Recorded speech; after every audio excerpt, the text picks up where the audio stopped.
Good evening.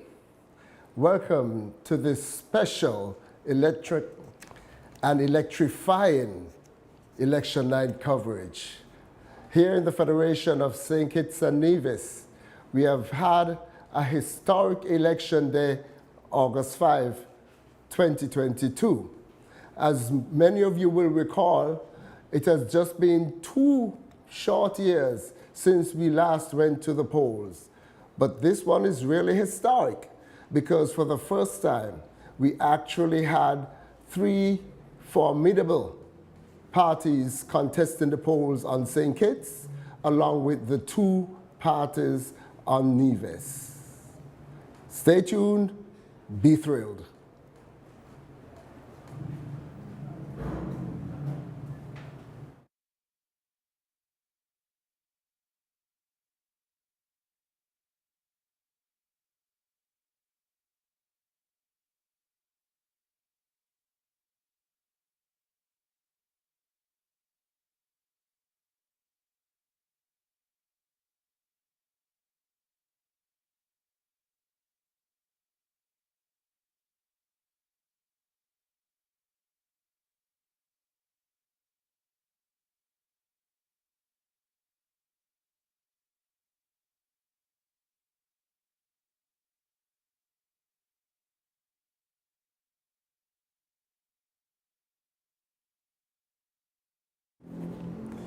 Welcome back. With me tonight, I have Hartley Henry, who is a renowned regional political strategist and pundit, and Mr. Peter Wickham, who is a well-known pollster throughout the Caribbean region. Welcome, gentlemen. Yeah, thank you very much, and a very good evening to you and to viewers across St. Kitts and Nevis and the wider Caribbean, and indeed the diaspora of St. Kitts and Caribbean. Okay, thank you. Good to be with you to chat some politics. I think that this is going to be one of the region's most historic elections, and I'm anxious to see what the results will hold. Okay, gentlemen, let's get some background. Peter, I will go to you first because I looked at your polls coming up to this event, and you seem to think that a particular party was having the momentum going into today's event. Tell me something about that. Well, no, I mean, there's 2 things. One is the question of who is in the lead, and then the other question is the momentum. And I certainly would have done polling early on, and I did it with the proviso that I spoke to a reality at that time. The interesting thing about this election is that you had a situation where when the election was called, there was really only 1 horse on the track. And you know, normally when there's only 1 horse on the track, it looks pretty good. At the time when it was called, Labour had a party, it had candidates, and essentially that was the only game in town. It was around that time that we polled, but what we found was interesting was that as the other parties presented their slates, and certainly PAM, and more importantly PLP, it looked as though the PLP was putting up a pretty good fight. My polling would not have captured that, but certainly another polls indicated that he saw some momentum. And I think coming out of it, the sense was that the momentum was with PLP, while the Labour was in the lead. Now, of course, we don't know whether the momentum was sufficient to be able to take the PLP across the finishing line, or alternatively, whether Labour's lead was so unassailable that it couldn't have been matched. The thing with this election is that if you look at it without reference to polling or knowledge of anything on the ground, and you just look at it historically, the assumption is that it should be a foregone conclusion for Labour. The reality is that the PAM vote has been badly split, and the success of the PLP would have been against the PAM voters. The presumption is that the PLP attracted most of their support from PAM since they were in coalition with PAM, and they would not have been able to attract a lot of support from Labour. So on the face of it, you know, you have a pretty clear situation in which the PLP, the Labour would have been out front. Having said that, however, there were some interesting dynamics in this election, and PLP appeared to have created a set of support for itself.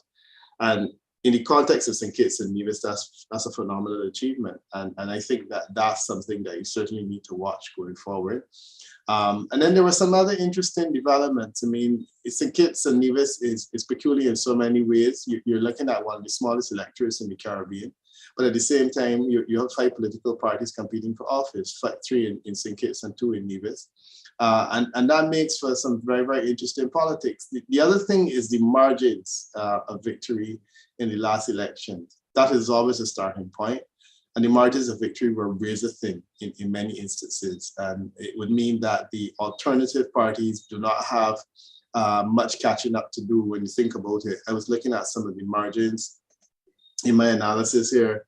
And it's quite interesting. I mean, you're looking at number 1 with a 57 vote margin, the 89 vote margin in number 3. You're looking at number 8 with a 24 vote margin. These are some razor thin margins, and in a situation where you're looking at voters reflecting and saying, what are we going to do? It will be an interesting night ahead. So my sense is that, yes, Labour, and I appreciate that the perspective of this broadcast is consistent with the Labour perspective. Labour would have been up front, but I think that on an election night when we're doing an analysis, we need to be frank in regarding what is possible or what is likely to happen. And I think this is one of the elections in which I don't know that a lot of people are putting bets one way or the other, because it could be a very close race either way. There's a distinct possibility that Labour will emerge victorious in a large number of instances because of the split vote. Or it is also possible that the PLP has done something relatively miraculous. We just had an election in Grenada, in which someone who hasn't even had a full year in politics beat a person that won all the seats 3 times. And that is a Caribbean, certainly he's now become a Caribbean icon, because no one else has ever been able to do that. So it's going to be an interesting night. I also expect it's going to be a long night. You guys in St. Kitts have a distinction of having the longest election count, even though it is the smallest electorate. I understand the reasons are related to the fact that you vote centrally, you count centrally, and it takes a bit longer. So it will mean that we will be here for a while, and hopefully when we see some of the box numbers coming in, then we'll be in a position to say, look, these are the trends one way or the other, and we can start to see a lead emerging. But my sense is that we'll be here until the wee hours. One of the things I'm relatively sure about is that we're not likely to see a PAM government emerging tonight. That seems to be relatively certain, but that's one of the few things I'm certain about. Peter, that is something I actually noticed in your deliberation, that you do not seem to place much confidence in the People's Action Movement, and I understand why. However, Hartley, what's your take on this?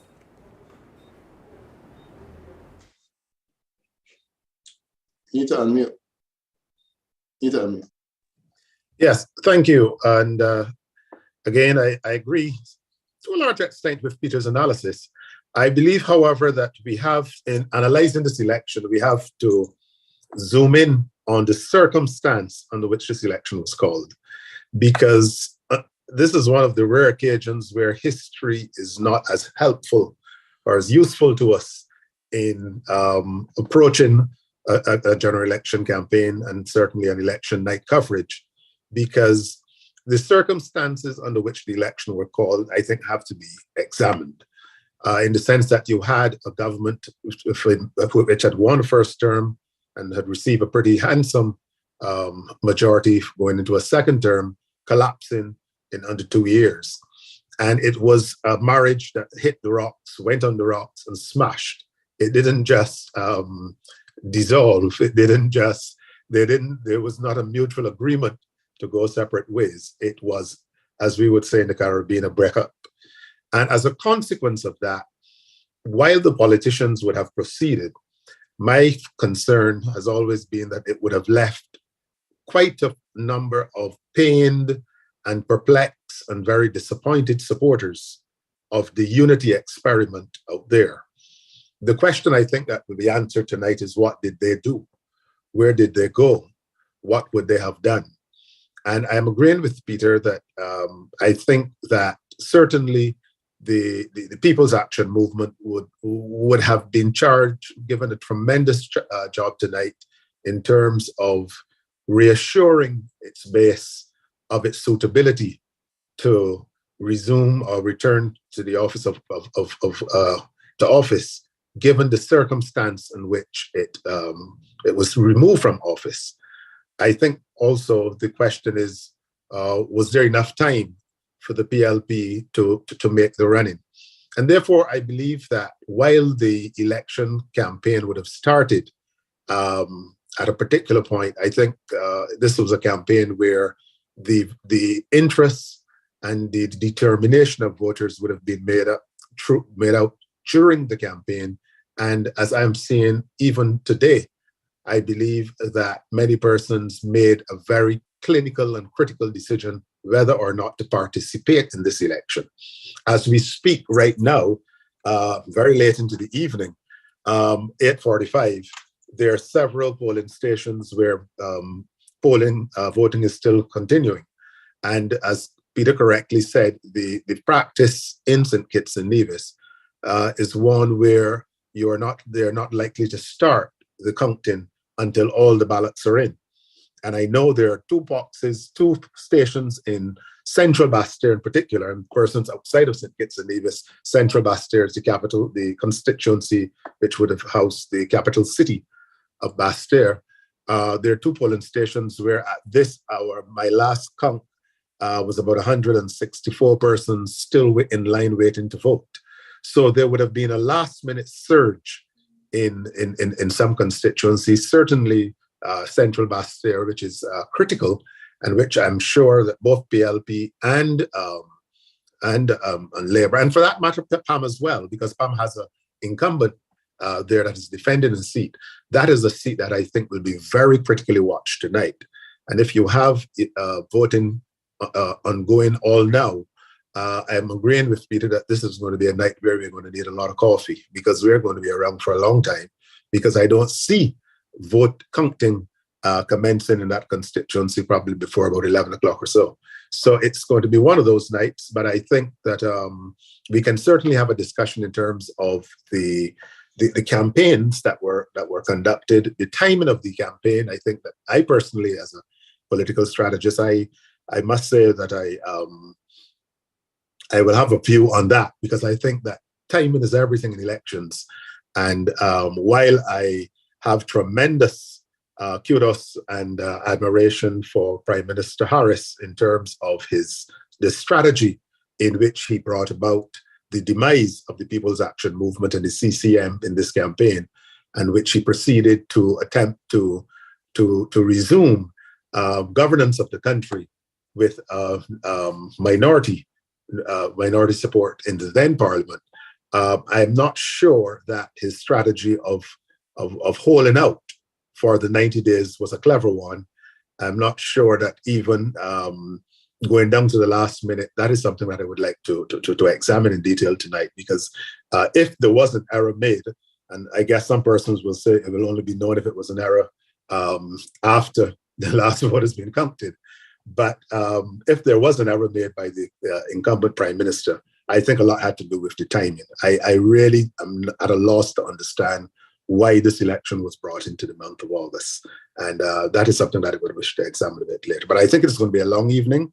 And I think it is going to be, as of now, without knowing the turnouts in the various constituencies, we've been hearing throughout the day concerns of turnout being low. But if you still have persons voting all it now, then it may not be as low as was initially considered. And that, I think, could have a bearing on the final outcome of the election.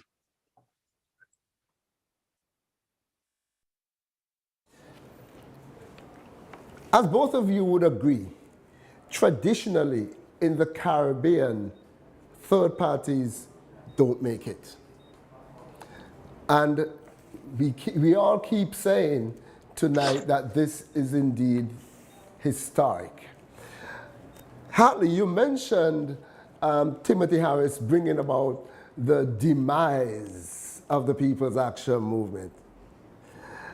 That's an interesting term because most people originally might have been led to believe that despite the rhetoric, this election would have been fought between the People's Action Movement and the St. Kitts-Nevis Labour Party. And then later on in the campaign, people started thinking that maybe it might be between the St. Kitts-Nevis Labour Party and the People's Labour Party. Tonight, as I sit here, I'm not so sure about that because I looked at some early figures, and especially in St. Christopher II. The early figures that I looked at did not suggest that the People's Labour Party was even a factor. So I'm waiting to see how it's going to play out, especially after polling divisions 4 and 3 come in. And those are very heavy boxes, in fact, multiple boxes in each. And those go on late because of the particular area they represent, which in the capital city of Bastia, Central Bastia. And so we will see what happens later in the night. And I agree that we do not have a good reputation for bringing in results early. If you can recall, last election, it took a couple of days before a definitive result was actually published. So let's see what's going to happen. Now, in terms of Dr. Harris's delaying, I think that's sort of ironic because he had, as we like to say here, the bell in his hand. And when we saw him stretching it right down, I think 4 days or so shy of the 90-day limit, one might think that maybe he was not ready. So although he's the one who called the elections, it did seem as though he was not ready for the polls. And that makes one wonder the type of party that he ended up putting up together at this 12th hour. What do you think, Peter? No, you set us up a couple of things I wanted to comment on. Let me start at the end. And this whole question of him not being ready. I mean, that's pretty obvious. The government collapsed. When a government collapses, you're not ready. And while the calling of the election this late may not, or the delaying of the election may not have been wise, I don't know that Prime Minister Harris had a lot of choices, because in the final analysis, you have to play the cards that you are given, and the hand that you're given. And the hand that he had been given is essentially a collapsed government. So fundamentally what he did was basically say, look, I'm going to give this new team as much time as possible to catch the attention of the public. And that's essentially what he did. So calling an election and running down the clock is never a good idea. I think that we can always agree on that. But in a situation where you're handed a hand, which is basically a hand that, of a collapsed government, then you do what you have to do. The other thing that I agree with you and disagree with you in terms of this idea of third parties. Third parties generally do not resonate within the Caribbean. But what happens, however, is that we've had some interesting coalition parties that have resonated well in the Caribbean. People's National Movement in Trinidad and Tobago was a coalition party initially, and ultimately it is one of the winning machines, and certainly one of the most successful political parties in this region in terms of its ability to win elections. The same can be said as the Unity Labour Party in St. Vincent and the Grenadines. It was an amalgamation of parties. Where I think that the Team Unity fell short, and certainly the PLP, is that the PLP is trying to cobble together a party out of a situation in which it should have been able to work with that team to be able to form that team into the kind of political unit that the PNM and the ULP are. That to me is if one could say, the disappointment. The UPP in Antigua is also that kind of agency, where you start out with different political parties and you're able to blend them together to the point where a lot of people forget that those political parties were once fragmented and representing different agencies and so on. And I think that this is where his challenge is, because as an individual entity, if he's able to pull off anything significant tonight, it would be historic, because individual political parties, new political parties, we haven't had a new political party probably for the last 30 years in the Caribbean that has been successful in that kind of way. So you're dealing with a region that has old parties, but what does happen sometimes is that new parties come together based on agreements, and if they're successful at the elections, that's the basis for it. So as I said, I agree and disagree with that analysis. The other point that you made in terms of why PALM isn't resonating, PALM's big challenge was leadership. And if Kittians are of the opinion, in my view, that if PALM had a viable option to lead, it would have been leading in 2015. The fact that it didn't take over leadership in 2015, and the fact that it looked to old Labour for leadership, suggests to me that Kittians understood that Sean Richards was not a leadership option. He was deputy prime minister. In my opinion, he made some fundamental errors in terms of reading this whole situation, this nonsense about going to the governor general and choosing another prime minister, and some other fundamental errors. And my sense is that if he does tonight, as I expect he will do, he's bargaining away the possibility of becoming prime minister in 5 years on the altar of something that is heavily uncertain. Because my feeling is that what he has essentially done now is that he's given a government to someone else other than himself.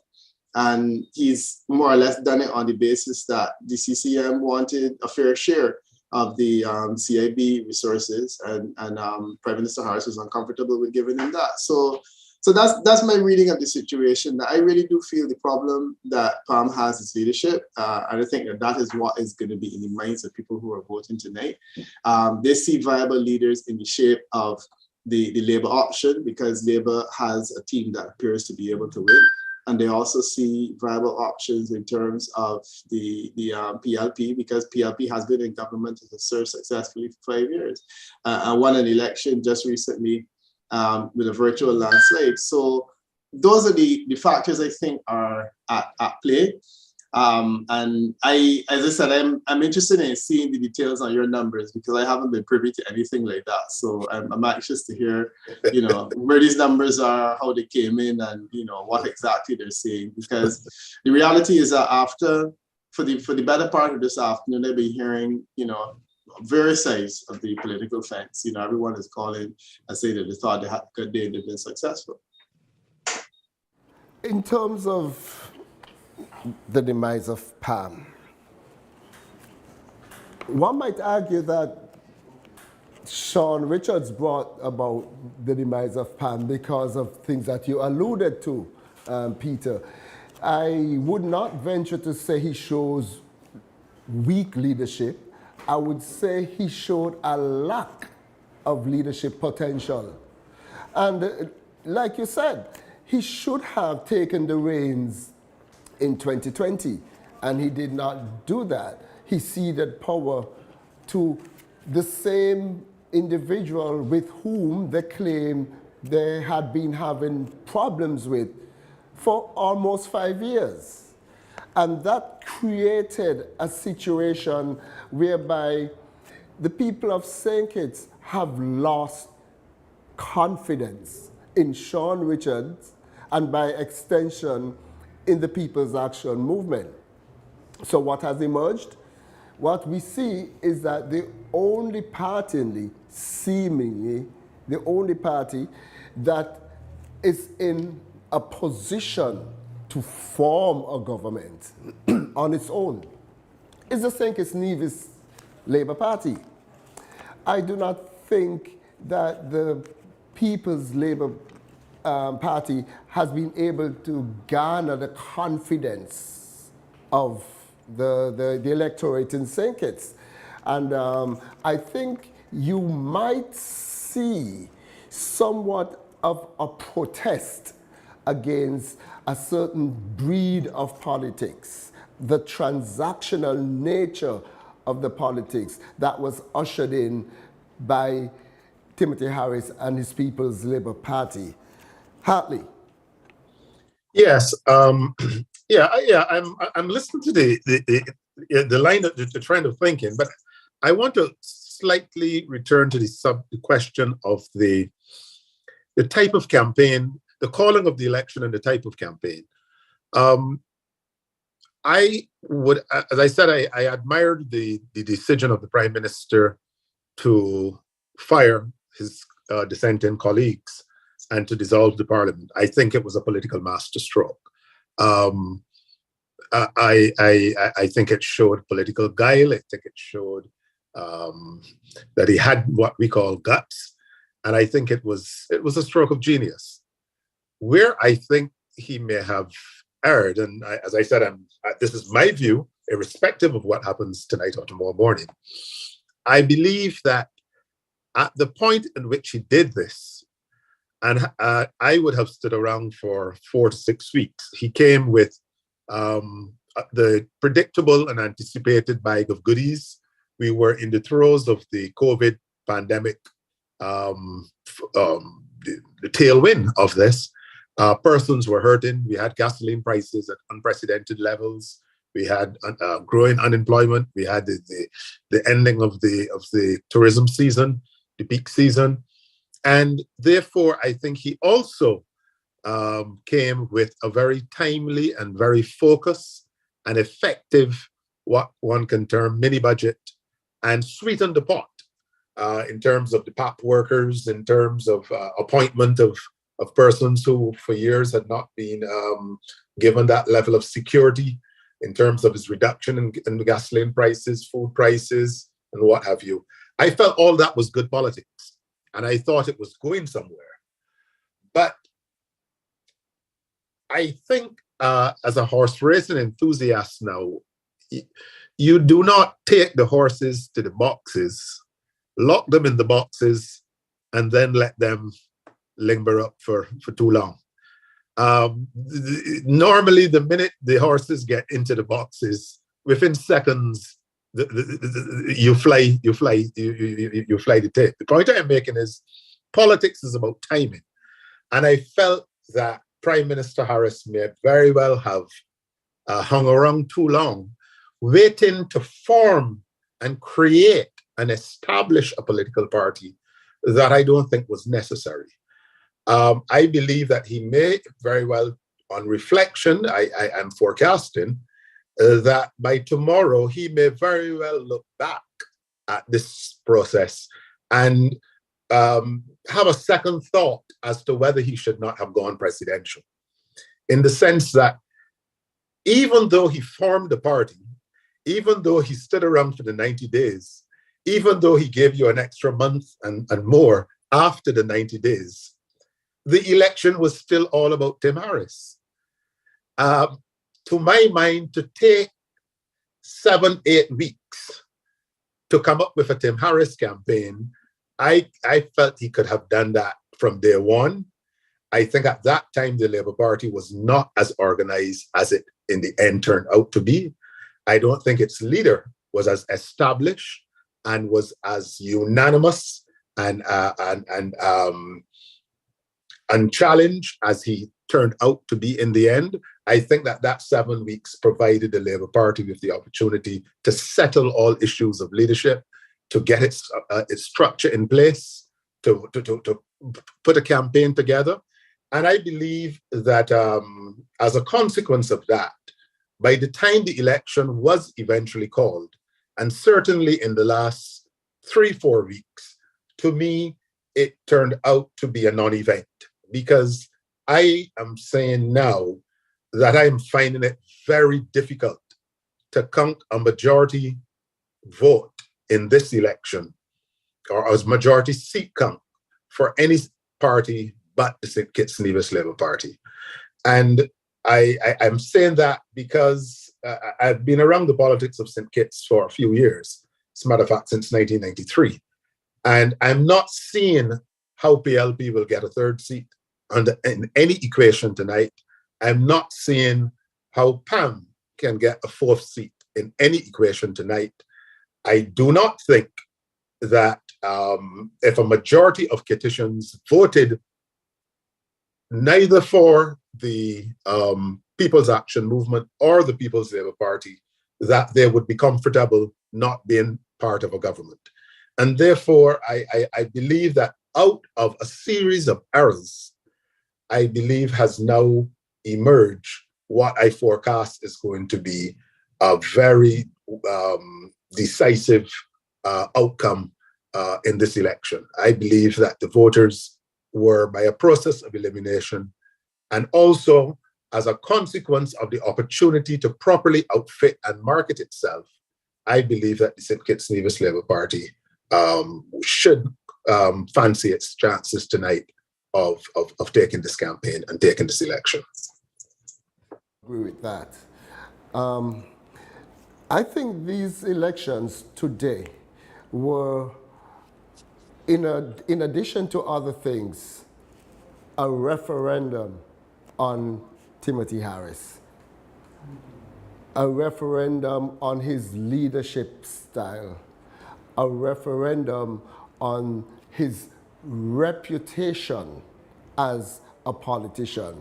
I realize, Hartley, you think he's quite shrewd, which, you know, many people will agree, because it was not a small feat for him, after being a part of the St. Kitts-Nevis Labour Administration government for some 18 years, to break away from it and successfully lobby the very people who he had been opposed to for all of these times to join with him and take down the party of which he was somewhat of a stalwart. And then he was also able later to divorce himself from all of the quote-unquote negativity of the party, even those that ensued under his watch as a senior minister. And at the same time, he tends to claim credit for the positive achievements of the St. Kitts-Nevis Labour Party. So he came with baggage that he was able to put aside and seemingly cause people to forget about, and then coalesce with his former political adversaries. Lo and behold, what we have seen taking place now is that the exact nature of the betrayal that we saw earlier took place again. So, is this the nature of the scorpion?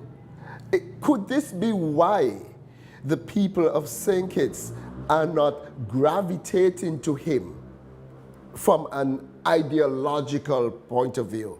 What we are seeing is a tendency, especially among some of the disenfranchised youth, to move towards him because of handouts. And we know that this is not going to be sustainable. And I think in talking to some of the youth, quite a lot of them, they're indicating that what they're really looking forward to is empowerment, not short-term gratification, which is what the PLP under Timothy Harris, well, his PLP, seems to be offering.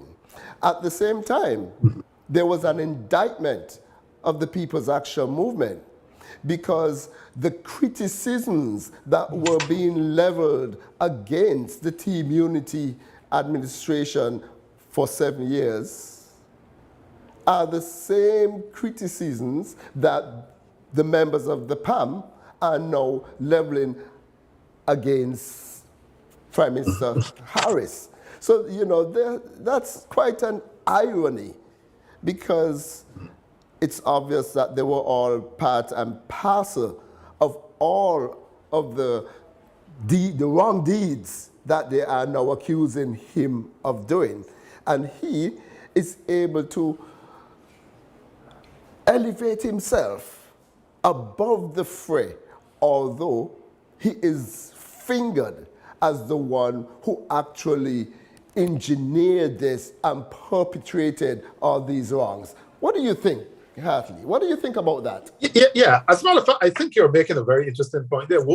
Before I even continue to delve on that, I think there's an interesting, this discussion alone says exactly what I think was the error in the campaign, in that a critical name that has not been mentioned in this discussion all night, and which was not mentioned from the platforms of either the PLP or the PAM on a significant number of occasions in the campaign, was the name of Dr. Terence Drew. For a young man to have gone through a campaign of this nature as the political leader of a 90-year-old party, and to have emerged unscathed, where not a finger nail was broken, not a toe was stamped, not a feather was removed. I think it says as much about the poor strategy of his opponents as it does about the leadership qualities of the man. Because you are going up against an established party, the oldest party, organized party in the Caribbean, a 90-year-old party, a medical doctor, and we know how Caribbean people relate to their doctors, someone who successfully in the past as a candidate. But for him to have gone into this election, and night after night, I would have listened to the platforms of both the People's Action Movement and the People's Labour Party, and no one was able to bring any reason, anything to the table why Terence Drew should not have been considered by the people of St. Kitts and Nevis as a prime ministerial candidate. And as I said, that I think spoke volumes, because while they were busy unmasking and perhaps even undressing each other and the leaderships of their respective parties, I believe that Dr. Terence Drew was able to begin to step into the shoes of Dr. Denzel Douglas and to begin to become his own man, his own personality, to bring his own flavor and his own style to the issue of leadership of the Labour Party.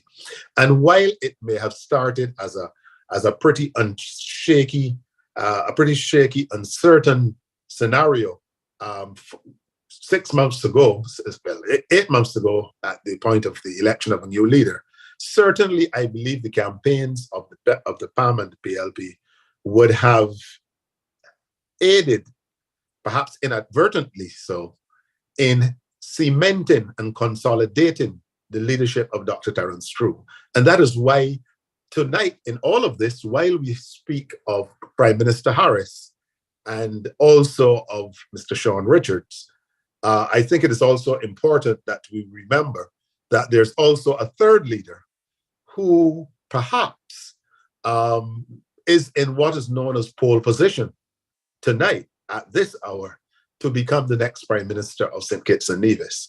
And it is not, to my mind, it would not be a gift. I think it would be something that would have been very hard fought for. But by the same token, I believe that campaigns are about minimizing errors. And certainly, as you were correctly pointing out a few moments ago, certainly the leaderships of the PLP and PAM, to my mind, would have made fundamental errors in underestimating the capacity of both Dr. Drew to rise to the occasion, as well as Dr. Douglas, to honorably step aside and facilitate and indeed embrace the creation and the ascension of a new leader of the Labour Party. And I suspect by sunrise tomorrow morning, could be very well be the leader of a country. I think that speaks to an organized, focused party. I think it also spoke very loudly to the lack of focus of the campaigns that in the end petered out into he says, she said, they say. Because given the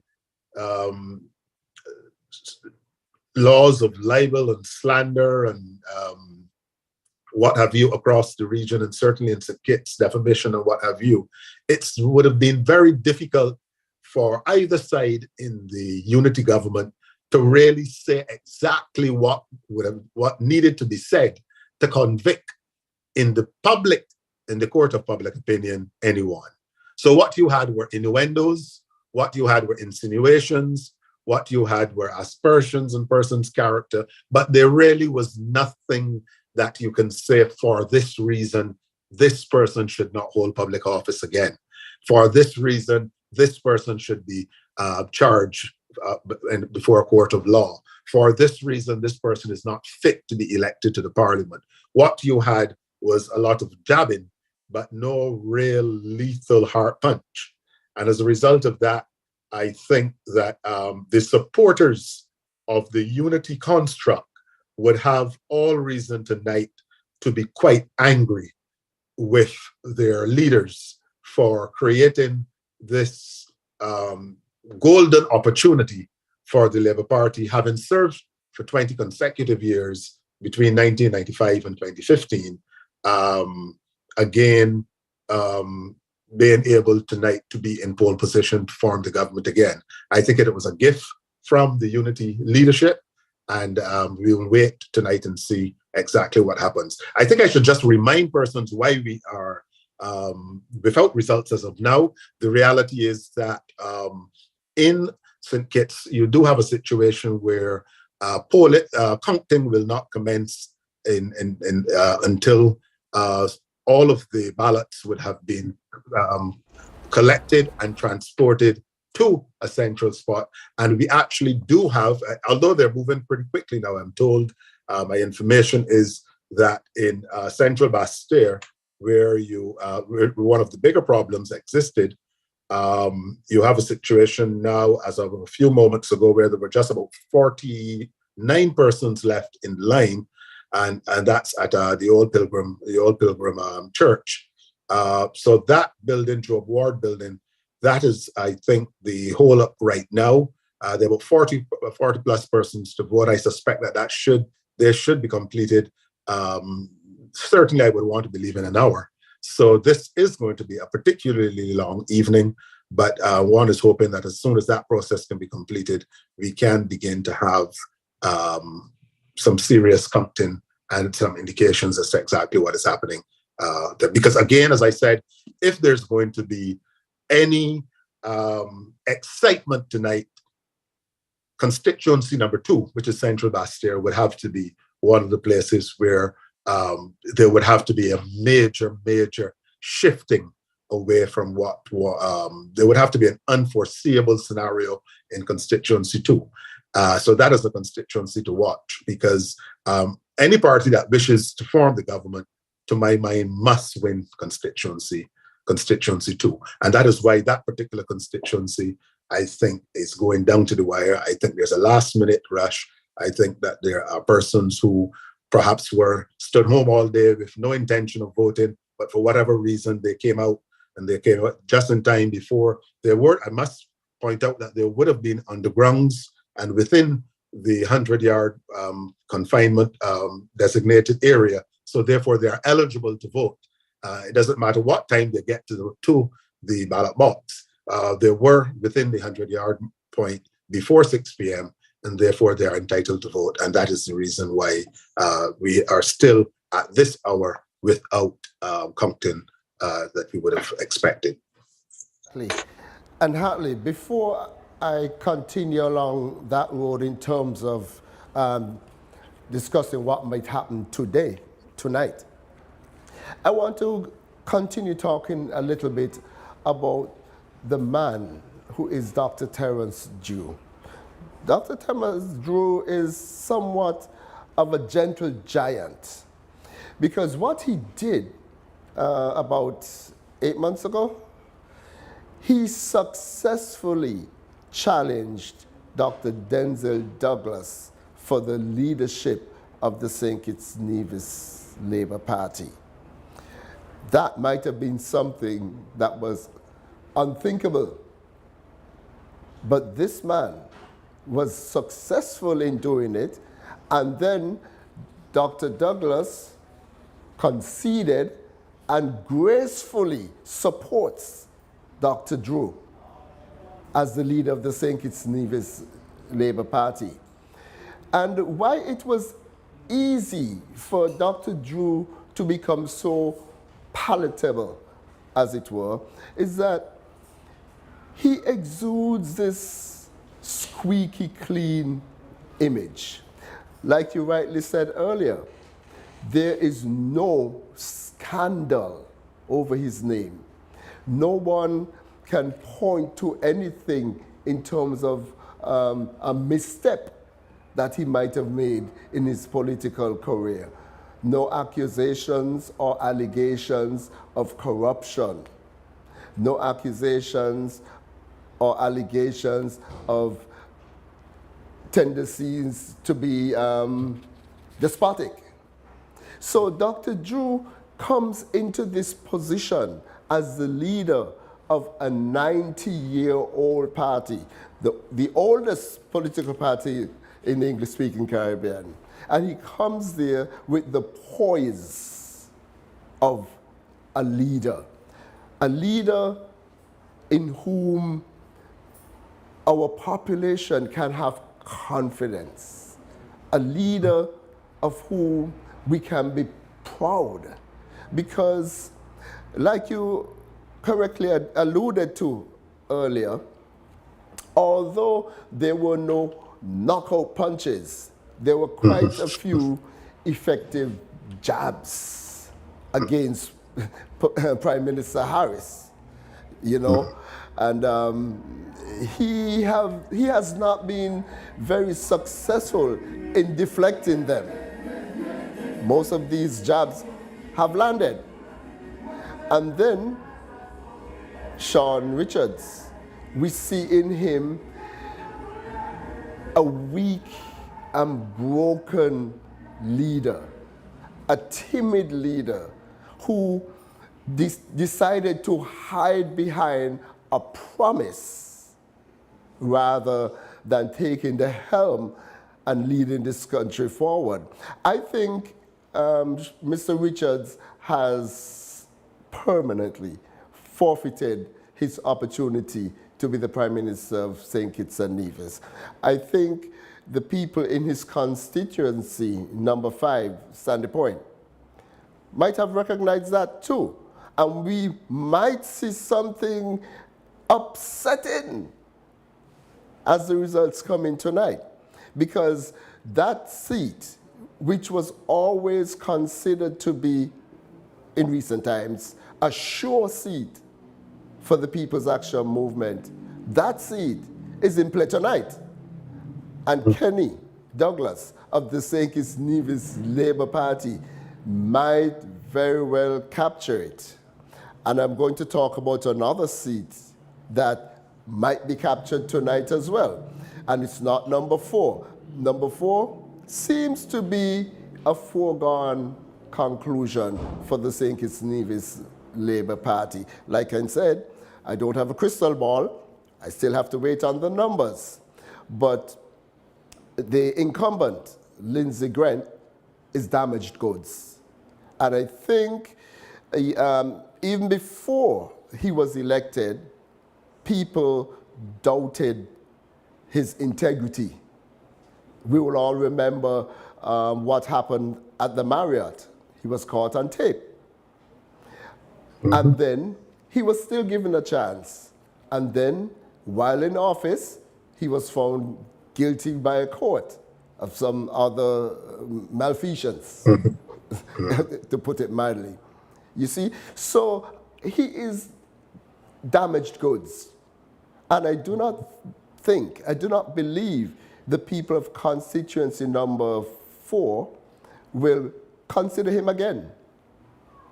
If you can recall, because of these scandals, at least the first one, he was actually removed as the leader of the People's Action Movement. He was given another chance, but he did not redeem himself. You see? So I think Samal of the St. Kitts-Nevis Labour Party has a very good chance of coming out on top tonight in that particular constituency. And before I let you, I know I'm saying a lot. I want you to consider this and tell me what you think here. Constituency number 7. That's where the outgoing Prime Minister sits. That seat is not unshakable. The notion of Leon Natter being successful in constituency number 6 is not outside the realm of possibilities. Let's see what happens later. Peter, before we go, I'm sorry, not Peter, Hartley, before we go to a break, let's hear what you got to say.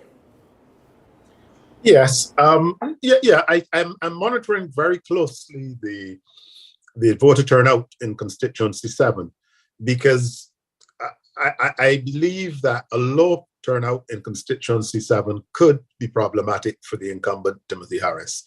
And up to 3:30 this afternoon, I think that Mr. Harris would have had reason to be concerned, especially in his stronghold of Tabernacle. There were some serious challenges. The turnout was not what I think he would have wished for. Also, I'm told in Mansion it was also pretty low. So we have to see in the final analysis what type of turnout was there. I have not had word from there since 5, so I'm not sure if polling finished on time in constituency 7. But that is a constituency that had traditionally been a Labour Party constituency. Mr. Harris did well to make it, to build his own image and his own stature. He took it in 2015, he took it in 2020. It is not a seat that I readily believe would I think it certainly would be the last seat to fall if the others were I'm not sure that it would be a deciding seat tonight in either way. Whether he holds it or not, I'm not sure that seat will feature in any significant way in the shaping of the new government.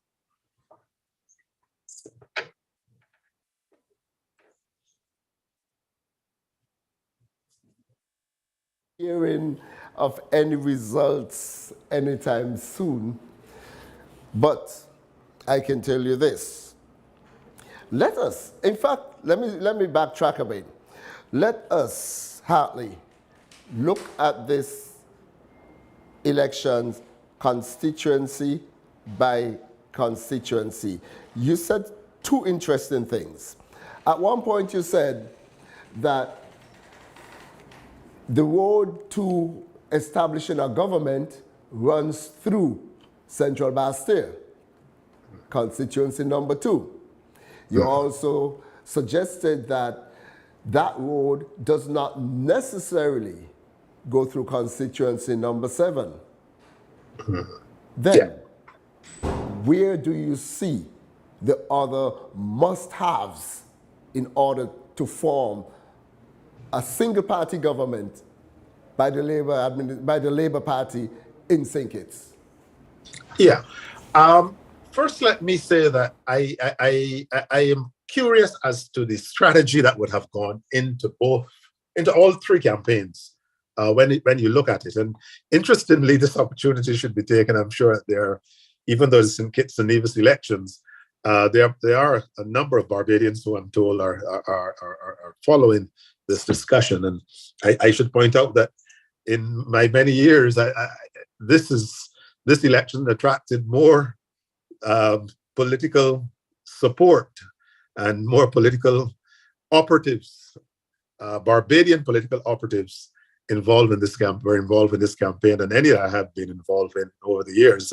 In my earlier days as a political strategist, I did it alone. I'm told nowadays there were as much as about 18 or 20 Barbadians scattered across St. Kitts, bringing valuable foreign exchange, and I guess working for an honest dollar as well. And that's perhaps one of the reasons.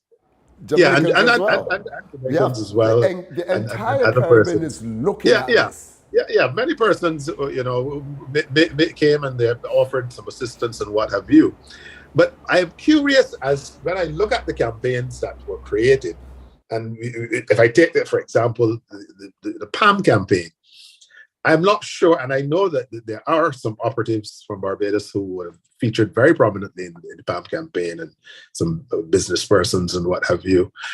I'm not sure what really was the intent of that campaign up to now, because here you've just been fired unceremoniously by a prime minister. As incumbent ministers of government, you were fired from the cabinet. You went from being part of an elected government to being in the opposition, to having the parliament dissolve with you. And there was no type of introspection as a political party as to how do you regroup, how do you get yourself back up, dust yourself off, retool, tweak your image, examine the issue of leadership, look at an ideological perspective. It was as if nothing that happened in the preceding 2 years mattered. You just fell down, you got up, and you started running again.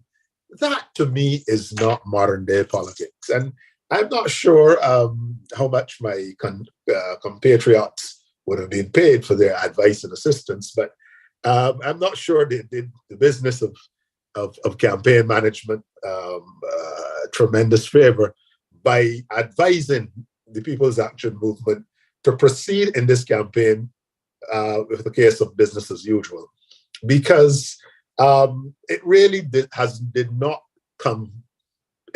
show up for the campaign. And that is why I'm saying that the campaign has come and it has ended. And the only candidates we know of for the People's Action Movement were the three that were dismissed by Timothy Harris. Up to now, no one really can remember who the others are. There was never a question of a prime ministerial candidate. The campaign was built on venom, on malice, on anger, on an anti-Timothy Harris. You cannot run a whole campaign telling me all about Timothy Harris. That's like McDonald's telling me all about Burger King. You need to be able to come as a political party and tell me who you are, what you're offering, what is in it for me, what you're going to do. But you had a party, to my mind, that came with the sole purpose and intent of defeating an incumbent prime minister. And I think that in itself was a strategy. And therefore, I believe that the type of organizational, institutional support that they would have needed in the number 2 constituency, the seat of Basse-Terre, I believe that somehow tonight I would be very surprised if the incumbent, Jonel, the former minister, prevails. Because essentially he was left to fight a by-election. And while you had the entire strength and might and resources and energies of the St. Kitts-Nevis Labour Party bearing down on that constituency, and you had the Prime Minister very visible as well in that constituency, I felt that the People's Action Movement may very well have sold itself a bit short in the city of Basseterre in terms of a visual presence, a physical presence, in terms of momentum and activity, in terms of a show of strength and support for the incumbent. And therefore, I believe that that seat is up for tonight for taking, when it perhaps should have been a strong seat for the People's Action Movement. If we go further west to constituency number 3, you had a seat that had for many years been a bedrock seat of the Kitts-Nevis Labour Party, being taken for the first time in a very long time, being taken by the PLP. Mr. Harris was able to land a female candidate who, obviously, with the collapsing of the PAM support into Unity, they were able, and with a very low turnout of Labour Party supporters, and the then outgoing member, long-standing member of Parliament, the former Deputy Prime Minister, Mr. Sam Condor, being sympathetic back then to the Unity government, that would prove a bit much for the St. Kitts-Nevis Labour Party, and the seat fell to the PLP. Again, I'm not sure the type of thinking that went into the PLP's campaign with respect to its defense of number 3. The incumbent has not been the most prolific and outstanding and admirable minister of the government. There is not a PLP presence per se on the ground in the constituency. The personality has not grown in the stature and in the eyes of the country. And therefore, I would have thought, again, that the advisors to Prime Minister Harris would have persuaded him that with his seat, with him feeling pretty comfortable about his own seat, he should have spent a little more time, a little more resources, and certainly he should have created a greater presence in Constituency 3, particularly as it is known that the same former Member of Parliament, Mr. Sam Condor, was on this occasion fully supportive for the re-election of Mr. Conrad Maynard. One would have thought that it would have eventually have been a fist fight, as it were, with Sam Condor and Timothy Harris, with the former Member of Parliament for number 2, Mr. Dwyer Astafan, being in there also making his presence felt. What essentially happened, as from my vantage point, is that the incumbent was left to fend for herself. She was left to carry the weight of two-month-old party on her shoulders, with a leader that was bobbing in and bobbing out, but not giving her the time. Her inexperience, I think, manifested itself.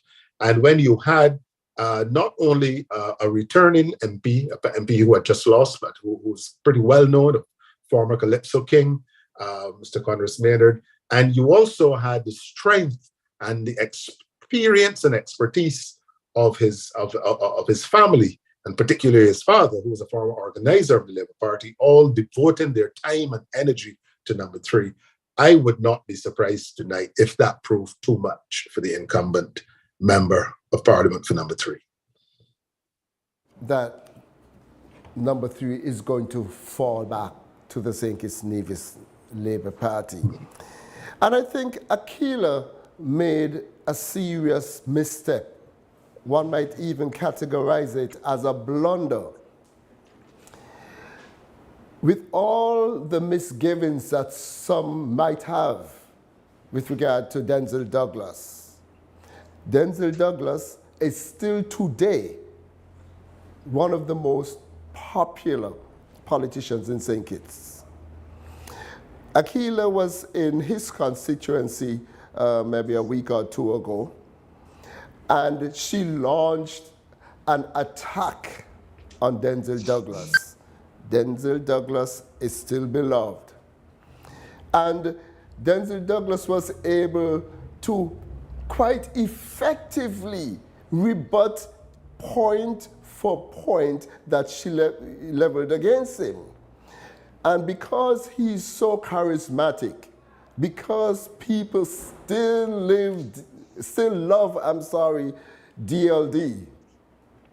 It hurt her because the sentiment that was going around was words to the effect like, she was out of place, she was out of order, how dare she? And then it did not help when her political leader, Dr. Harris, when selecting an individual to be his deputy prime minister, he overlooked her. He overlooked her and pulled in a new convert, a PLP convert, from the People's Action Movement. And he pulled in an individual who was often considered to be a weak minister. Yet, he elevated that person above Akila Byron Nisbet. You see? And so Eugene Hamilton emerged as what is going to be the shortest tenure in the history of Caribbean politics of a deputy prime minister. That accolade, dubious as it may be, should have gone to Akila Byron Nisbet. But what it tells me, and I think what it demonstrated to the electorate, was that Timothy Harris does not have that level of confidence in Akila Byron Nisbet. And that, I think, is going to seriously hurt her, or I should say, has seriously hurt her today. And as such, Congress Maynard is going to emerge victorious. The People's Action Movement candidate, Freeman, Box, as everyone calls him, I do not think is going to be a factor. Albeit, just 2 years ago, he was campaigning in that constituency, imploring people to elect Akila. He was successful. She was successful. But what happened today, I think, is that those PAM votes that he garnered for Akila, he will take them back. They will go to PAM. Of course, a lot of the Labour votes that went to her as a PLP candidate are also going to go back to Labour. So I will not be surprised if Akila comes in third place in that particular constituency. I think she's going to be beaten by Box, who will in turn be trashed by Congress Maynard. Your thoughts? Peter. Yeah, thanks. No, I was just coming back in at this point, and I was listening to your interesting analysis of Akila. The outcome, I think we'll know the outcome of that in a couple of minutes, and I don't know that it makes a lot of sense to forejudge what the electorate would decide. I do, however, think that the decision to make the Deputy Prime Minister, Eugene Hamilton, Deputy Prime Minister, had a lot to do with Dr. Harris's efforts to demonstrate that he is essentially reaching across the aisle. And that to me has been the reality of his style. Now, you're building a new political institution. You have to reach over to the Labour supporters of which you were a part, and then you would also have to reach into PAM. And I think the fact that he could demonstrate that he had actually taken one of the PAMites and he has elevated that person to Deputy Prime Minister, to me, it was I thought that was a reasonable thing to do. The reality is that Gene is on his way out, and essentially you let Gene go out with on a high, so to speak. I mean, he wasn't running again as a candidate, and I think that we all knew that. So it was an opportunity to let him go out on a high, and ultimately Akila understood that she needed to work to become, that person in the future. And certainly if she prevails on this occasion and PLP prevails, then, she would be in pole position for something like that. But I wouldn't have elevated her just yet. My sense is that the seniority of Jean and the fact that what he could hopefully bring across would be potential palm votes had a lot to do with the reasoning why he was chosen. But one of the things that happened in the time that we were separated was, I understand that they've announced one of the boxes in Nevis, and essentially it is performing as expected. So the CCM dominance in number 10 is being maintained. I think that we have an assumption that the NRP will not prevail in number 10. And if the CCM can win number 10, it basically means that they're looking at 2. And we are continuing now to look at Dr. Hodges' seat as being the one that NRP might win. But the idea of the NRP winning 2 seats in Nevis, it doesn't seem to be materializing tonight. Something that was highly speculated early on. But we'll see. But although most people do believe that Nevis 11 is going to go back to the NRP. Yeah. Many persons always believe that. I can hardly recall an election in St. Kitts where St. James and St. Thomas's was not forecast to go one way or the other. But then when the votes are counted in the box, it always seemed to fall the same place. But the reality is that CCM being out front in number 10 cannot be good news for the incumbent PLP government, because if it has created an impossible option or an impossible scenario in getting back into any type of a collaborative arrangement with the CCM, it means now that to be part of a government and on St. Kitts, or certainly to remain the Prime Minister of St. Kitts, the Prime Minister now would have to win certainly 5 seats on St. Kitts, a minimum of 5 seats. And no matter in what language I attempt to count, I am not getting anywhere near 5 for the PLP tonight. So essentially what the one trend that we are hearing of is telling us is that the hope for the NRP PLP alliance, or an alliance of the PLP NRP forming a government, is looking very unlikely. And even if it were to win, if NRP were to win the number 11, the St. James's, St. Thomas's seat, that 1 + 1, I don't think has as yet, 1 + 1 have added up to 6 as yet. So you still have a way to go to make 6.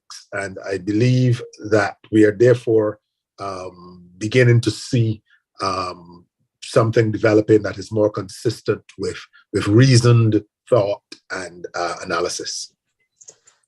Chances do you think that there will emerge any form of a coalition government after tonight's count? Let's look at how the pie is going to be sliced. CCM, probably 2 seats. NRP, probably 1. That could flip, but it's unlikely. It's unlikely. Yeah. Hold on, in St. Kitts, People's Action Movement, maximum 1 seat. If they were to pull off any seat, it would have to be constituency number 5. I think they have put themselves in a position where they will not even be a factor in any coalition arrangement. The People's Labour Party, frankly, I am not sure that they can get more than 1 seat. You mentioned a possibility of 5. Well, that is what they would need. I don't think you said it was a possibility. You didn't. I don't see them pulling off more than one seat. But let us presume that they get two. I don't even know which would be the second one. But let us assume they get number 7 and they get another one. So they have 2 seats. Even if Timothy Harris, with his shrewdness, can convince the CCM and the NRP to come together, giving him 3 seats, and he has 2, still no hope of forming a government. Absolutely none. So tonight is looking like a happy night for Dr. Terence Drew and his St. Kitts-Nevis Labour Party. Before we go any further, I would like to point to some results that have just come in. Let us look at constituency number 4, the halfway tree communities. Registered voters, 395. Right now, the People's Action Movement, that is, by the way, 5A, okay? 5A. The People's Action Movement, 92 votes. The People's Labour Party, 41 votes. The St. Kitts-Nevis Labour Party, 123 votes. Let us carefully examine what's going on here. Let's carefully examine what's going on here. If you notice, the PLP is not in second place here. And what's happening with these early numbers is that the race, the fight, is between the St. Kitts-Nevis Labour Party and the People's Action Movement. And I think what the people are saying is that they are rejecting. This is early, but this is the trend that I expect to see throughout the night. The people of St. Kitts are rejecting the philosophy, the policies of Timothy Harris and his People's Labour Party. The people of St. Kitts understand the ideology and the policies, the philosophy of the People's Action Movement. The people of St. Kitts understand the ideology, the philosophies, the policies of the St. Kitts-Nevis Labour Party. But what is the People's Labour Party? It seems to be an organization put together to simply elevate and maintain Timothy Harris as a prime minister. And that, my friends, will not work. Chime in, Hartley. Yeah, well, for our brothers and sisters outside of St. Kitts and Nevis, the significance of the halfway tree box in the halfway tree area is that is in the western, the far northwestern section of the country and that constituency. Historically, you have a very strong PAM support in number 5, which is the furthermost western, northwestern district before you go towards St. Paul's.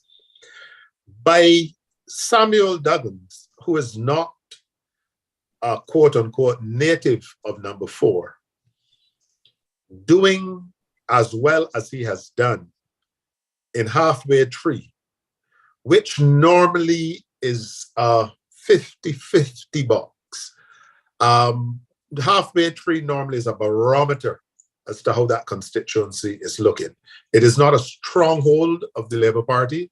It's a box that conceivably the Labour Party can lose and still win an election in. If he is in this first box, which is half the votes in halfway tree, if he is leading by 20 odd votes in that constituency, with a turnout based on the numbers that we just heard, a turnout that is not bad, probably in high 50s based on the vote counts there, you're getting the impression that Mr. Grant could be in a spot of trouble if this trend continues, because he really should be doing better in halfway tree if he would wish to withstand what is likely to be a very, very, very strong showing of Mr. Duggins in the Old Road area. The other community we would want to hear from in number 4, it would be Challengers, which is another constituency community that is capable of turning. But if Halfway Tree and Lambert's is goes this way in the second box, then this could very well be consistent with our analysis that the People's Action Movement could be in for a very rough night tonight. If 5B continues along this trend, Lindsey Grant can call it a night, because this halfway tree area is supposed to be Samuel Duggins' weakest area. This is supposed to be his weakest area, and look what he did in box 5A. If this continues, the fat lady is going to be singing for Lindsey Grant very early. Peter.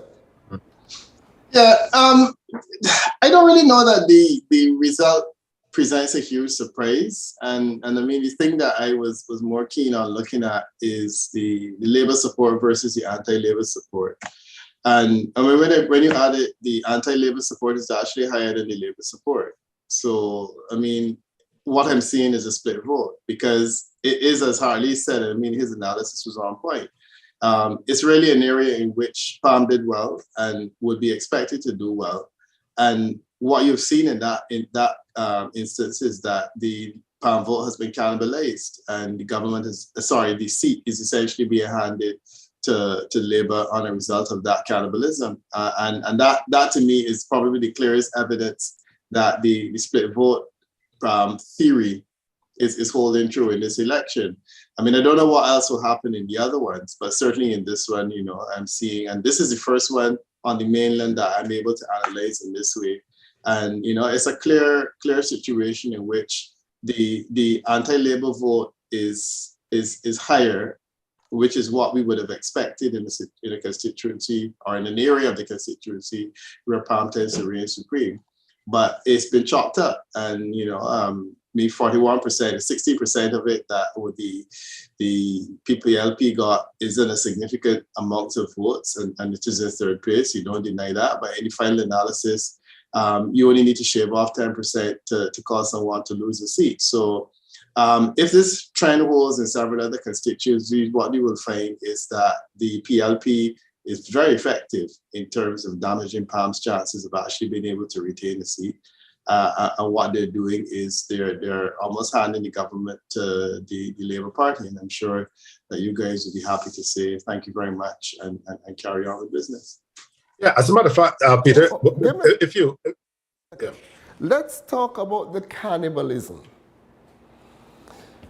I believe, like you rightly said, that the PLP was able to shave off votes. But what do you think about Sir Kennedy's speech recently, talking about cannibalism? I believe that whereas I do not know the exact impact of that speech, I cannot not think that it would serve towards turning votes away from the PLP and towards the St. Kitts-Nevis Labour Party. Hartley. Yeah, I'm not so sure that the party thing is as strong in this in this particular constituency as I think that, again, as I said, Mr. Grant found himself in a very difficult. He's a former leader of the party. He had just been fired. He suffered a couple knockout punches in the court of law, as you referenced earlier, and then he was fired unceremoniously by a prime minister. I'm not sure if I was Mr. Lindsey Grant that I would have contested this election. And that is why, again, I mentioned earlier that, there are a lot of people now knocking around as political advisors and strategists and trying to offer their assistance and what have you. But I'm not sure how you could be in there as part of an advisory group to the party for the length of time that some persons have been around there. And someone did not whisper to Mr. Grant, perhaps you should sit this one out. There's a lot. You have a lot. There are a lot of moving parts as far as your candidacy is concerned. When I look at the 2020 election result, certainly the turnout in this vote is much higher than it was in the last election, because in the 2020 election, I'm told that Pam won the half-page free box by 155 to 95. So now, right, 155 to 95. So you have a situation where it's basically essentially been a virtual turning of the tables. And while PLP did pick up a few votes in there, I believe that what you're seeing here is a case where the incumbent could very well be rested. I would like to be more a bit kind tonight and suggest that the electorate, it looks to me as if they are going to give Mr. Grant a rest. But interestingly, as I said, and it goes back to the point I was making earlier, if what I'm seeing here from the PLP, I did not think that Mr. Prime Minister Harris needed 100+ days to put in a performance such as this in halfway tree.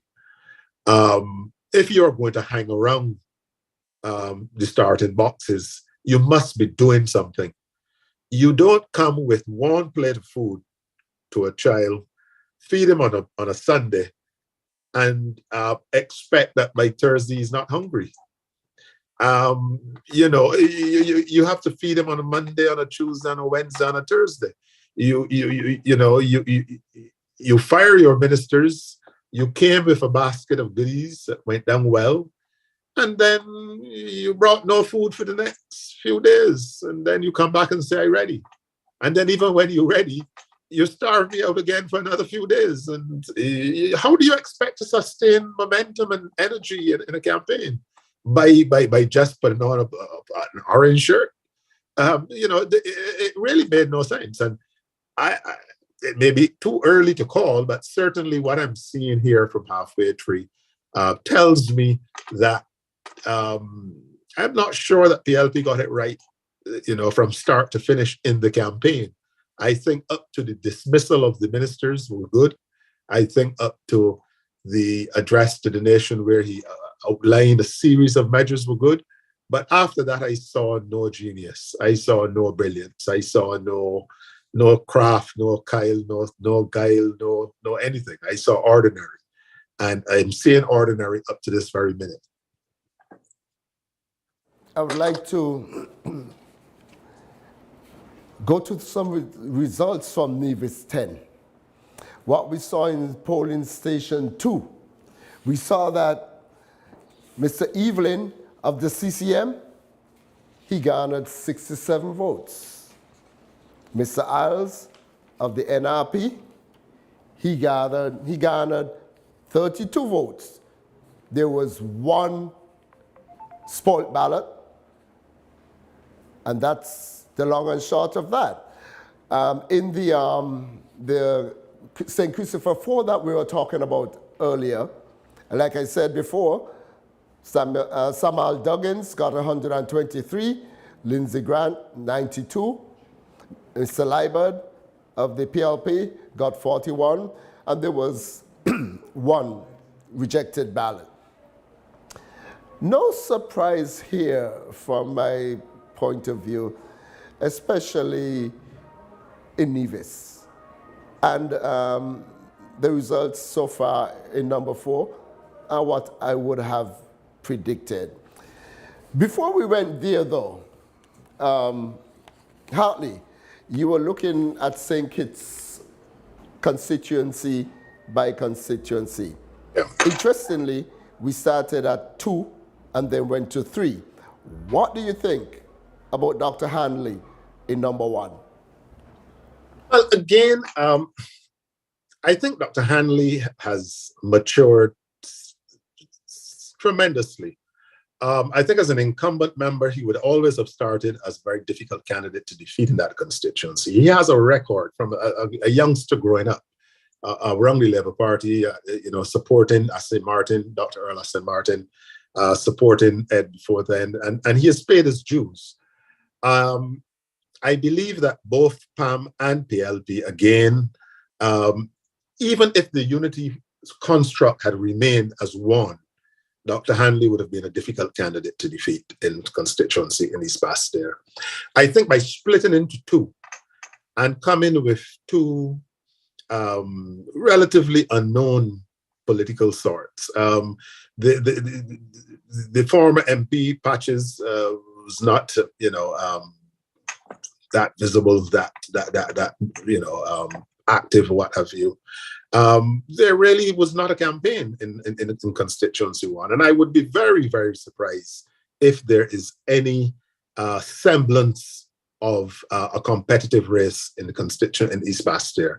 East Basseterre is not only houses what can be called it's a microcosm of the country. It's all spheres of social and economic activity, all social interests reside in constituency number 1. Probably the poorest of the poor in constituency 1 and the richest of the rich. The wealthiest persons in St. Kitts and Nevis are in constituency 1.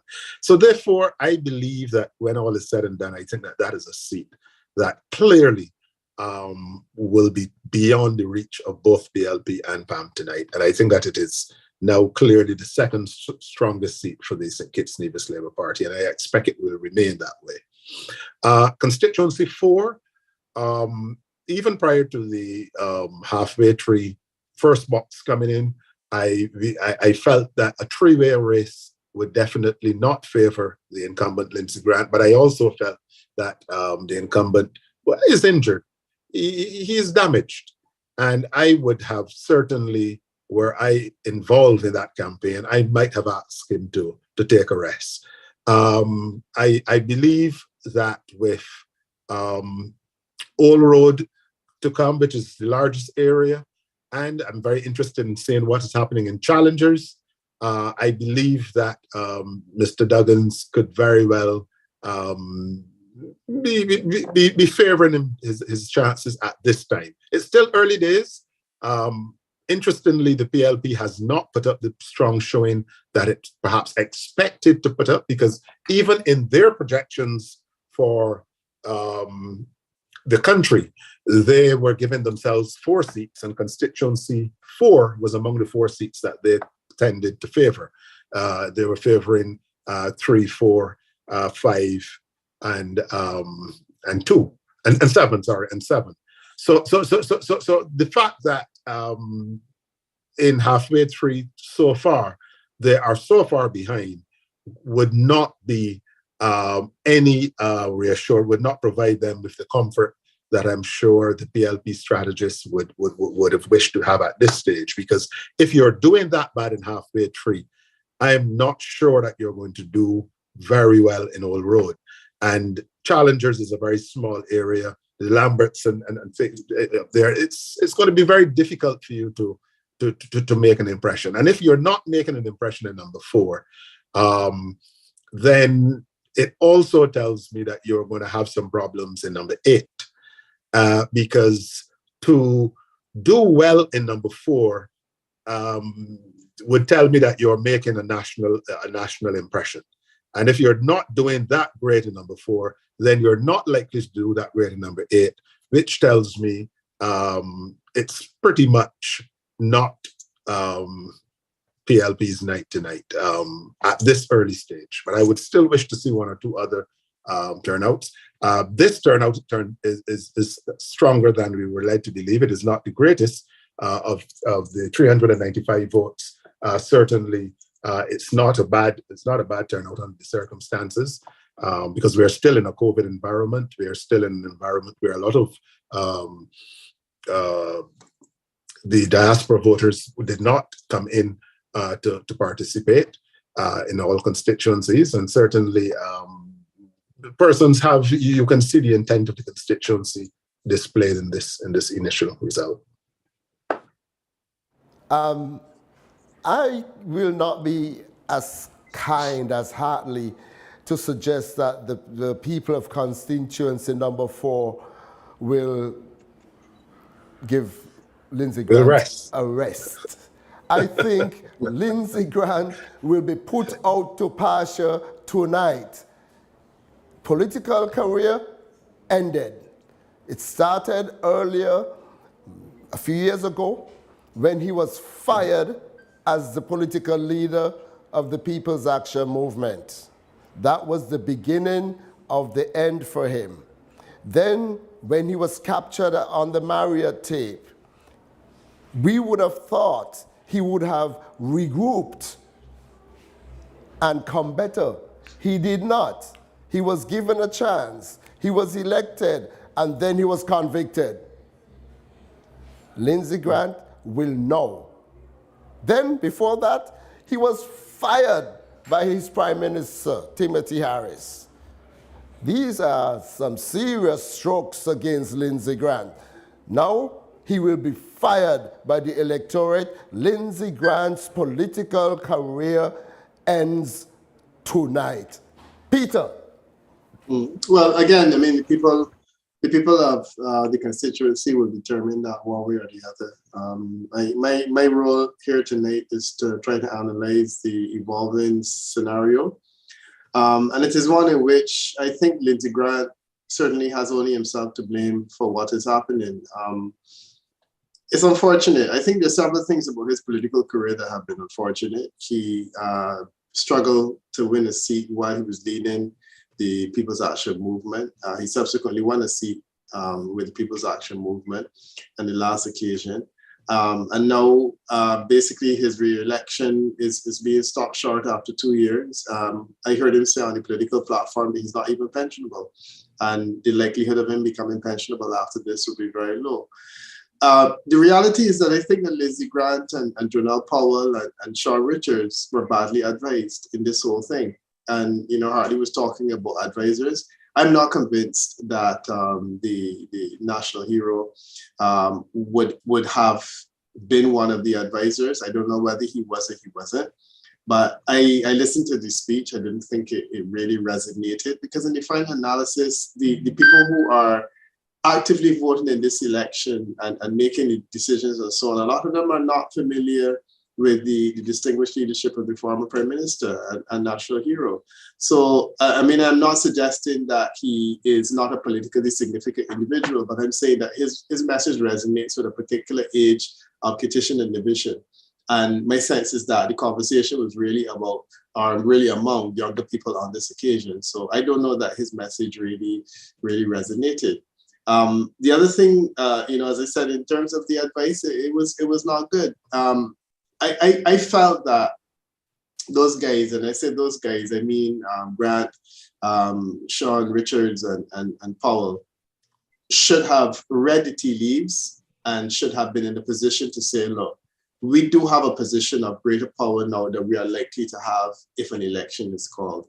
Because what we're seeing tonight was easily predictable in terms of a likely outcome.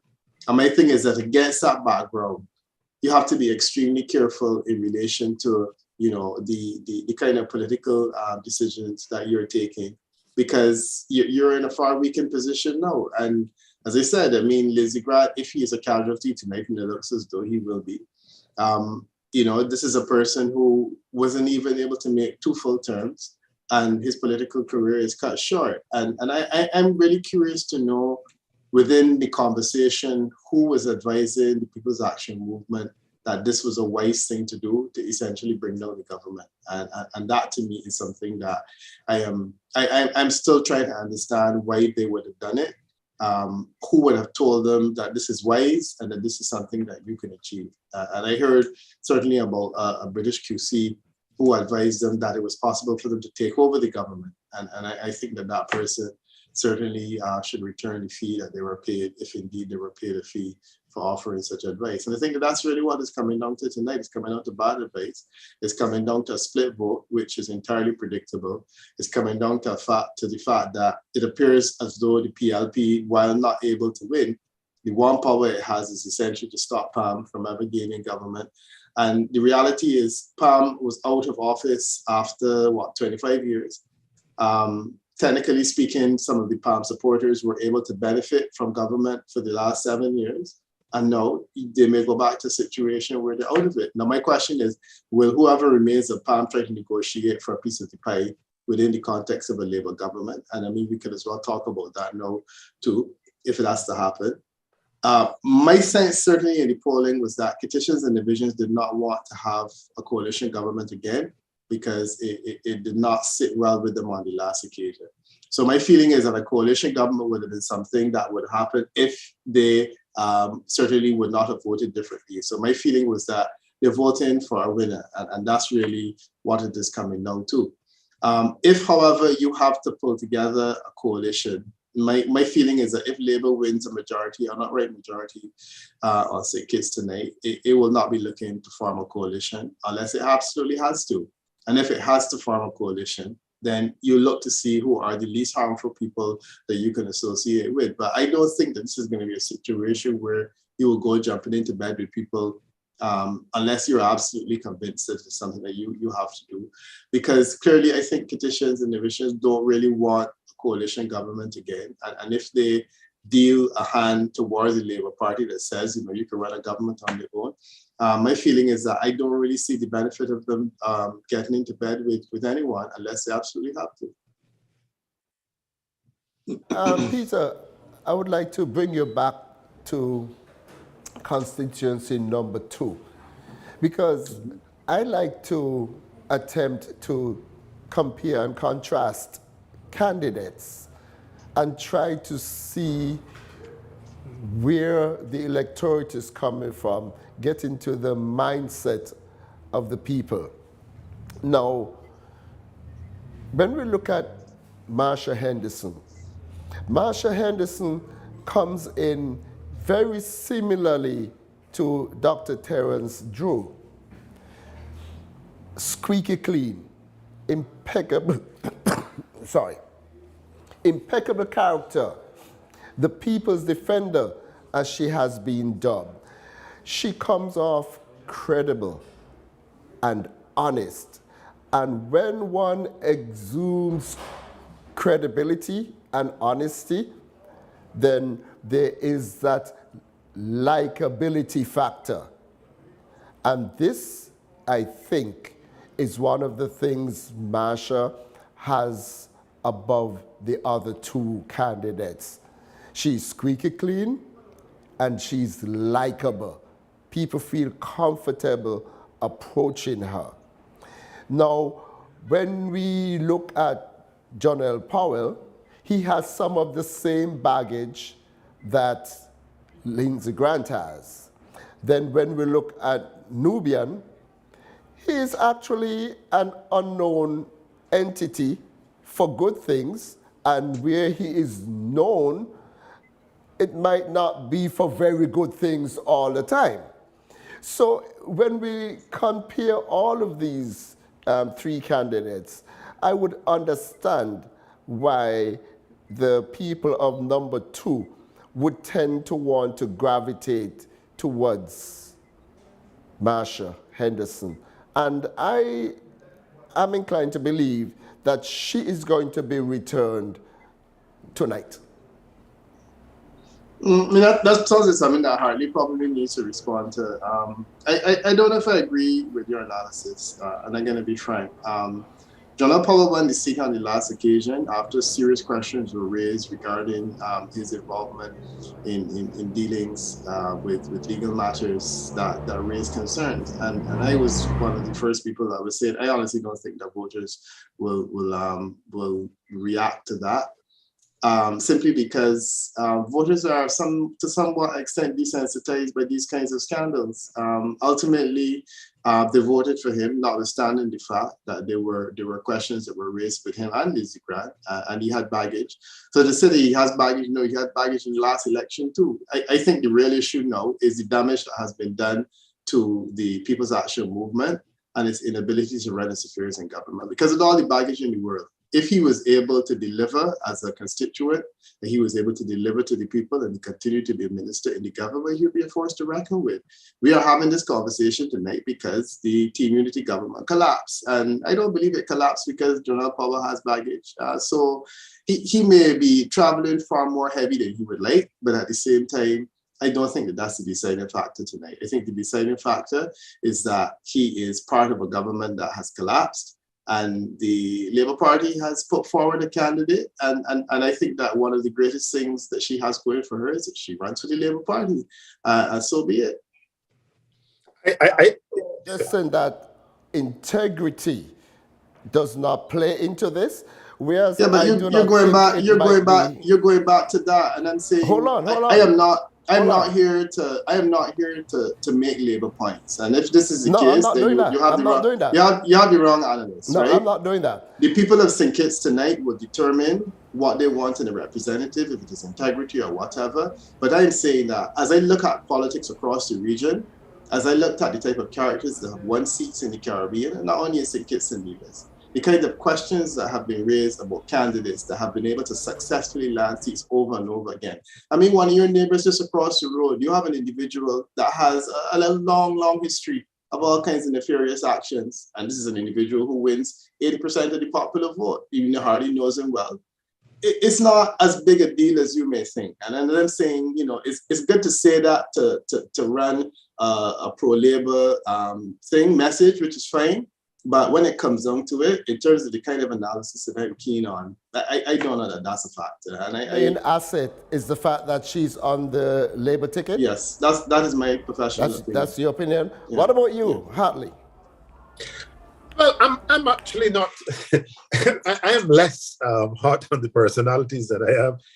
I believe that a race starts with everyone being able to bring their strengths to the table. And interestingly, I was speaking about strategy earlier, and I actually would have considered General Powell for leadership if I were an advisor to Pam. I certainly think he would have been a far more attractive proposition for leadership at this stage than Sean Richards, because the fact that Sean yielded leadership in 2015 and again in 2020 tells me that he disqualified himself. He did not think that he was up to it.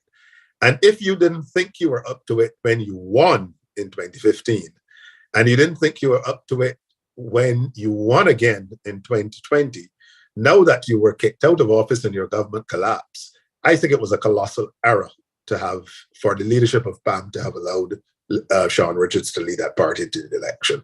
And I think by process of elimination, with Lindsey Grant, as I said, damaged, I would have thought that Janelle could have been powdered enough. Could have been, some makeup could have been applied to him and some fresh coat of paint. And I think he could have, for a moment, he could have caught the imagination of a floating voter.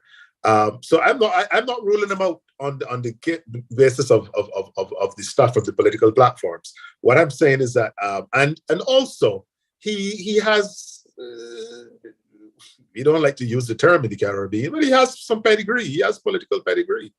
We all know he's not a first generation politician in his blood. We know his history, and therefore I believe that it was an error to have not considered the question of leadership. And secondly, I believe that the PAM campaign was all over the place. It never really centered on anything. It focused. I mean, when you have a situation where PLP last night, for example, ended its campaign at Greenlands. I mean, I've been fighting elections in St. Kitts and Nevis since 1993. And if you know St. Kitts politics, Greenlands belong to the People's Action Movement. That is where you normally associate. So that alone told me something is wrong. When you look at where the meetings were held last night, I'm not sure what was the strategic relevance of some of the locations. So but it is still early to call the seat. I think that number two, if, as I said, there is going to be a battle tonight, I still think it will be a number two. I think that Janelle is still capable of putting up a reasonable personal battle, but I believe he's wrong. He's running with a party that has been damaged, a party that has not handled the collapse of the unity government properly, a party that has not been able to rebut much of what was thrown. I don't want to say what it was that was thrown at them by the Prime Minister and other members of the flagging government that is now going out of office. And I think that I believe there could very well be a change in number two, but I don't think it is going to be as significant as you may wish to think, because I believe that the residual PAM support in the city area, together with it's a constituency that's where the quote unquote the ghetto boys, the groups, I could use another G word, but the groups are centered. And a lot has to do with who is able to garner their support, who's able to mobilize them, who's able to rally them. And they're moving groups, as I would stress, and they don't underestimate the capacity of transactional politics in these islands at this stage in a post-COVID era. What do you think about elevating Jonelle to the leadership position as opposed to Sean? And do you think if that were to happen, it would have a negative impact on the PAM support in Sandy Point? But I mean, it isn't. I thought that this was one of the things that was contemplated in the last election in 2020, when it's alleged that Mark Brantley was courting Jonelle Powell for leadership. My feeling is that a lot of people thought that he was a more natural leader for PAM long term than Sean Richards. He had the kind of political pedigree that seemed to have been associated with a leader. And I agree with Hartley that I personally think that that's where he would have ended up at some stage anyhow. Because to me, Sean Richards always seemed like such a natural leader for PAM. The question I have in my mind, though, is he must have a strategy. And I'm saying that if your strategy is to say, let's break up this thing because it doesn't look as though it's going anywhere, you would normally want to do that in a situation where you can hold on to your seat. And I'm saying that the numbers that I'm seeing from the last election, the fact that he would have won with 54% of the total popular vote in a situation where Team Unity was unified, the fact that a swing of 5% essentially puts him out of business. And with what we have already been seeing in the few constituencies that have come in, the swing is already in that vicinity. My question is, what are you thinking? Because clearly you can get rid of Sean Richards, but I don't know, will you want to be elected to lead a party that is in opposition? Or alternatively, a party that's not part of the conversation at all because it ends up with one seat? And that to me is my concern. So I agree with Hartley that he would have been a reasonable leadership option. Frankly, I don't know that it would have made any sense for them to consider changing leaders at this stage, because my feeling is that when they made a decision to go after the Prime Minister, they did it in the full understanding that it could break up the government. And my sense is, if you make that decision, you have to have some kind of game plan. And I am not convinced on what I'm seeing tonight that Jonelle Powell had any kind of game plan. But certainly, if you look at the individual, sure, I think he could have been a PAM leader. I think it should have been an option, and I believe it was being considered at some levels. However, my question is, how does he map his way back from this? I mean, he's not an old person, he's a young guy. But ultimately, it must be harder to fight back from this. Pam was in government for 15 years in association with another party. They have now been in government for 5 years or 7 years in 6 years in association with another party. What is the realistic prospect for Pam being able to say that we can present an alternative and we can win a government in a situation where your history has not been a particularly good one? So that worries me and it troubles me. Notwithstanding what I said earlier, I don't think that things are looking good in number 2 for Pam, certainly not for the PLP. But my question really is, what were these guys thinking? And that's what it keeps coming back to. You wouldn't pay the advisors, the teams, the guys who came down from Barbados? No, I don't think that they were the advisors. I think that what happened is after the whole thing fell apart, they tried to look for people who they felt they could rescue it. But the results are coming. Okay. Getting some results.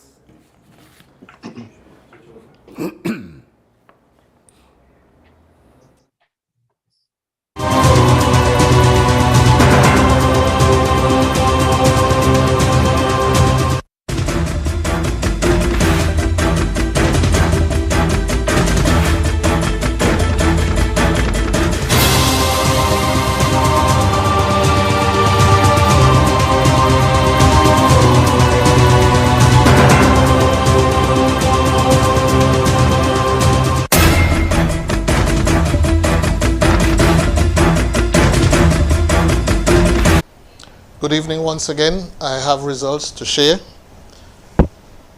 Constituency number 4, halfway tree polling division 5B, where there were 411, that's 411 registered voters.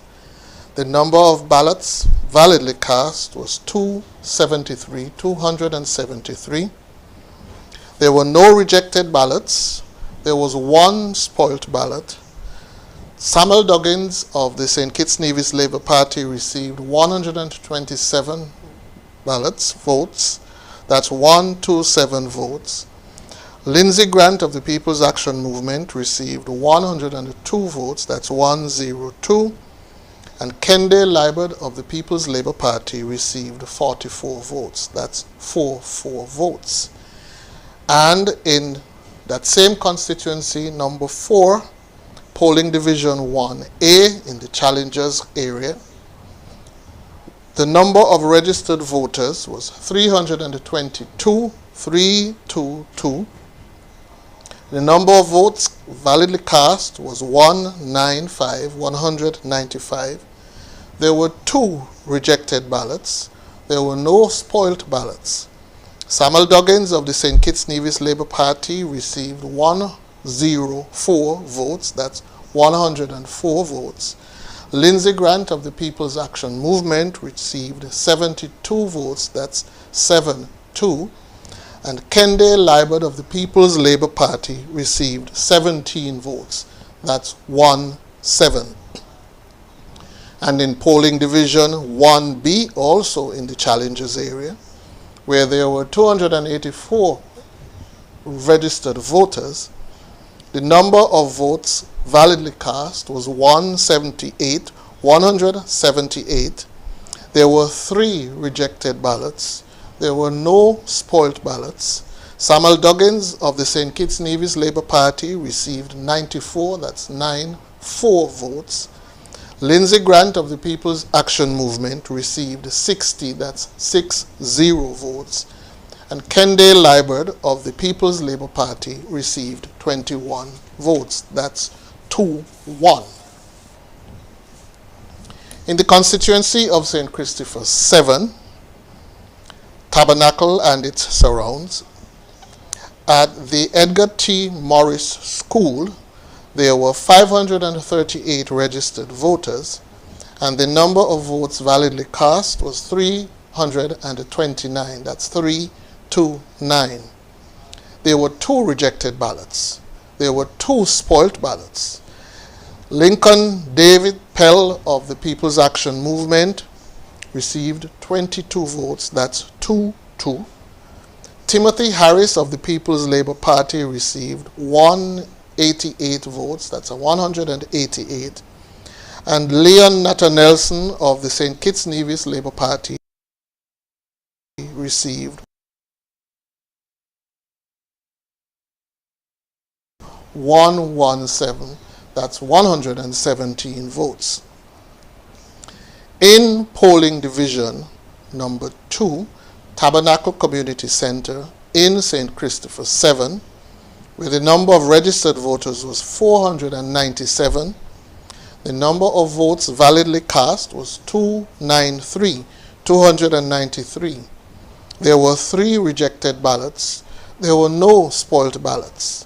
David Lincoln Pell of the People's Action Movement received 20 votes, that's 20 votes. Timothy Harris of the People's Labour Party received 202 votes, that's 202. And Leon Nathan-Nelson of the St. Kitts-Nevis Labour Party received 68 votes, that's 68 votes. I will be back with further information, but right now it's over to Master Control.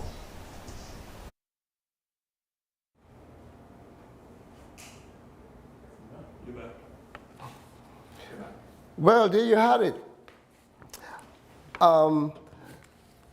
There was an other issue which caused me not to get the box for the first set of results from number 7. Could you furnish that for me, please? In the meantime, let us go back to constituency number 4, where the trend continues. The People's Labour Party, they got 17 votes. The People's Action Movement got 72. This is in box 1A. And the St. Kitts-Nevis Labour Party got 104 with 2 rejected ballots. In box 1B, Challengers Community Center again. The People's Labour Party, 21 votes. The People's Action Movement, 60 votes. The St. Kitts-Nevis Labour Party, 94 votes. Halfway tree, well, we looked at that already in box 5B, where we saw the same trend. So what is happening here is that Samuel Duggins is extending his lead in constituency number 4. Hartley. Yeah, because I'm being told that he won the challengers boxes as well, and that is the point I was making earlier, that the 2 bad weather areas of that constituency are the halfway tree on the one hand, the western side, and the far eastern side is challengers, and for Labour to win those 2 geographical areas. And by reasonable margins, I really think it is going to be very, very difficult for the People's Action Movement to hold on, because the boxes to come now are boxes that Labour should win under normal circumstances. And I don't see them losing halfway tree, losing challengers, and being able to win convincingly in the Old Road area. Therefore, I can see a situation where PLP, unfortunately from its perspective, turned out here to be a spoiler as opposed to being a serious threat. And I believe that we have now to pay some attention to whether that will be its role tonight. Because, as I said, to win in number 1, to win in number 8, to win in number 3, it should be doing better in number 4. And if you're not doing better in number 4, I think the PLP's strategy, again, has to be looked at, because I do not think that it ran the type of campaign that gave its candidates a fighting chance. If you're going to go presidential, go presidential. If you are if you're going a national scenario, then go national, you know. But it has to be like that. All right. But I think, again, what we're again seeing, and I'm surprised that we don't have results yet for number 8. I think that is really the key constituency now for us to pay some attention to. One box in number 8 can do it all for us, because we did see strategically Labour having a very, very crucial meeting in the Keon area. And that was a very strategic move. I think that, again, PAM may very well have erred in terms of seeding Keon. PAM and PLP would have erred in terms of seeding Keon that late in the campaign. I believe that both parties will pay a dear price, because once you let go of number 8, I think you're going to impact on number 7 as well. Yeah, I actually didn't get all of the data that is coming in, but I got a fairly clear trend. I heard the results from number 4, but I was listening to our feed and not to the other feed, so I wasn't able to hear what a lot of the results that came in. But they seem to be confirming the expectation that we have a PAM that is in trouble. The PAM is struggling in relation to Jonah Powell and Lindsey Grant, and I think that if they're struggling there, it's pretty much all over. The Labour Party is doing well. Labour Party has benefited from this organization. I also heard results from Timothy Harris's constituency, and it appears as though he will be returning, which is not a huge surprise to anyone. But otherwise, the PLP doesn't appear to be doing very well, other than to be able to say that it has badly wounded and damaged the People's Action Movement. And we really wonder what the future will hold for PAM if tonight's trends continue. Yeah, so this is it. I mean, Hartley's points about the campaign and the strategy and whatnot are really quite interesting. But to me, the performance that we are seeing tonight is the performance of a collapsed government. And generally speaking, when governments collapse, they don't do well in the election that falls after. The Prime Minister was hoping, Dr. Harris was hoping that hopefully the petitions may have seen the collapse part of it as a PAM, CCM aspect of it that collapsed, as opposed to saying that the whole thing fell apart. But clearly, it has seen it as a government that has collapsed, and it's basically saying that they're looking to go in a different direction. But I'm also going to have to go back to my other responsibility shortly. So I don't know if there's anything important that I can say, because I've been with you guys for a while. Before you go, Hartley was suggesting earlier that a weakened performance in number 7 might translate into somewhat of a weaker performance in number 3 might translate into somewhat of a weakened performance in number 7. I don't want to misquote you, Hartley. Was that the gist of what you were saying? No. What I'm saying is that Tim will definitely win number 7. What I'm saying is that. Yeah. What I'm saying is that number 8, strategically, I would have thought that both PLP and PAM would have been more aggressive around the borders between Connery and coming up to Keon in there. Once you are so weak on that border, right? Yeah. Once you are so weak in there, you are putting pressure on Tim. Tim is putting pressure on himself. Now, he will obviously prevail in Mansion and Tabernacle, but I think that it essentially yielded or ceded the number 8 seat, and that's why I'm eager to see the results, because I've saw nothing in the campaigns of PAM or PLP to suggest to me that they seriously went about trying to hold on to the number 8 seat. And if you are yielding the number 8 seat to the Labour Party, you essentially are yielding the government. And that's why I say I'm still trying to understand what this campaign was about, other than to each go after the other and commit murder-suicide. I mean, this is a classic case of murder-suicide we are seeing tonight, because I'm not sure who will brag tomorrow out of the two of them, but they have succeeded, to my mind, in cutting each other's throat. And I think that the country is fortunate to have someone as level-headed and as focused as Dr. Drew to stand in and fill the breach. And with the support of the Grand Master, Dr. Douglas, in there to provide that guidance and leadership and assistance, I believe that St. Kitts ultimately may very well be better off. But I'm at a loss to understand what the two parties were seeking to achieve in this particular election. In a position where they simply had to sit back and do no harm.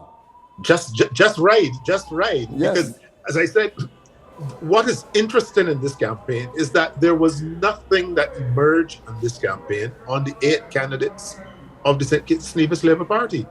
I find it I listened night after night. I followed all of the activities. I followed all the social media. And there's nothing I have heard about Marsha Henderson that I don't find quite inspiring and all about. The same thing with Samal Duggins. The same thing with Kenny Douglas. The same thing with Netta. And you cannot be serious in wanting to withstand a challenge from a party if you build a campaign purely on firing shots at a nemesis. You have at some point to be able to put together a campaign, and you also should have come with a campaign that will make people think twice. You did nothing to stop the growth and the resurgence of the Labour base. And all of the support that Labour would have lost in 2015 and 2020, I am forecasting tonight that it is going to get it back. Because where else do they go if you love your country? I think that the voters were not given a serious challenging decision to make in this particular campaign at all. I think it was a case in which if you love your country, you had to vote the way I'm seeing that people voted. It's not just about why not you. It should also be why me. Exactly. See? And for the St. Kitts-Nevis Labour Party, it was just laid out for them. Yeah. And they had to do very little because of the cannibalism that was alluded to earlier. Peter, your take on that aspect. Yeah, I'm anxious to hear about the outcome in number 3. I think that I didn't hear the conversation between you and Hartley regarding number 3, but I do feel that number 3 probably is probably the next best indicator as to whether the PLP can salvage any kind of presence tonight in Parliament. And that's really what we have to look to, because I think that the other ones don't appear to be trending in a direction, and that would have been their second strongest support base. So I'm anxious to see what happens there. I'm told that Kittitians don't normally reject a person and then elect them, reject them, and then elect them again. And if that's the case, we will see history being made tonight as the first person that has been able to, Congressman will be the first person that has been able to buck that trend if he is able to regain the seat, of winning the seat, losing it, and then regaining it at a later point in time. So my eyes are on number 3. I think that the remainder in terms of the trends are pretty clear in terms of where we're going. And I entirely agree that you had a government, you threw it away, you broke it up, and ultimately you're handing it to the Labour Party on a silver platter. And the fact is that there wasn't the lift for the Labour Party would not have been a particularly heavy lift, simply because you're dealing with a collapsed government and people dealt with it accordingly. But gentlemen, I enjoyed being part of your presentation tonight, and I want to thank you for the invitation to be part of it. And hopefully we can have a post-mortem at some stage and look at what went right or what went wrong, if anything went wrong at all. I know you're very comfortable when you're dealing with numbers before you. And we are yet to get much more of that. So I would have really liked to be able to talk to you some more when more of the numbers had come in. But that is not to be. I understand you have another engagement. So it was a pleasure sitting here with you tonight. My pleasure. Yeah. Okay. And thanks again. Okay. Yeah, thanks, Peter. So yes, Hartley. Yeah. The way what I'm saying here now is that essentially, as a student of politics, the only seat that is of interest really now coming down to be of tremendous interest to me is the seat of number 5, the constituency of number 5. I think the question now is, will the leader of the People's Action Movement prevail? If you're being beaten the way I'm seeing, if the result of number 4 to me speaks volumes, not the result, the trend in number 4 speaks volumes, and I am pretty clear that number 4 speaks for number 3. Number 3 speaks for number 1. Number 1 speaks for number 8. Number 6 has spoken, which tells that is 5. So it's clear to me that there will be a Labour government in Kitts-Nevis, and I'm prepared to say that at this juncture, there will be a Labour government in St. Kitts. How it is, whether it is on its own or whether it leads, will be another thing. But there will be, and I think that is an interesting trend we're seeing developing. Okay, I'm going to break for some live results in about 30 seconds. I think we're going to be looking at the seat that you are interested in, Hartley. Yeah, we're going to Constituency be looking 5. at St. Christopher 5. I would love to hear what's happening in St. Christopher 5. That to me right now is where the excitement is. I see 7 as thing. I think 7, we know where 7 is going to go. But 5 is really where I think now the battle of the night will take place. Well, let's go now. And I have some further results to share. Nevis 10, Gingerland. Polling Division 3 at the Hanleys Road Community Center, where there were 339 registered voters. There were 158 votes cast. That's 158. There were no rejected ballots. There were no spoiled ballots. Eric Evelyn of the Concerned Citizens Movement received 109 votes. That's 109. Rowan Isles of the Nevis Reformation Party received 49. That's 49 votes. Also in Hanleys Road, polling division number 4, where there were 141 registered voters, 77 votes were validly cast. There were no rejected ballots. There were no spoiled ballots.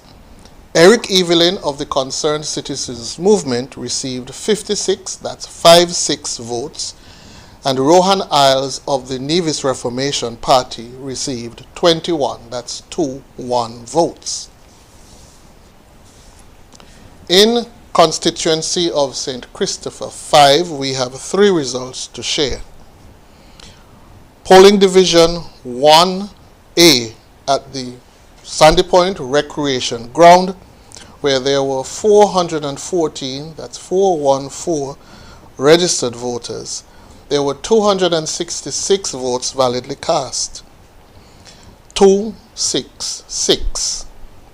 There was 1 rejected ballot. There were no spoilt ballots.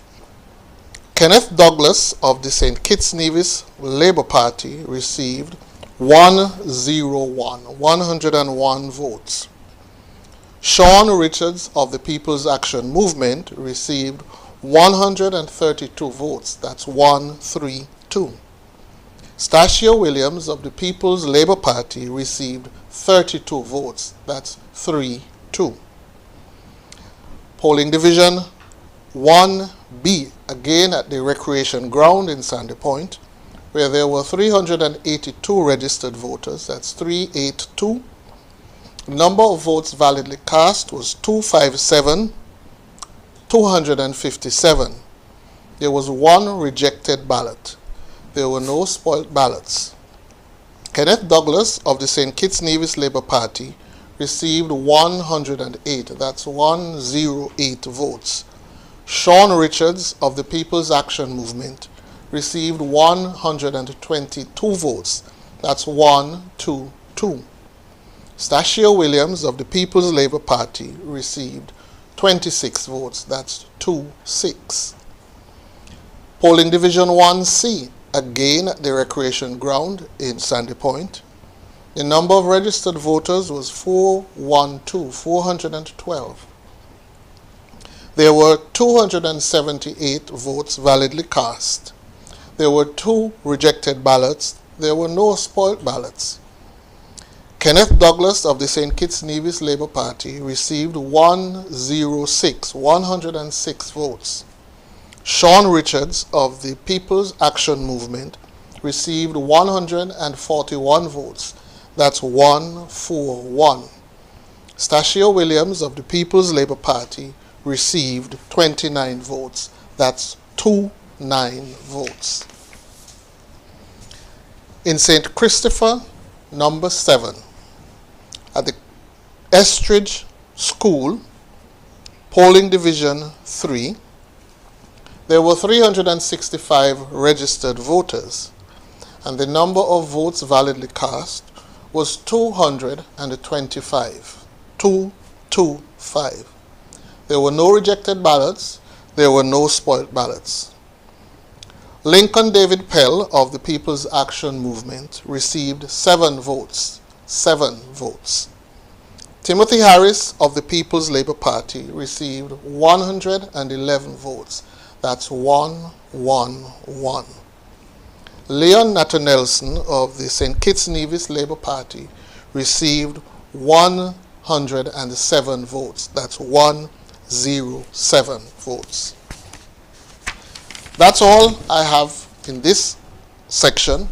I will be back with you, but right now it's over to Master Control.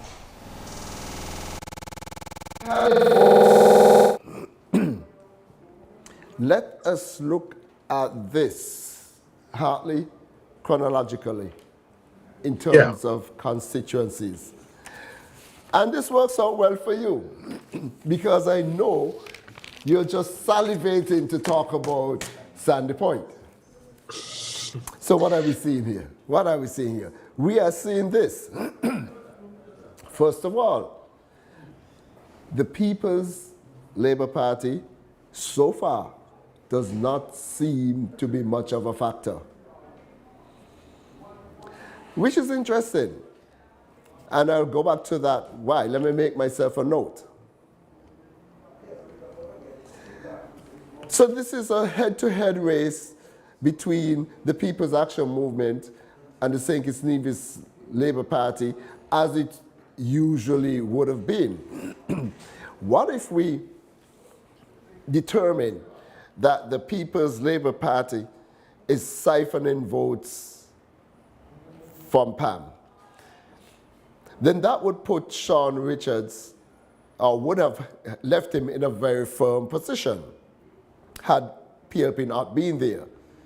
What if they're siphoning votes from the St. Kitts-Nevis Labour Party? That would have been concerning for Sean Richards. Look at, for instance, box 1A. If we are to presume, and this is an ideal situation, if we were to presume that the PLP votes all came from Labour, in the absence of PLP, Labour would have won that box. Same story in 1B. not so much so in one seat. Talk to me, Hartley. Yeah, it's a very interesting situation unfolding there. I think that what it is telling me is that the number 5 constituency is remaining loyal to the People's Action Movement. There's a strong PAM loyalty in that constituency that not even the arrows of Sean are shaking, and it looks to me as if he will emerge. He will continue to edge home. What it is telling me, however, is that the seat after this election shall become a seat that is in play, because you are supposed to, certainly when you hear the result of number 6, you will know what a sure seat is. When you hear the results of number 9, number 10, number 9, you will hear what a sure seat is. And as you're saying in number 10 as well. So what it is telling me now, even if you look at the result that we're seeing in number 7, with Natta running the Prime Minister that closely in number 7, PD3, where the Prime Minister got 111 and Labour got 107. What that is telling me now is that emerging from this election, there really are going to be just 3 strongholds left, 3 sure seats in the country. Well, probably number 1 will add to that, making it, and I suspect number 3 will return to its traditional position of being a particularly strong area. So we're seeing some residual loyalty to PAM in number 5, but that is the only strength that we are hearing or seeing so far tonight. It is not surprising. That's why I said I wanted to see what was happening there, but it would appear to me as if Sean will be able to prevail in number 5. It looks to me as if Prime Minister Harris will retain number 7, but with a significantly smaller margin, which again should not be anything of comfort to him. I am prepared to think that the other 6 seats on St. Kitts, it is going to be very difficult for either the PLP or PAM to win any of the other 6 seats from what I'm seeing. Because I think that number 4 is a significant barometer in St. Kitts politics. And if number 4 is going the way we are seeing it going, I believe that will be the trend in number 2, in number 1, in number 3, in number 8. I expect that will follow. So at this stage, there are no surprises so far in terms of constituency 10, constituency 7, constituency 5.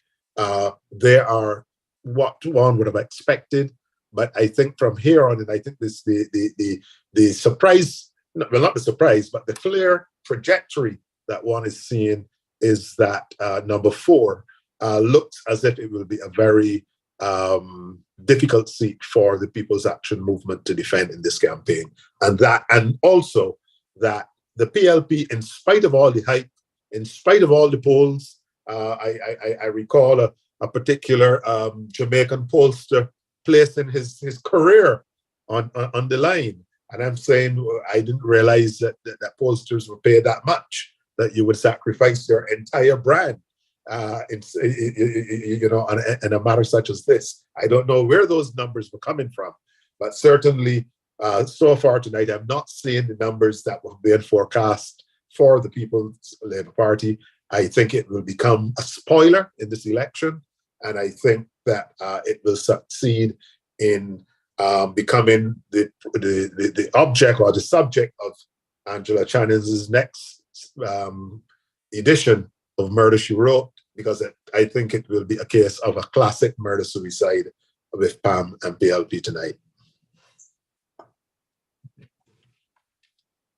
So far. But what I want to look at is the loyalty factor, to which you alluded earlier. Let's look at St. Christopher 5. Despite the perceived weakness of Sean, despite the fact that he seemed to had ceded the prime ministership at a time when he did not have to, because he commanded the majority in cabinet, in parliament. Despite that, there is still the residual loyalty to the People's Action Movement coming out here in Sandy Point. Albeit, the St. Kitts-Nevis Labour Party is not far behind. They're making a very impressive showing here tonight. You see? And I want to look at Dr. Harris's PLP. Yeah, Yes. I think a lot. Yeah, I think a lot had to do with the capacity of. I think it was a judgment call on the part of the leadership of the Labour Party. Its goal in this election, first and foremost, had to be to win the government, to secure a majority. I think that was the aim of the Labour Party. It had to win 1 seat, 2 seats, 3 seats, 4 seats, 5 seats, 6 seats, 7 seats, 8 seats. Any student of politics would know, counting backward, the 8th seat would always have been number 7. The 6th seat would always have been number 5. The 5th seat could be a toss-up with number 2 and number 4, but I believe persons would have given number 4 the edge as the 5th seat. Therefore, that's the 6th seat. Therefore, I can see where young Kenny Douglas could have benefited a bit more from the party's overall machinery and energy and presence if these were normal times. But given the fact that with the horrible demise of the last administration, one got the impression that Kittitians wanted to have a government formed on St. Kitts by a political party. And therefore, I think that the Labour Party was correct in seeking to win, to secure a government, as opposed to distributing to pursuing 8 seats. It was not a case of all 8. I think it was a case of clear majority. 6 seats, 6 is half of 11. And I believe if the Labour Party succeeds tonight in winning 6 seats, I believe that the gentleman Natta and Kenny Douglas would have done a tremendous job. I think they did what they were supposed to do, which is keep the incumbents at home in their constituencies, give them the scare of their life, run them hard, and remain there. Clearly, if Natta remains on the ground in number 7, and if Kenny Douglas remain on the ground in number 6, those 2 constituencies could, in 5 years, become very, very, very toss-up constituencies, because we are seeing vulnerabilities in both. The incumbents are holding them so far, but they're not convincing. Tim Harris is obviously damaged in number 7. That is what we are seeing. And he probably will prevail, but he is coming out seriously damaged. Sean Richards is coming out seriously damaged as well. So I think that all in all, I think that given what the Labour Party had going into this election, because no one anticipates an election, a government is going to collapse in 2 years, I think to have pulled itself up, united itself around a new leader, and to be able to mount the type of campaign that it did, and to be able to tonight have a strong enough team that gives it a very good chance of forming an outright government in the Federation, I think is a phenomenal achievement and performance on the part of the Kitts-Nevis Labour Party. Now, in 2015 and 2020, Timothy Harris presented himself as somewhat of a kingmaker. He suggested that members of the People's Action Movement were able to win their seats because he presented them to the electorate. That is not being borne out here tonight. Because what we are seeing, if that were to be held true, the PLP candidates should have been outperforming the PAM candidates. Not so. Not so at all. So it seems to me that Timothy Harris might not have been the kingmaker that he presented himself to be. And I believe he so far is prevailing in number 7 because of the loyalty factor. Because of the loyalty factor. But still, Leon Natter is not being held very far behind in boxes 1 and 3. You see? And this is the only constituency in which the People's Labour Party seems to be significant in any form and fashion. When we consider them in constituency number 5, they're not in contention.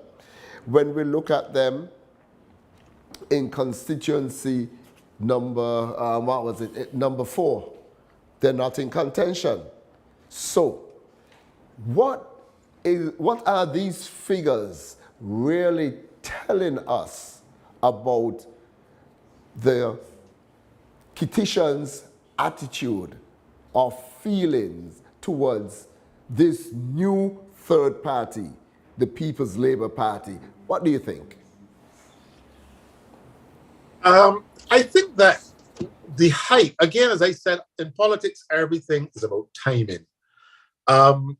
I believe that the PLP had an opportunity at the start of this process to make an impact. I believe they made a strategic error in drawing this campaign out. This is quite reminiscent of former Prime Minister Fernando Stewart in Barbados, when he had a similar scenario confronting him now 4.5 years ago. And he went right down until, I think, a couple hours before the constitutional time. Caribbean people do not like that. I think that Tim he captured the imagination of the country when he fired his colleagues. I think he captured the imagination of the country when he came with what I can term a mini budget, and he would have had some support. My view is that he should have launched a comeback effort there and then. He should have launched his party within a week or two of that, and he should have dissolved. The parliament was already dissolved. He should have named a date for an election and go on the strength of vote Tim for PM. I think he wasted a good 6 to 8 weeks trying to get 8 people brought together from nowhere, from nothing, persons hardly known outside of the 4 walls of their immediate communities. A person from St. Peter's who was not known in Keon, who was not known in Connery. It really did not make a lot of sense to me what was going on. And I believe that in the final analysis, what PLP has succeeded in doing is when they were all then thrown out there in waters very deep for them to stand, they all essentially succumbed to the pressure of a 90-year-old party, of another established party. What has happened is that when man for man, pound for pound persons were analyzed and put on a level, they really were not matching up. And Tim's to have made an election, a referendum on yourself and your stewardship, when your government just collapsed around you, when you have your old nemesis, the Labour Party, added to that of your former ally, PAM, plus your other partner, CCM, all coming at you, I didn't think that Tim was strong enough to withstand that. And therefore, I felt that it was clearly a case where the party did not have the organizational capacity to contest seriously 8 seats on St. Kitts and to make that much of a showing, because I don't think that Tim's image as a prime minister was sufficiently established. Gaston Brown could perhaps attempt that he could have 5 years ago attempted that in Antigua. Mayor Motley can perhaps attempt that in Barbados. Roosevelt Skerritt can attempt that in Dominica. but I don't know that you can seek to you can think that you have a coattail so long. I think it borders on a bit of arrogance and a bit of conceitedness to believe that your coattails could be so long that you can just come and put 7 names on a ballot paper and say, come, these are with me, vote for them and make me prime minister. Those days, you cannot educate people and then treat them and then relate to them as if they're not intelligent. And what the Kitts and Nevis electorate is saying this evening clearly is that they have analyzed the situation and they're not happy with the hodgepodge put together political pillow that was prepared and served by PLP in this election. And by the same token, I don't think that PAM fully recovered from its dismissal from the cabinet, its members. Certainly there was nothing fresh about it. It looked stale, it sounded stale, and it never really properly launched its new candidates. It was still being led all along by the 3 who were rejected. You never thought that there was a serious alternative in PAM. And therefore, what one is seeing emerging is a situation where both of them, I think, tonight will have to go back to back and rethink their strategies, because neither, to my mind, offered itself as a serious alternative in this government, in this election. Labour 6, PLP 1, PAM 1, NRP 1, CCM 2. That's a realistic scenario. Speculate for me. What then happens to the PLP come the next election cycle 5 years down the road? I honestly don't think there will be a PLP in the next election cycle going down the road. The PLP was a one-off thing. This is a one-off scenario. This is an eclipse of the moon. This is something that happens once in our lifetime. The PLP will die. If it does not win a second seat, it will die tomorrow.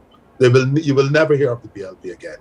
And PAM, I think, will have to lick its wounds. I think it will find it very difficult to re-emerge in the short term. And the opportunity now would now present itself for a new entity to emerge in St. Kitts politics. Because I think you have 2 badly injured, badly damaged political entities that I'm not sure will recover from what I think and what is shaping up to be a resounding rejection tonight. Well, I believe the PLP will be vanquished. However, I also believe that creates the space for the People's Action Movement to regroup, reevaluate, and put together a party, an organization, because they're 57 years old. I do not think they're going to just ride away into the sunset. I think they will use the next 5 years to reorganize themselves.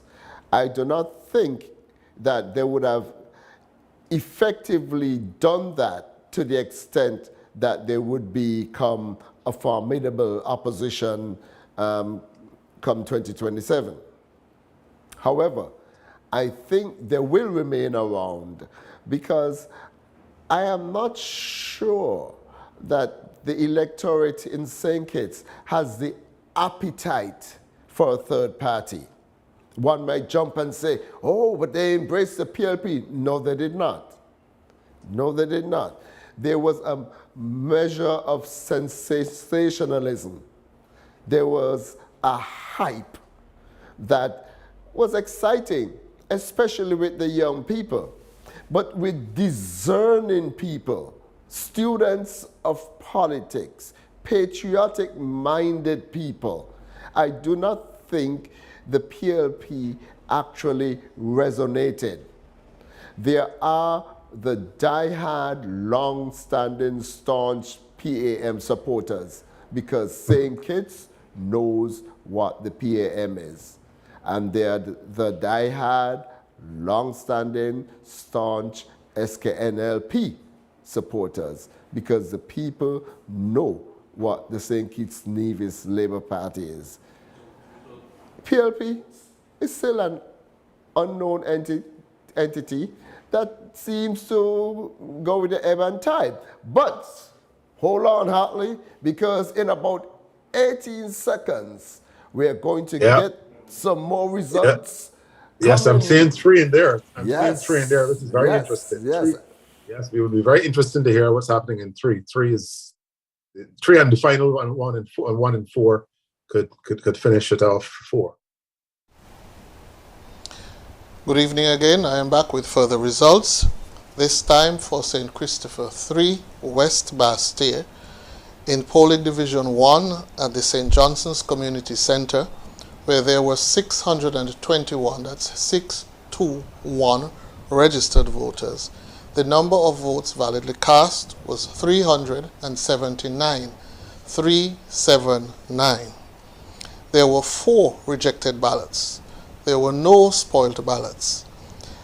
Aquila Byron Nisbet of the People's Labour Party received 96, that's 96 votes. Kervin Freeman of the People's Action Movement received 33, that's 33 votes.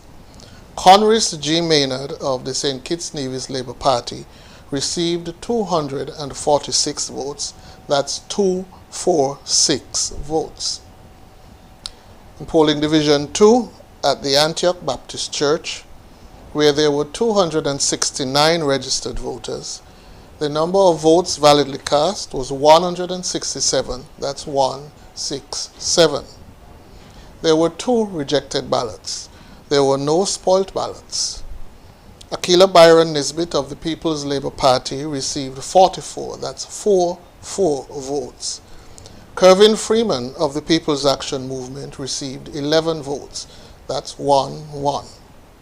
Conris G. Maynard of the St. Kitts-Nevis Labour Party received 110 votes, that's 1-1-0. In polling division 3, located at the Methodist Schoolroom on Cardin Avenue, where there were 404, that's 404 voters registered, the number of votes validly cast was 235, that's 235. There was 1 rejected ballot. There was no spoiled ballot.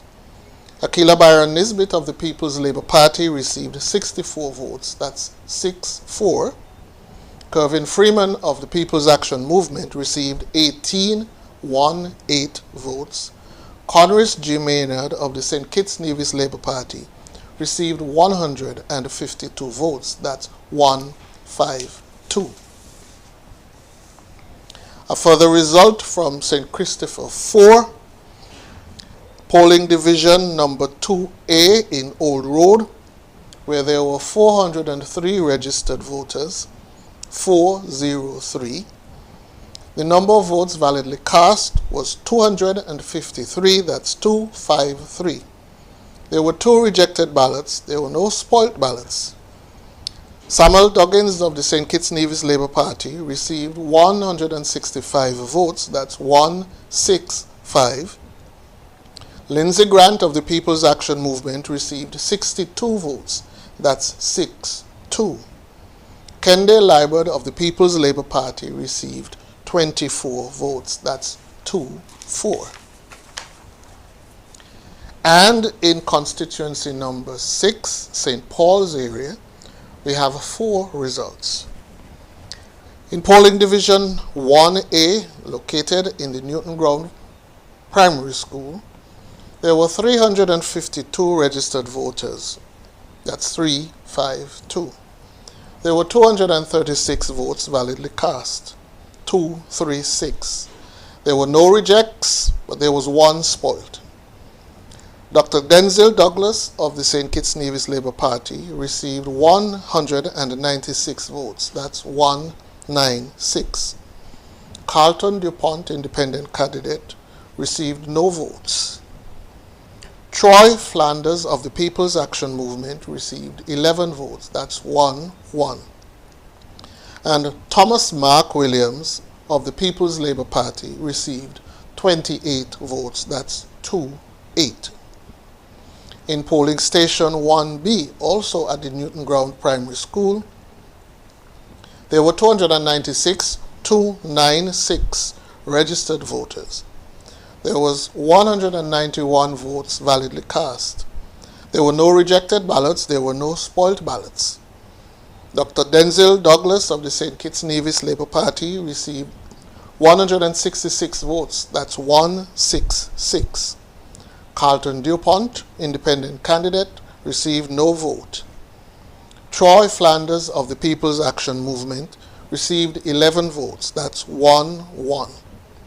And Thomas Mark Williams of the People's Labour Party received 14 votes. That's 1-4.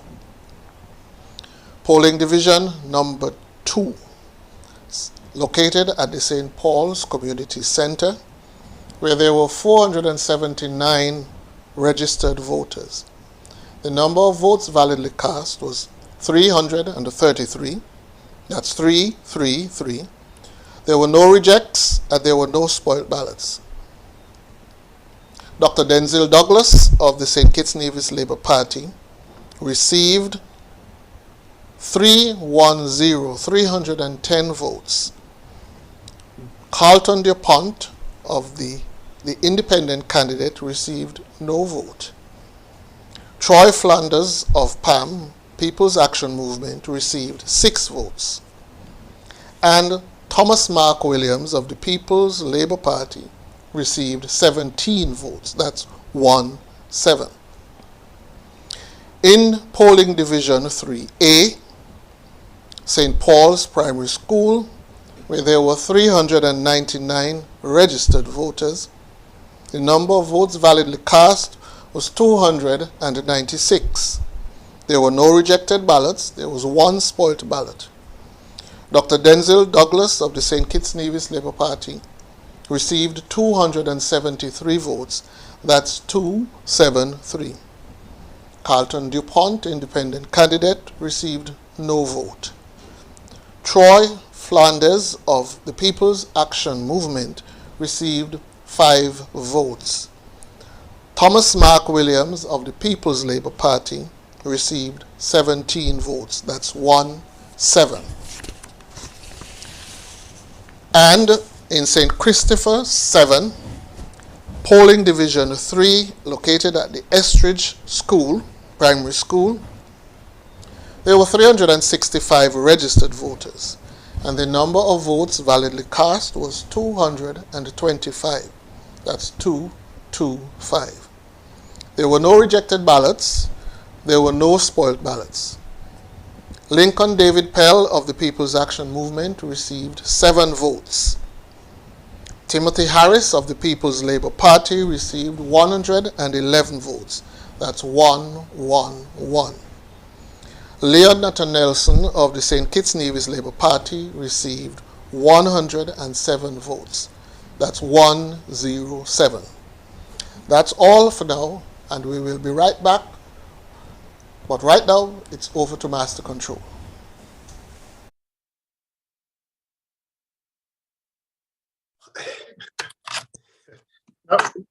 Well, clearly what I'm seeing here, as I said, 4 told me where I could expect 8 and 2 to be.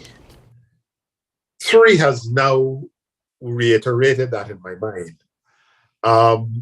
Because if Sean is showing some vulnerability, some weakening, not vulnerability, he's going to win, vulnerability and a weakening, as I just said, in the 5. Duggins is doing so well in 4. It looks as if Congress Maynard could actually do a 2-1 in number 3. Then I think it is all over for number 2 and number 8 without hearing a single vote counted. Because there is no way I can see how Jonell is going to be able to sandwich himself between Jeffrey Handley and Congress Maynard and emerge successful. I also, with Timothy Harris showing some weakening in number 7, and with Jeffrey Hanley expected to strengthen his position in number 1, I am not seeing why Dr. Drew, as a third-time candidate, but also now as the leader of the Labour Party, will not be able to pick up the couple stray votes that cost him to lose last election. So what one is seeing at this time right now at 11:28 p.m. Is a situation where it is very, very likely that the St. Kitts-Nevis Labour Party will win 6 seats on St. Kitts, which was its objective from day one, to be able to secure a clear mandate on the mainland. I think it is going to take a tremendous effort, Herculean effort, on the part of Janelle in number 2, which is their only hope now, to be able to buck this trend. I'm a betting person, and I'm willing to bet that I do not think Janelle has what it takes to be able to buck the trend that we are seeing. I think we are seeing 6 St. Kitts-Nevis Labour Party, 1 PLP, 1 PAM. I think they're too sure on Nevis for CCM, and there's the toss-up in the St. Thomas, St. James's seat that could go either way. But I'm not sure it makes, it would be an interesting scenario that will emerge there. I think that right now, from what we're seeing, that seat, the St. James, St. Thomas seat, perhaps is now going to be the election battle of the campaign, because with 3 winning the way I'm seeing it and 4 moving in the direction that it is going, I'm not seeing any fireworks in 2 and 8. And I think that the results we are seeing so far puts number one in a league of number 6. So I think basically it's the only question now in my mind would be St. James's and St. Thomas's seat on Nevis. Where does this leave Nevis? It seems to me that for the first time in a couple of election cycles, Nevis will be holding no cards in terms of the formation of a federal government. Speak to that. Well, I think that, and I'm not here, if I were to whisper in the ear of the political leader of the St. Kitts-Nevis Labour Party, and whom I would wish now to perhaps believe I could even go as far as to say Prime Minister-elect, I would suggest that he seeks to keep the Federation intact as one force, one entity. I think that we are now emerging from a COVID era. The last 2.5, 3 years were rough years for all the islands in the Caribbean. I don't think that this is a time to beat one chest and take one's marbles and go off into the corner and pitch by yourself. I think that you need a united St. Kitts and Nevis working together as a single destination, 2 islands, 1 destination scenario. And I would suggest, I would believe it might be in the national interest, and it would be the strategically, politically correct thing to do, would be to seek to have some type of collaboration. The best time to have alliances is when you don't need them, in my view. And I believe that it would be wise and prudent of a new government in St. Kitts to seek to have a federal government that includes representation from the island of Nevis, because I believe then that certain decisions can be made with a nationalistic perspective and with buy-in from all parties and what have you, and we can begin to climb back as islands in the Caribbean, as countries in the Caribbean, from all that COVID has offered and threatened to offer. So I believe that Labour would be starting on the wrong foot if it sought to prove a point. I don't think it has anything to prove. I think the electorate of St. Kitts have spoken. but there is the Federation of St. Kitts and Nevis that I think has got to be factored into the equation. It's not unprecedented. If you recall, in two successive Denzel Douglas Labour administrations, the Labour Party had clear mandates to govern on its own, yet still it reached over to the NRP and invited the NRP to be part of the government. And if you can remember, Patrice Nisbet was given the esteemed portfolio as foreign minister. Exactly. Yeah, and I think it was wise. I think it was a wise decision then, and I think it would be an even more prudent and politically correct thing to do now. I believe strongly that we need to get this election behind us. It was an unnecessary election. It was an election that brought a blotch on the image of the Federation in the region and around the world. And I think that sooner St. Kitts can get out of election mode and settle back down under a democratically elected government, I think and be united and begin to fight back. St. Kitts was formerly at the pinnacle of a lot of things in the Caribbean. Education. St. Kitts led education in the late 90s and in the first decade of the 21st century, and healthcare delivery.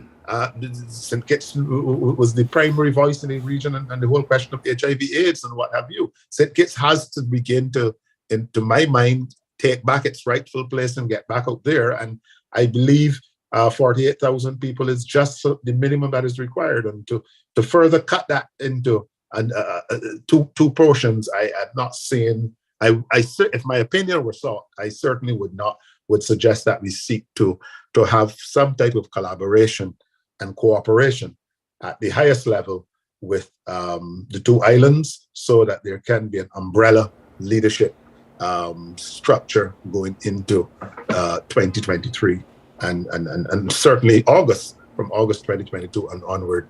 I think there should be a federal government that represents all the Federation.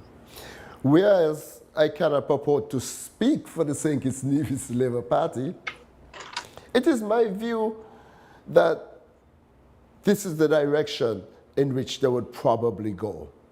Because, like you said before, it worked well, it augured well for the Federation in the past. And I see no reason why, in the interest of further cementing the ties between St. Kitts and Nevis, that Dr. Drew would not consider that option. I want to touch on something else that I mentioned earlier, and I know, well, certainly Peter disagreed. I'm not quite sure what your position was on that. But it is my firm view that integrity matters. And the electorate in St. Kitts has come to a point where integrity is considered. I believe maybe one of the reasons that prevented the PLP from firmly establishing itself was the character of the leader. You see, he often indicted himself in his own speeches.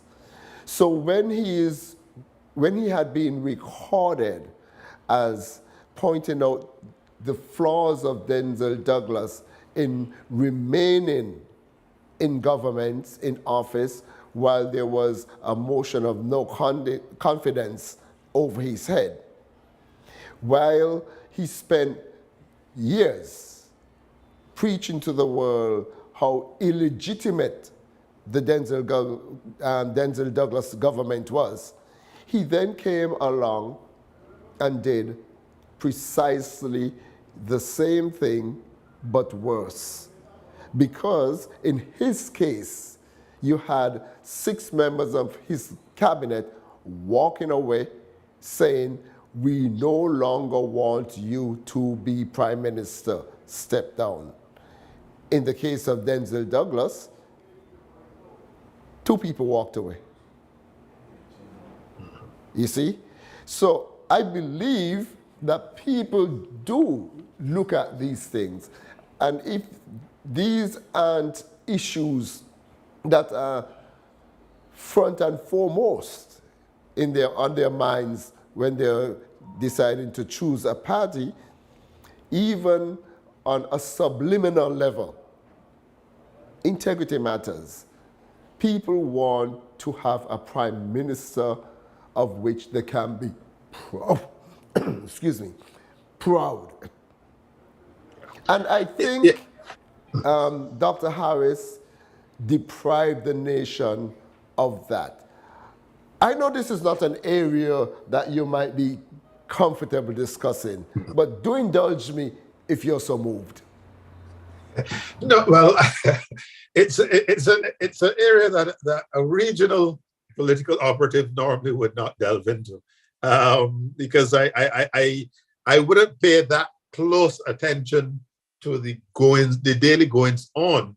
What I would say is that I trust the judgment of the St. Kitts electorate, and clearly, I find very fascinating, as I said earlier, the fact that you had an election that has essentially been going on now for the last 2.5 months. And I have not heard anything untoward whatsoever about Dr. Terence True. That, I think, told me enough. I'm not sure, when mud is slinging in campaigns, I'm not sure what to listen into and what is truth and what is fiction and what have you. So I don't want to get involved in the to and fro. But if something had stuck on Dr. Drew, it would have been apparent. And what I'm seeing here tonight in these numbers are telling me that the electorate of St. Kitts analyzed this contest. It looked at what was before it, and it said clearly the Labour Party has more or less picked itself up from the 2015 scenario, and that it had found someone that it could rally around. I think tremendous kudos must go not only to the former leader, Dr. Douglas, but also to the two deputies, Mr. Conrad Maynard and Dr. Jeffrey Hanley, who stood very strongly, shoulder to shoulder with the new leader and provided that type of support. Because to my mind, any campaign that would have weakened the Labour Party, the most vulnerable thing a political party should have gone, the Labour Party should have gone into this election with area would have been leadership. Would the leadership have held with the fact that it was less than 8 months that you had a new leader being elected? And for that not to have been an issue in the campaign tells me really that the campaign of those who did not support the Labour Party really lacked some focus and some direction, because I would have thought that you would have thought, I saw Prime Minister Harris constantly referring to Labour as Douglas Labour Party. And I'm not sure what was the point of that, because if Dr. Drew is there and you can find nothing negative to say about him, and you can the only disparaging thing you can say is that it was Douglas Labour Party, but the same Douglas night after night is telling you to vote for Terence Drew as your new prime minister, then it tells me really that you are out of touch and out of sync. And I think that what we are seeing here is the outcome of and the handiwork of a very mature electorate, an electorate that has studied the situation, an electorate that has sought to steady a rocking ship, an electorate that has sought to send a message to the world that the country has had an unfortunate experience and is picking itself up, and would like to get back among the League of Nations that are perceived as stable, as progressive, as safe, and what have you. And I think that the electorate of St. Kitts tonight, based on what I am seeing, certainly when you look at the results in Constituency 3, there is nothing ambiguous about what you are seeing. about these results. I mean, you have an incumbent there that is being beaten almost 2-1. Not almost, certainly being beaten 2-1, more than 2-1. And that tells you all that you want to know. This is a minister of government who is going down as a nuisance candidate. That tells me everything that, you know, there's nothing ambiguous about these results tonight.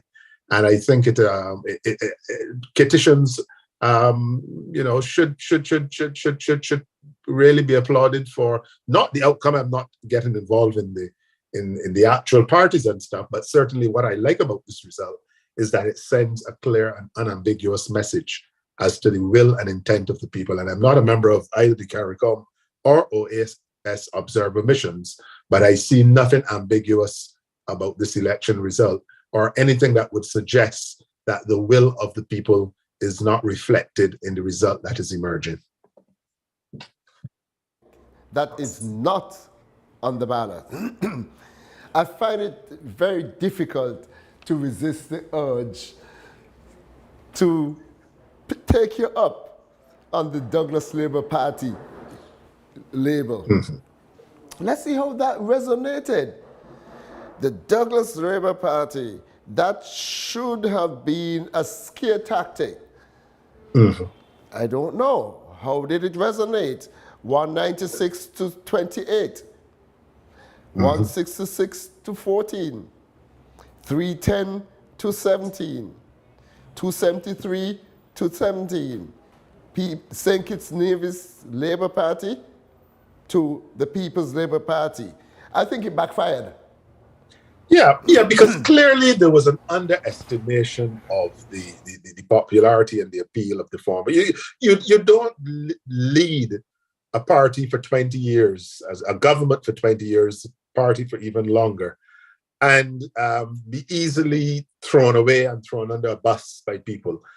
There are lives that would have been touched in those 20 years. There are people who never probably dreamt of owning a roof, having a roof over their heads, that would have received a roof over their head as a direct result of the interventions of a former prime minister and a representative. I think it was a flawed strategy to have sought to belittle or diminish the contribution of the Right Excellent Dr. Denzel Douglas. I felt that a wiser strategy would have been to suggest that there are still problems at leadership level. The fact that that was not pushed by the opposition to me is a strange thing. Not that it might have succeeded, but it certainly should have been the strategy. And the fact that you saw each night where the speakers on the platforms were rotating, where tonight Dr. Drew spoke early, tomorrow night he spoke at the end, Dr. Douglas spoke before him tonight, Dr. Douglas spoke. There were a team in action. Yes, we're saying number one, very interested. I'm very interested in this result. I do not anticipate any shocks in here. We have 4 seconds to go, and we're expecting some results now in Constituency 1. Welcome back, and I have our first result from East Bastille, Constituency number 1. At the Catholic Church Hall, Polling Division 1, where there were 570 registered voters, the number of votes validly cast was 316. That's 316. There were 2 rejected ballots, and there were no spoiled ballots. Jacqueline Bryan of the People's Labour Party received 85 votes. That's 85. Natasha Gray Brooks of the People's Action Movement received 78. That's 78 votes. Jeffrey Hanley of the St. Kitts-Nevis Labour Party received 151 votes. That's 151. We have a further result from St. Christopher's 7, Tabernacle and its surrounds. At the Covenant Outreach Church, Polling Division number 4, there were 394 registered voters. There were 261 votes validly cast. There were 2 rejected ballots, no spoilt ballots. Lincoln David Pell of the People's Action Movement received 17 votes. That's 17. Timothy Harris of the People's Labour Party received 132 votes. That's 132. And Leon Nathan-Nelson of the St. Kitts-Nevis Labour Party received 110 votes. That's 110. At the Joshua O. Williams Primary School, there were 542 registered voters in polling division number 5. That's 542. There were 305 votes validly cast, 2 of which were rejected. There were no spoilt ballots. Lincoln David Pell of the People's Action Movement received 14 votes. That's 1-4. Timothy Harris of the People's Labour Party received 154 votes. That's 1-5-4. Leon Nathan-Nelson of the St. Kitts-Nevis Labour Party received 135 votes.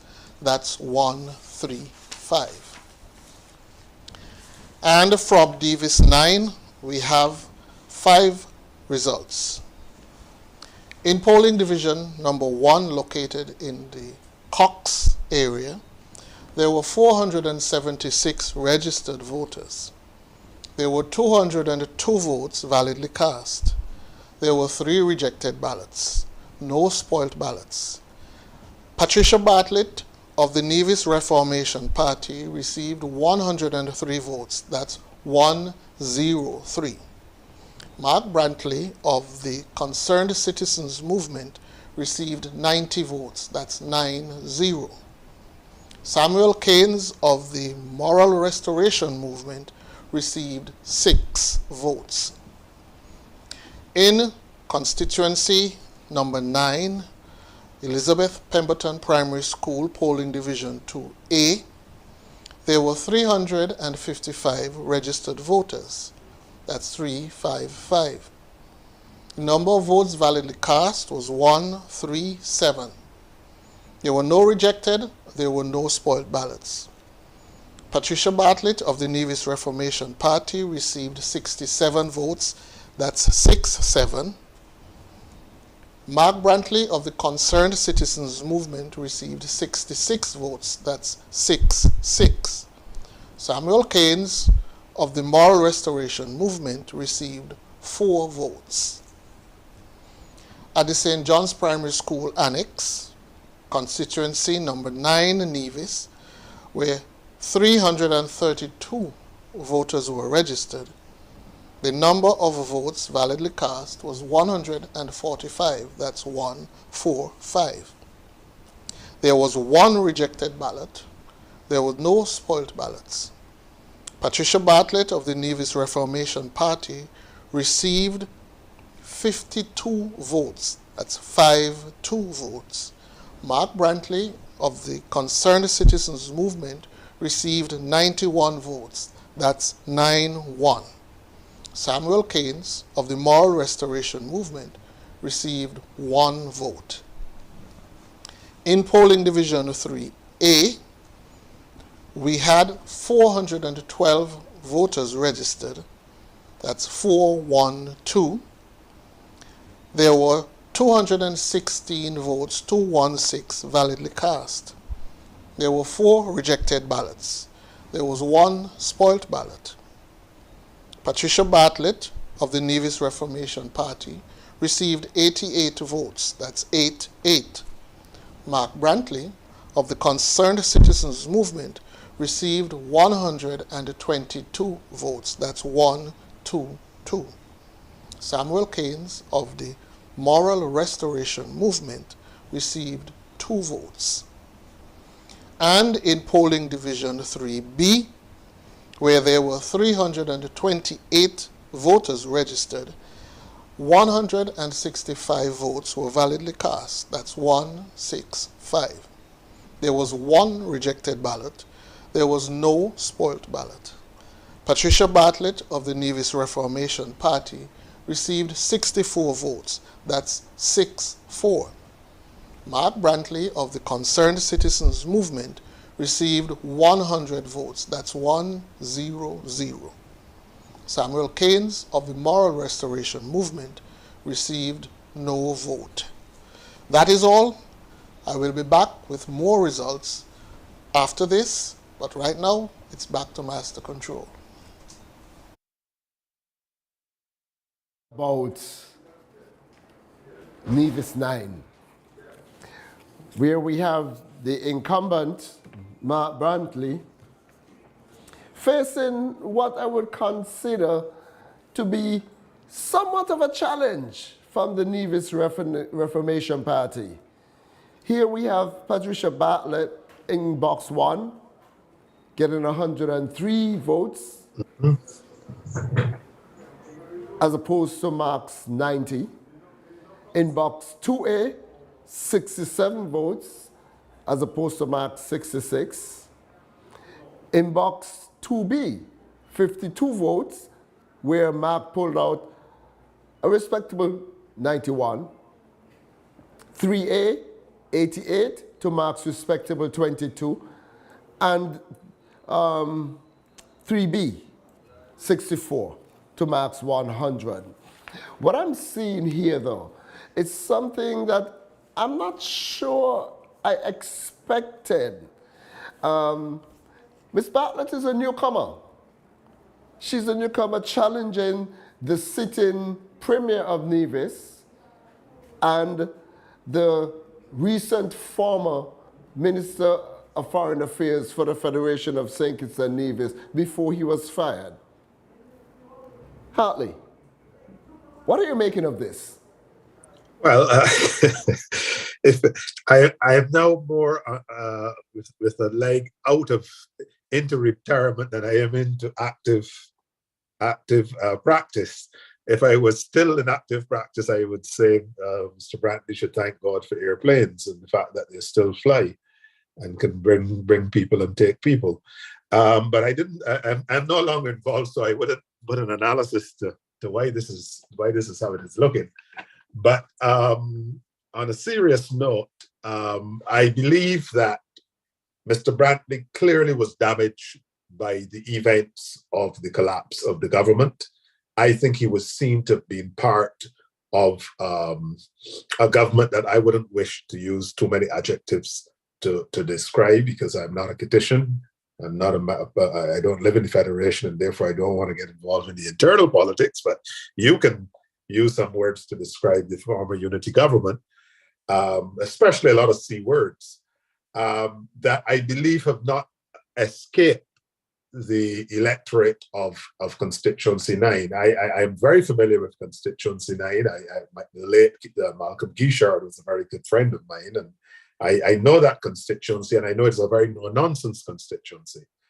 And therefore, I am not totally surprised that the electorate there, took a long, hard look at the goings-on in the federal government and expressed their dissatisfaction with the behavior of the CCM involved unity government. However, in realistic context, the numbers are still holding pretty okay for him. He will win, but by a much smaller margin.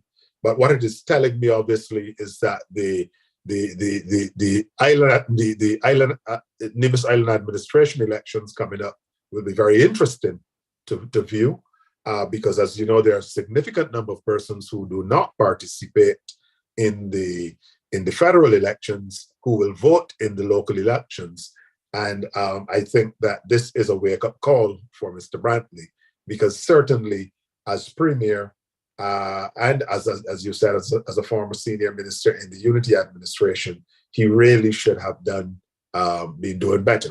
If you look at his performance vis-a-vis that of Sean Richards on St. Kitts, you're seeing that a message is clearly being sent to those who were in that administration that the last 3 years were 3 years that the voters of St. Kitts and Nevis were not proud about. And we're not proud of, and they have sent a very unambiguous message to all the incumbents, including the Prime Minister, Timothy Harris, who is doing badly in real terms. He's winning, but for NATO to be running him as close and as tightly as he is in number 7, it is telling me also that even the people of Tabernacle and Mansion and the Phillipses and the other communities in there were also fed up with his behavior as well. And this is really a rounded rejection. 3 of them will hold on to their seats, probably 4 in terms of constituency 10. But what this is telling you is that this is a government that was roundly rejected. Their behavior really was not approved of by the people. The people have spoken, and I think it is really an opportunity for persons to seriously sit up and take stock.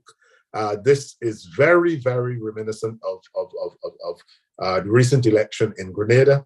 I think that I think it also bears some semblance to what happened in St. Lucia. I think it is a very interesting situation that is developing in the region. I think that persons who have ears to hear had better hear. You either do the work that you're elected to do and be focused on the development and the advancement of people, or you pay a price. Is yet young. And we both have been saying that Mark is going to hold on. I don't know. Let us see. There are 13 boxes to come in. 13. 13 is a big number. Traditionally, people like to say 13 is an unlucky number. Let's see which way that breaks for Mark. I've seen more unlikely upsets, as in the case of Grenada recently. I've seen, look at Motley in Barbados. I've seen more unlikely upsets. So I'm counting anybody out. Yeah, you see, I think what we're saying here is not a case of an upset. I think that leaders in the Caribbean need to begin listening to the people. The people are speaking, and there's no need for surprise. That's why I kept so silent over the last 6 weeks, persons, because I'm hearing all sorts of stuff. I'm hearing pollsters coming up with all sorts of crazy thoughts, and I'm hearing also, and I'm saying, but where are they living? Where are they getting this information from? Yeah, I know. I found it very, very strange. I'm hearing political operatives, this is going to happen and that is going to happen. And I'm saying, but why aren't they listening to the people? You go to the market. I've told people, I don't need to read to hear polls. Go by the market in town. Go on the street. Go buy some barbecue chicken by the side of the road. Go into the little shops, go into the hotel, go sit down in the casino for 20 minutes, speak to the dealers, speak to the waitresses, speak to the taxi drivers. I visited St. Kitts and I'm saying, but where are they getting this idea from? I was in St. Kitts when the announcement was made about all the freebies and all of the price of this can come down and the tax on that can come down and this and that and that. And I saw people listen. Yeah, okay, I'll take it. But they were not inspired. They've given people a fish. It's not teaching them to fish. And what you were doing is throwing scratch grain at fowls. Come eat some corn today. Eat some corn today. But you still have to. Don't matter how much you throw in the yard today, they still have to eat tomorrow. They still have to eat next week. And this is the fundamental error that I think some leaders are making, whereby they are assuming that that people are totally in some other cyber world, and that they're not monitoring and observing what is going on. What we are seeing here is a rejection of an administration that was disconnected from the people, that was no longer seen or perceived as serving the interests of the people. And that is why I say that Dr. Drew has to be congratulated for taking some positions. For example, the whole question of the CBI in this matter. You cannot have a handful of people living large, as we would say, and the masses of people suffering, not being able to take home minimum wage during the slow season. That is the type of scenario that you're talking about. And I think that the results you are seeing here tonight is a situation where the country went out and it spoke in very clear and unambiguous terms that it was not impressed with what was going on and that it needed these people out of office. And coupled with the errors that I think the strategic errors that were made by Dr. Harris in the calling of the election, when you now look at the performance of the leader of PAM in number 5 and the leader of CCM in number 9, you are seeing a total rejection of an administration that, to my mind, should hold its head in shame, because given the mandate that it was given, to have come to this in 2 short years is really, really unfortunate. And certainly I can commiserate with the base of the People's Action Movement this evening, because you are seeing a party that was once mighty brought to its knees tonight by persons who really, honestly should have called it, should have stepped aside and allowed someone else to give the party a fighting chance in this scenario. Once you saw those same persons who were rejected and fired by Timothy Harris, and all of the grounds, because the blows were not shared between the government and the official opposition. The blows were shared among former ministerial colleagues, and the type of smut, the type of low blows, the type of character assassinations, and perhaps factual revelations that emerge, have left a stain on the images of those people, and I think they will remain like that for a long time. And I'm just, if I may be so presumptuous as to indicate, I've just gotten word, certainly, that the St. Kitts-Nevis Labour Party has won the K-on boxes and is doing very well in the K-on boxes and has won the K-on boxes. And anyone who is remotely familiar with the politics of St. Kitts and Nevis would know that if Labour wins in K-on, the Constituency 8 is all over. So if you win in K-on, it means you are going to be charged with brutality in St. Peter's. And that now, to my mind, has put the lid on it, because I am really now to see how Joannelle Powell is going to be able to avert what now seems to be the inevitable. I cannot see, if the people of Central Bastia are living in the Federation, how they are going to go against what is now become a federation-wide rejection of an administration. I'm not seeing how anyone is going to prevail, because even though Timothy Harris and Sean Richards will stand as elected members, they've been beaten. And so too has Mark Brantley tonight. They did not lose, but they got lashes. And that, to my mind, all 3 of them really need, as Joseph Niles, the late Joseph Niles would say, perhaps they need to go to the Lord in prayer, because this is a serious revelation tonight. I think history is being created, and I think the people of St. Kitts-Nevis have sentenced, given the ultimate sentence that could have been given to an administration.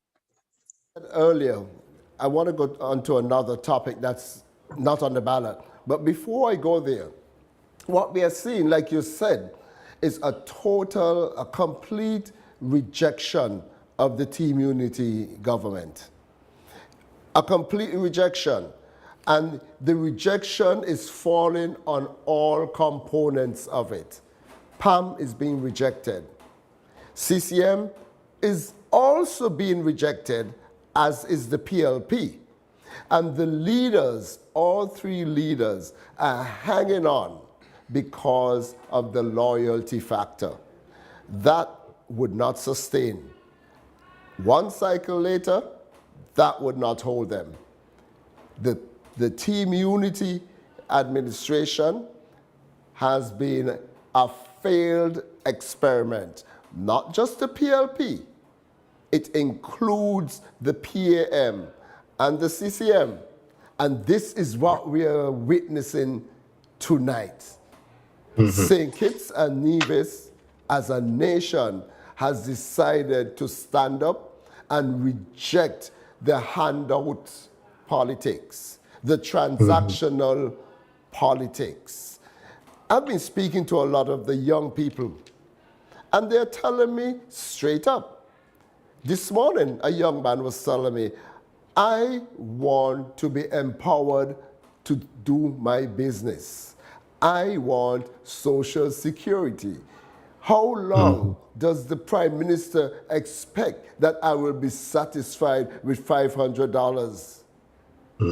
How long? How does that help me? How does that prepare my future? Yeah. That has been rejected. Yeah, and as you correctly said, there's another component here as well, because when you look at the numbers, and that's why I'm very eager to hear from constituency number 2, because as a Caribbean person, a non-Kittitian, there was this notion that there was a dollar value to that could be ascribed to individuals from our sister islands and sister countries in the region who reside in the Federation of St. Kitts and Nevis. And I take very strong objection to that type of thinking, that because persons may very well consider the Federation or another country to offer opportunities, which we all have been beneficiaries of. Our parents and foreparents and relatives went to New York, some went to London, some went to Canada. A Guyanese coming to St. Kitts, a Dominicano coming to Bastère, someone coming from Haiti to Bastère. Why do we believe that there's a price that can be put on their heads so that they can't make intelligent decisions? And this notion that you could have put people in a room and I have all the Guyanese and I have all the Santo Domingos and I have all the Haitians and I have all of the Jamaicans with me. It's a nonsense. And I took strong offense. I was offended by that attitude, and that you can throw things at people. I'm going to give you this and I'm going to give you that and I'm going to give you that. What I'm seeing certainly in number 1 so far is a total rejection of that notion, and I'm expecting to see it also in number 2, whereby you have to begin also to respect the intelligence of people and to ascribe persons with a level of integrity, and to think that because a person may very well be may not have been born in your country, they're working there, they're paying Social Security, they're contributing to your development, and you believe that they are not capable of making an informed, intelligent decision. I think it's a nonsense, and I think it has been rejected tonight. And I think that lessons ought to be learned from that you have to treat people with a level of respect and dignity and decorum. And certainly what I saw on display throughout this campaign should not have made those who attempted that and brought such politics, a level of such to St. Kitts. I think they really, on reflection, should be ashamed of themselves. 151 votes for the St. Kitts-Nevis Labour Party in Box 1, Constituency 1. 85 votes for the PLP, 78 for the People's Action Movement. I must admit, I'm a little surprised that, at least in that first box, the PLP got the better of the PAM. But that's just one box. I'll wait to see, because what I expect to see later is for the PLP to perform in a similar fashion to how it performed, where was that? In constituency number 4. I think Bastère is going to hold out a certain trend. And what we're going to see is resounding, I should say, resounding victories for the St. Kitts-Nevis Labour Party in 1, 2, 3, and by extension, number 4. It will get swept up in that red wave. But here's something I want to ask you, because this is somewhat of a hot button topic in St. Kitts. The topic of constitutional reform, and also, as I guess as part of it, the topic of electoral reform. And one of the things that I hear people mention often, especially with regard to electoral reform, is the question of term limits for the Prime Minister. That's a hot button topic. I have a position on that. And my position is, no, I do not support term limits for the Prime Minister, especially, well, not especially, particularly in our Westminster-type democracy. The people elect the candidates on the party ticket that they prefer. The party that gets the majority gets to form the government, and their leader typically gets to be the Prime Minister. Here is where the term limit comes in. When the people are no longer satisfied with the performance of the particular party, they vote that party out, and you get a new party getting to choose the Prime Minister. I do not believe that we should tell a Prime Minister who is performing admirably that because he has been there for 2 years, he should not be allowed to continue the progress that he's making, even though the people would like him to continue to perform. I do not subscribe to that. I believe the people will remove the Prime Minister when the people are no longer satisfied. So, the issue of term limits, I do not agree at all. Come in. It's an interesting discussion. It is one that certainly... one other thing. Stick a pin. Let me just make one other point. We do not vote for a Prime Minister. If you look at the federal system in the United States, a president is elected in presidential elections, but there are no term limits for the members of Congress. You see? Now, if the president were selected from the members of Congress, it would have been similar to what we have here, and you won't have term limits for the president either.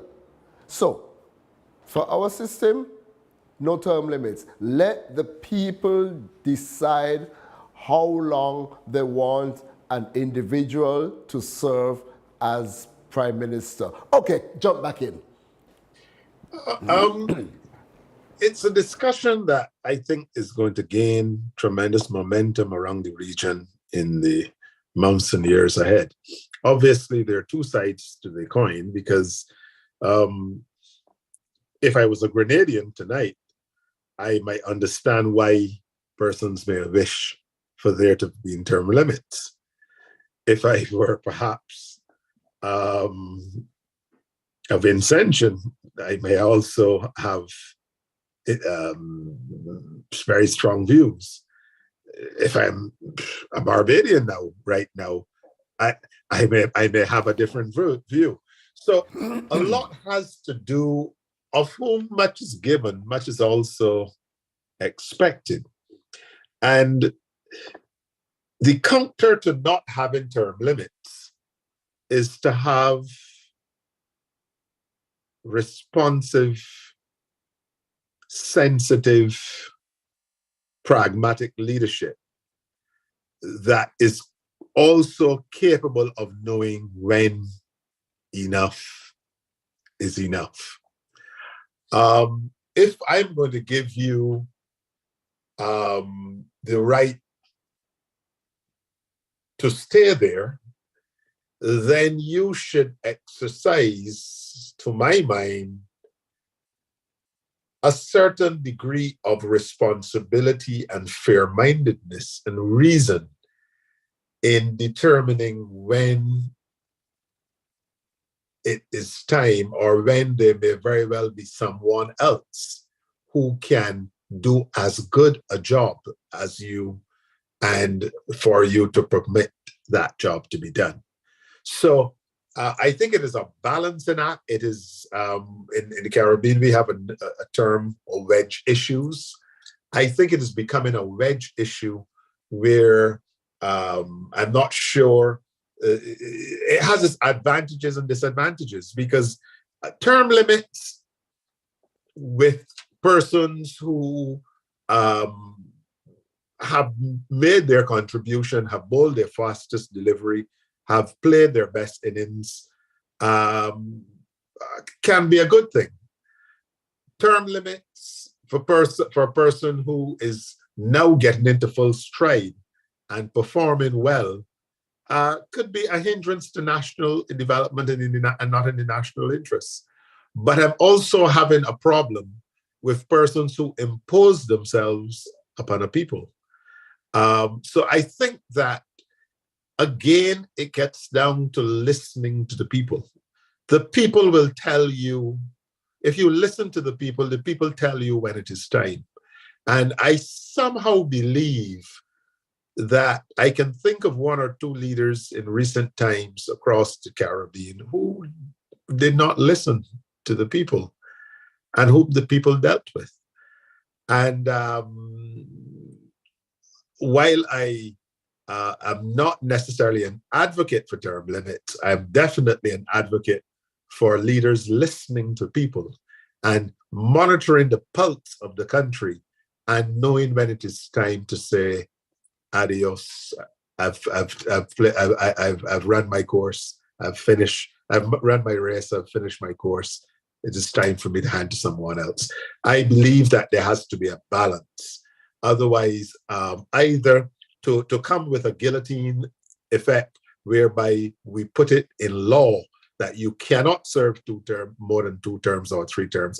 I am not a supporter of that. But I am also a strong supporter that when it is clear that there is no value in your taking down a party with you or taking down a government with you, when you easily could have stepped aside and allowed someone else to continue and to keep progress going in the country. So I think it's a 50-50 scenario, but my leaning is against term limits, but certainly for leaders who will know and be able to make a determination in not only sometimes in the country's interest, in the party's interest. Because the party, you also have to look out for what's best for the party. And I don't think we have to look too far back to see a classic example where perhaps the best interest of the party was not served and the ultimate price was paid. So it's one of those situations across the region, that is. It's one of those situations where if you are given the freedom to keep coming, then also exercise the option to go when that time has come. Is that politicians, especially the political leaders, need to know when to hush and listen. Hush, listen. The people are talking. Mm-hmm. Feel the pulse of the nation. I'm talking about term limits too, because essentially that was one of the agreements in the Charlestown Accord.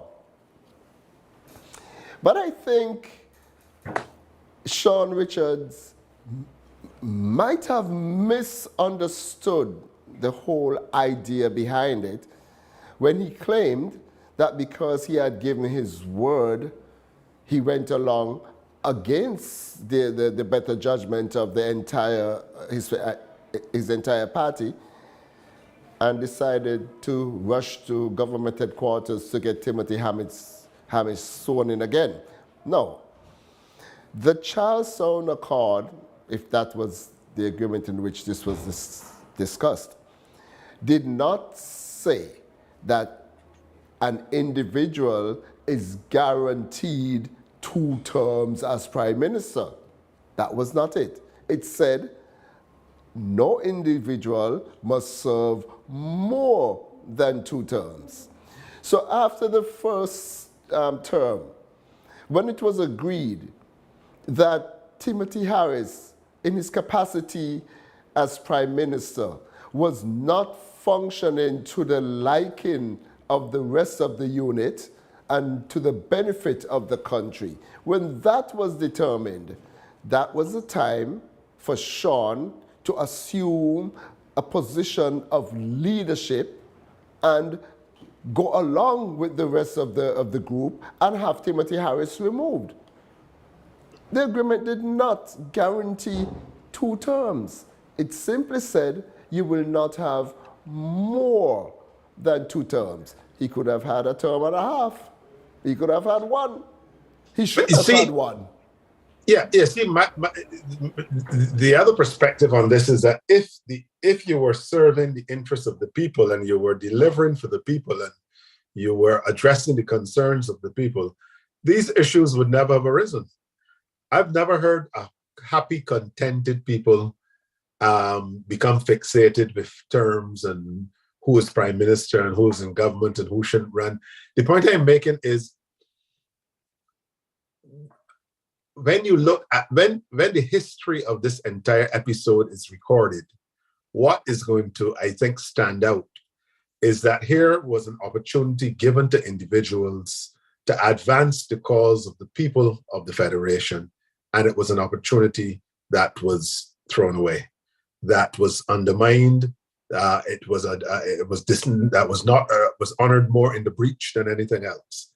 I believe that the issue of the longevity of Timothy Harris became an issue when Timothy Harris ceased to be effective, ceased to be relevant to many people, and ceased to be responsive to the needs of the people.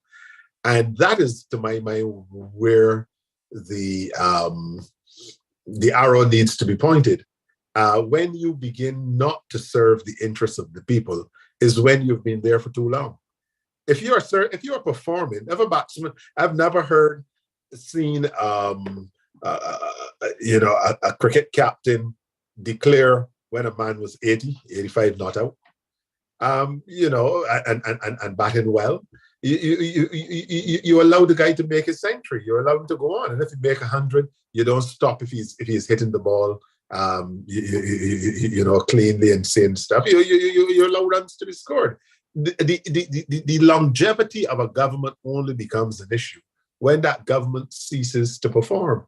And what you saw was a government that had clearly lost its way after that was fortunate to have won the second election in the first place. But obviously, we know the issue of closed borders and how great and how those things can happen and what have you. And in the midst of COVID, it was a snap election and it prevailed. But having gotten a second term, if you were doing what you were elected to do, there would not be so much acrimony and disharmony and issues and infighting and what have you. Well, you do what you're supposed to do and you'll be all right. And Timothy Harris could have been, he had what it took to have been a great leader of St. Kitts, but he lost focus. He got confused as to what his purpose for being was. And, the administration now has gone down in flames. And it is an unfortunate situation, but we must be thankful for the democratic process, because the Constitution were able to step in and to stipulate what action needed to be taken when a government has lost its way. Let's talk about another aspect of constitutional reform. The Federation of St. Kitts and Nevis comprises 2 entities, the island of Nevis and St. Kitts and Nevis. Note, there is no entity called St. Kitts in the Federation.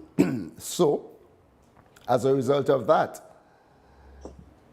Nevis has an autonomous government for all intents and purposes. The Nevis Island Administration, we call it the NIA. There's no counterpart for that on St. Kitts. That delivers a situation whereby Nevis can be governed by its own government to the exclusion of input from St. Kitts. But St. Kitts is governed not by an island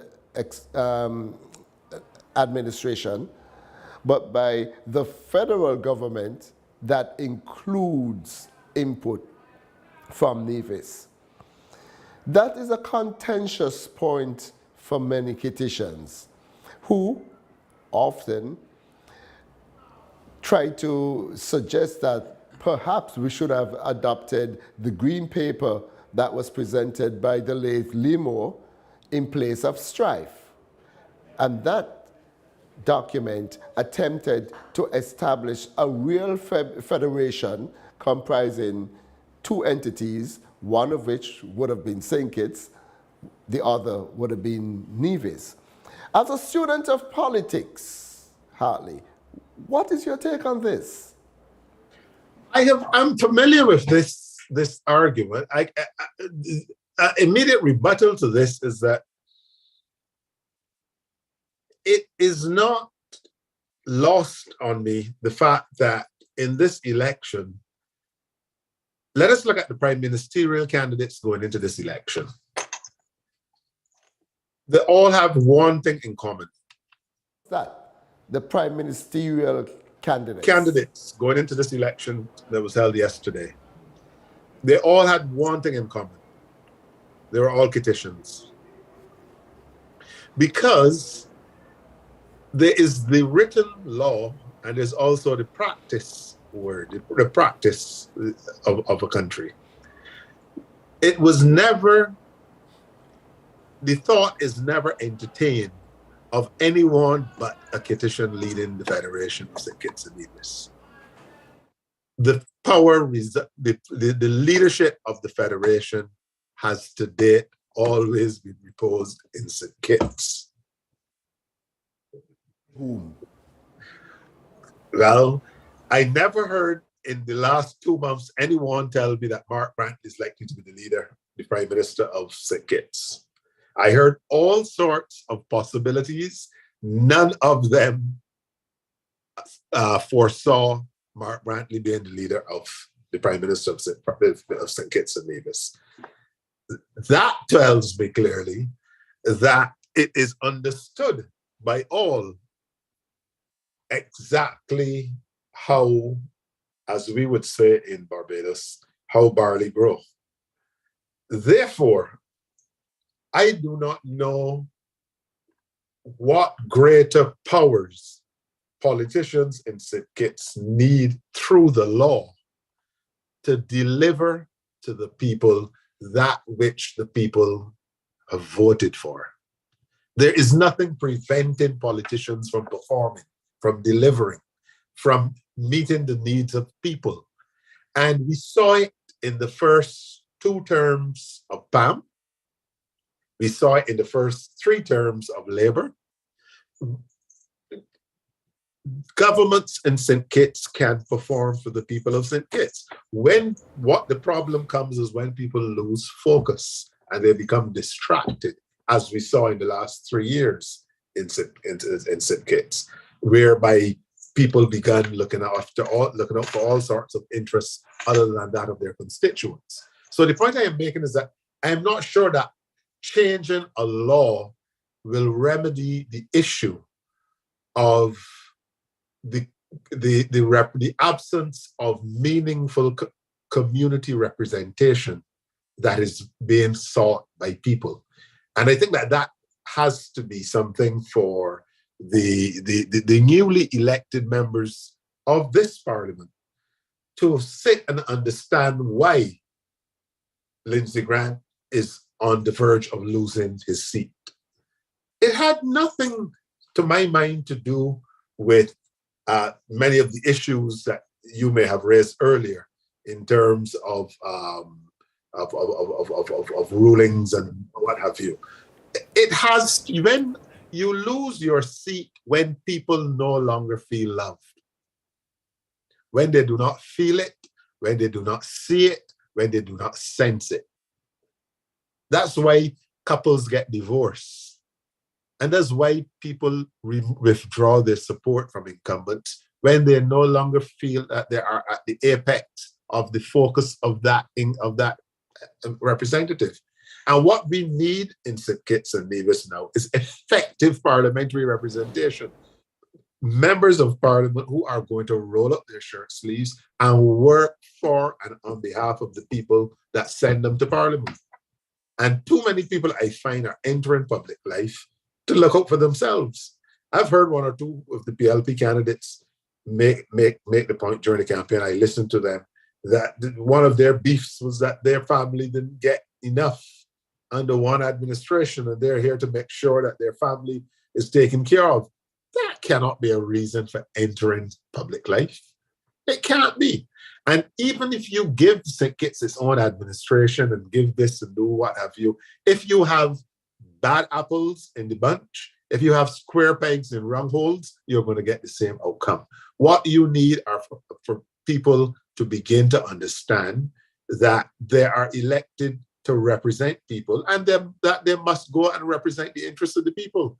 And Parliament is not a place where you go to get rich. It is also not a place where you look to find refuge after your preferred career has failed. There are too many failed professionals who are entering public life, in not only in St. Kitts and Nevis, across the Caribbean. They failed in their profession, whether it is law, whether it is medicine, whether it is chemistry, whether it is architecture, whether it is construction. They failed at what they were doing, and then they look to Parliament to get 2 terms to get a pension.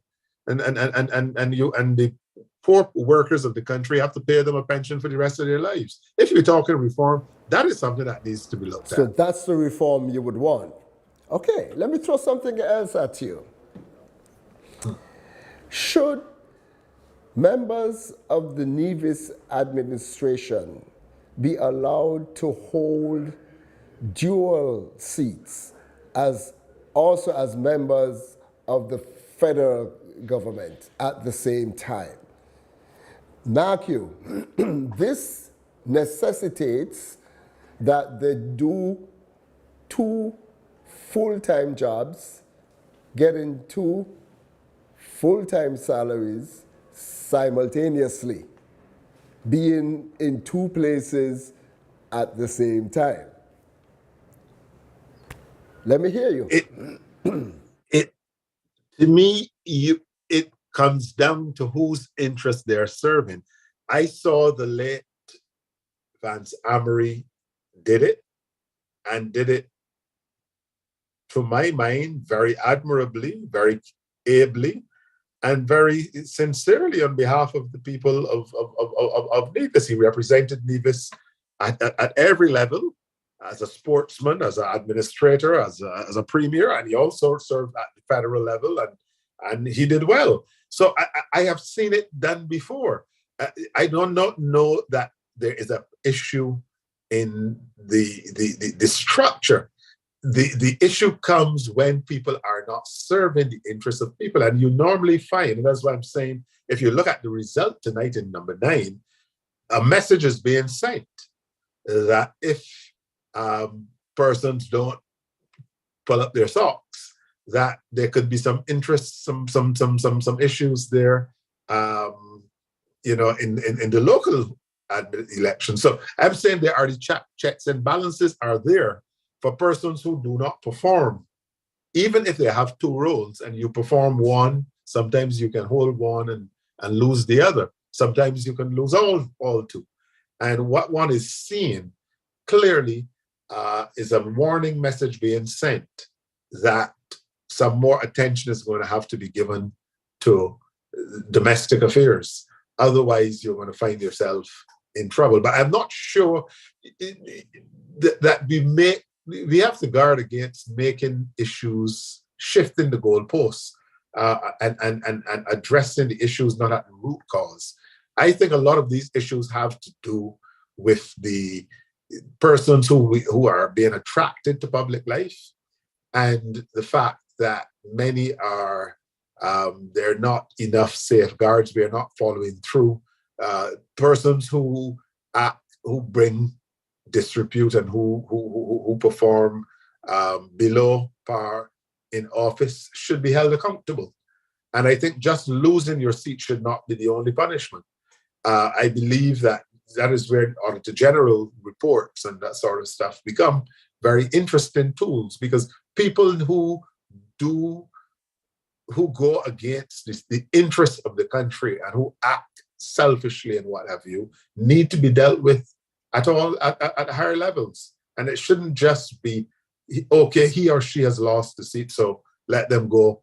If it can be proven that you went against the spirit of the oath that you took. Criminal prosecution? I'm suggesting that if people have done wrong, they should be pursued. And these things should be dealt with, because otherwise I don't think that politics has to be dirty business.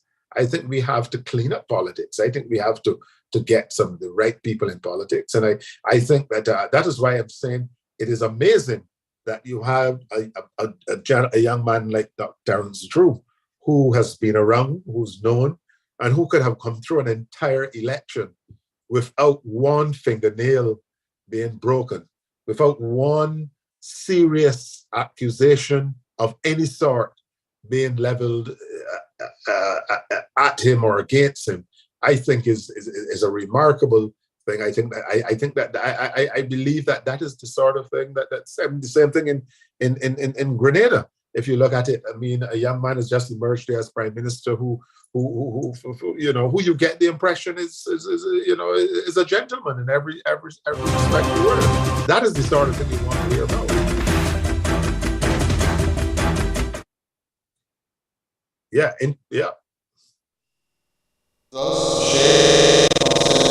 For 1, polling division 2A, located at Warner Park, where the number of registered voters was 473, that's 473. The number of votes validly cast was 251,251. There were 2 rejected ballots, no spoiled ballots. Jacqueline Bryan of the People's Labour Party received 43 votes, that's 4-3. Natasha Gray Brooks of the People's Action Movement received 52 votes, that's 5-2. Jeffrey Hanley of the St. Kitts-Nevis Labour Party received 154 votes, that's 1-5-4. At polling division 2B, located again at Warner Park, there were 439 registered voters, and the number of votes validly cast was 253. There was 1 rejected ballot. There were no spoilt ballots. Jacqueline Bryan of the People's Labour Party received 46 votes, that's 4-6. Natasha Gray Brooks of the People's Action Movement received 60 votes, that's 6-0. Jeffrey Hanley of the St. Kitts-Nevis Labour Party received 146 votes, that's 1-4-6. In St. Christopher number 7, polling division number 6, located at the Molyneux Health Center, where there were 471 registered voters and 293 valid votes were cast. There were no rejected ballots. There were no spoiled ballots. Lincoln David Pell of the People's Action Movement received 25 votes, 2-5. Timothy Harris of the People's Labour Party received 147 votes. That's 1-4-7.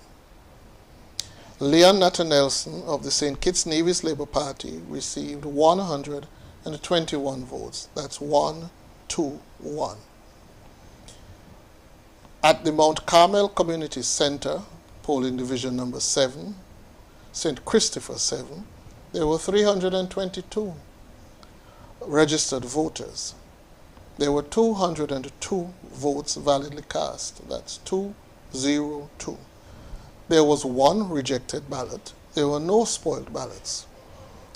Lincoln David Pell of the People's Action Movement received 25 votes. That's 2-5.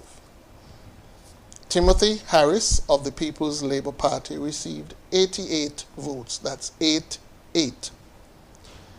Leon Nutter Nelson of the St. Kitts-Nevis Labour Party received 88 votes. That's 8-8. And in Nevis number 11, we have some results to share. Polling Division 1 located at NEPAC, there were 389 registered voters. 215 valid votes were cast. That's 215. There was 1 rejected ballot. There was no spoiled ballot. Janice Daniel Hodge of the Nevis Reformation Party received 90 votes. That's 9-0. Alexis Jeffers Quealy of the Concerned Citizens Movement received 123 votes. That's 1, 2, 3. Patricia Mills Jeffers of the Moral Restoration Movement received 1 vote. At polling station 2A, where there were 379 registered voters, there were 220 ballots validly cast.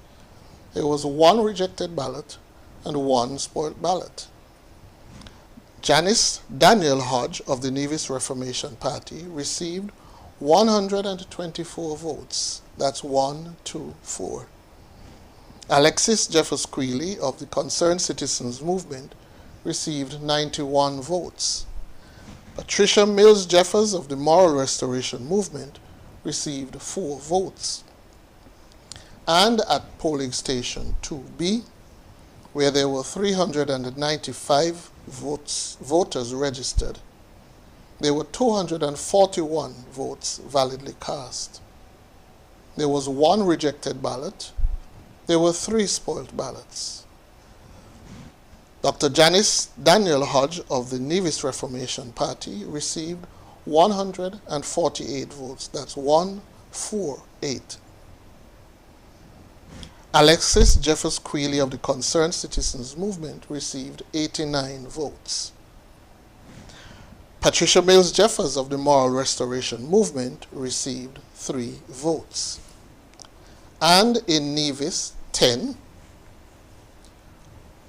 polling division number 5 located at the Hard Times building, where there were 565 voters registered, there were 255 votes validly cast. That's 255. None were rejected. 1 spoiled ballot. Eric Evelyn of the Concerned Citizens Movement received 204 votes. Rowan Isles of the Nevis Reformation Party received 51 votes. That's 5-1. And at the Gingerland High School, polling division number 6, where there were 360 voters registered, the number of votes validly cast was 145 votes.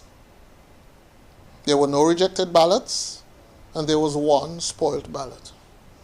Eric Evelyn of the Concerned Citizens Movement received 100 votes. That's 100. Rowan Isles of the Nevis Reformation Party received 45 votes. That's 4-5. Therefore, in summary, number of registered voters in constituency number 10, 1,845 voters. The number of votes validly cast, 845. That's 845. No rejected ballots. 4 spoiled ballots. Eric Evelyn of the Concerned Citizens Movement received 6 616 votes. That's 616. Rowan Isles of the Nevis Reformation Party received 229 votes. That's 229. Therefore, I can declare that Eric Evelyn of the Concerned Citizens Movement has been returned at the polls. We will be back, but right now it's over to Master Control. Not much of a surprise there. The CCM has prevailed in Nevis 10, with Mr. Evelyn coming out with 616 votes to NRP's 229. No big news there, I do not think. I think it is a fitting tribute to the memory, to the work of the late Van Samory. For regional listeners and viewers, that's the constituency that would have been held by the late Van Samory, and therefore it's no surprise that on this occasion, just months after his passing, that the voters of that constituency would have retained their confidence and their support for the party which he so ably led for many years, and which he represented pretty close to his unfortunate demise. So it's not surprising at all with respect to constituency number 10. I think number constituency number 11. Yeah, number 11 so far is there no major surprises. I would think that the NRP candidate there, when we check back, I wasn't actually. I'm sure one or two of the viewers would aid me there, but I'm keen for us to identify the exact communities in that constituency that those votes would have come from, because the Newcastle, that's the Newcastle area. I don't think we've gotten down as yet into St. Thomas's, which is the traditional NRP area. And I would be I know up there in Butlers, I would be, if someone can assist in terms of identifying some of the districts, it may enable me to be better able to call that constituency, because for the CCM to win, it has to seriously win coming down from Butlers, coming down into the Newcastle, right down before it gets into Jessops and what have you. So it sounds to me as if the NRP may very well be in a pretty okay position, but I would want to confirm exactly where those boxes that have been declared were from, so that I can know what lies ahead in terms of constituency number 11. No surprises in constituency 1. No surprises again in constituency 7. I'm not sure that the Prime Minister Harris has anything to really shout and be proud of as far as his performance at his own constituency level is concerned. Certainly, there's nothing else to shout about island-wide. But I think even in constituency 7, he is getting perhaps for his 20-odd years in that constituency, this is perhaps the toughest time that he's getting, and I think all credit must go to young Natta, who I would hope would remain glued to the people, would remain on the ground in the constituency. Unfortunately, the Constitution of St. Kitts and Nevis, for the benefit of those not familiar or not with the Constitution of St. Kitts, it does not provide for defeated candidates or losing candidates in an election to serve in the parliament. And therefore, one would hope, unlike in several other territories where easily someone who would have performed so ably would have been made a senator and probably even a minister or junior minister, there's no provision for that in the Constitution of St. Kitts and Nevis. And perhaps that is something, if we're talking constitutional reform, that perhaps can be brought on the agenda. But certainly I would hope that somewhere in the administration, a provision can be made for Mr. Natta, as well as Mr. Kenny Douglas, to be positioned to serve the people, because clearly, even though it doesn't look at this point as if they will prevail and be successful, it is clear that they have attracted and invoked the interests of many persons in the constituency. And I think that if they remain glued to the people, that they could very well be serious forces to be reckoned with next time around, and could very well overturn these results tonight. Of that argument, I also would like to believe that the prevailing thought would have been that if a candidate is rejected at the polls, then it means that the electorate did not want that person to serve in Parliament. But the other side of that is that in doing so, we could be wasting talent, because especially even in a situation like this with Leon Natter, giving Timothy Harris such a run for his money, it shows that there is a considerable amount of confidence in Leon Natter's ability. At the same time, we are seeing an erosion in the confidence in Timothy Harris, as is shown by the weakening of his position. I would not venture to say that this is his weakest showing ever, because I don't have the statistics in front of me to support that, but intuitively, I think this might very well be the case. Dr. Hanley, down in constituency number 1, he's performing exactly how we thought he would perform. And now, in these 2 second boxes, 2A and 2B, I'm seeing what I had expected to see in the first place, and that is the PLP candidate coming in last, being rejected by the people of East Bastia, while they are overwhelmingly embracing Dr. Handley of the St. Kitts-Nevis Labour Party. And as you alluded to before, he has always been around doing community service. He was a teacher.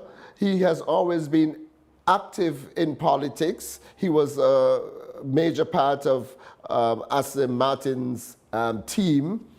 And he has been around, and he's a well-known entity, a known entity in the community, unlike the candidates for the People's Action Movement and the People's Labour Party.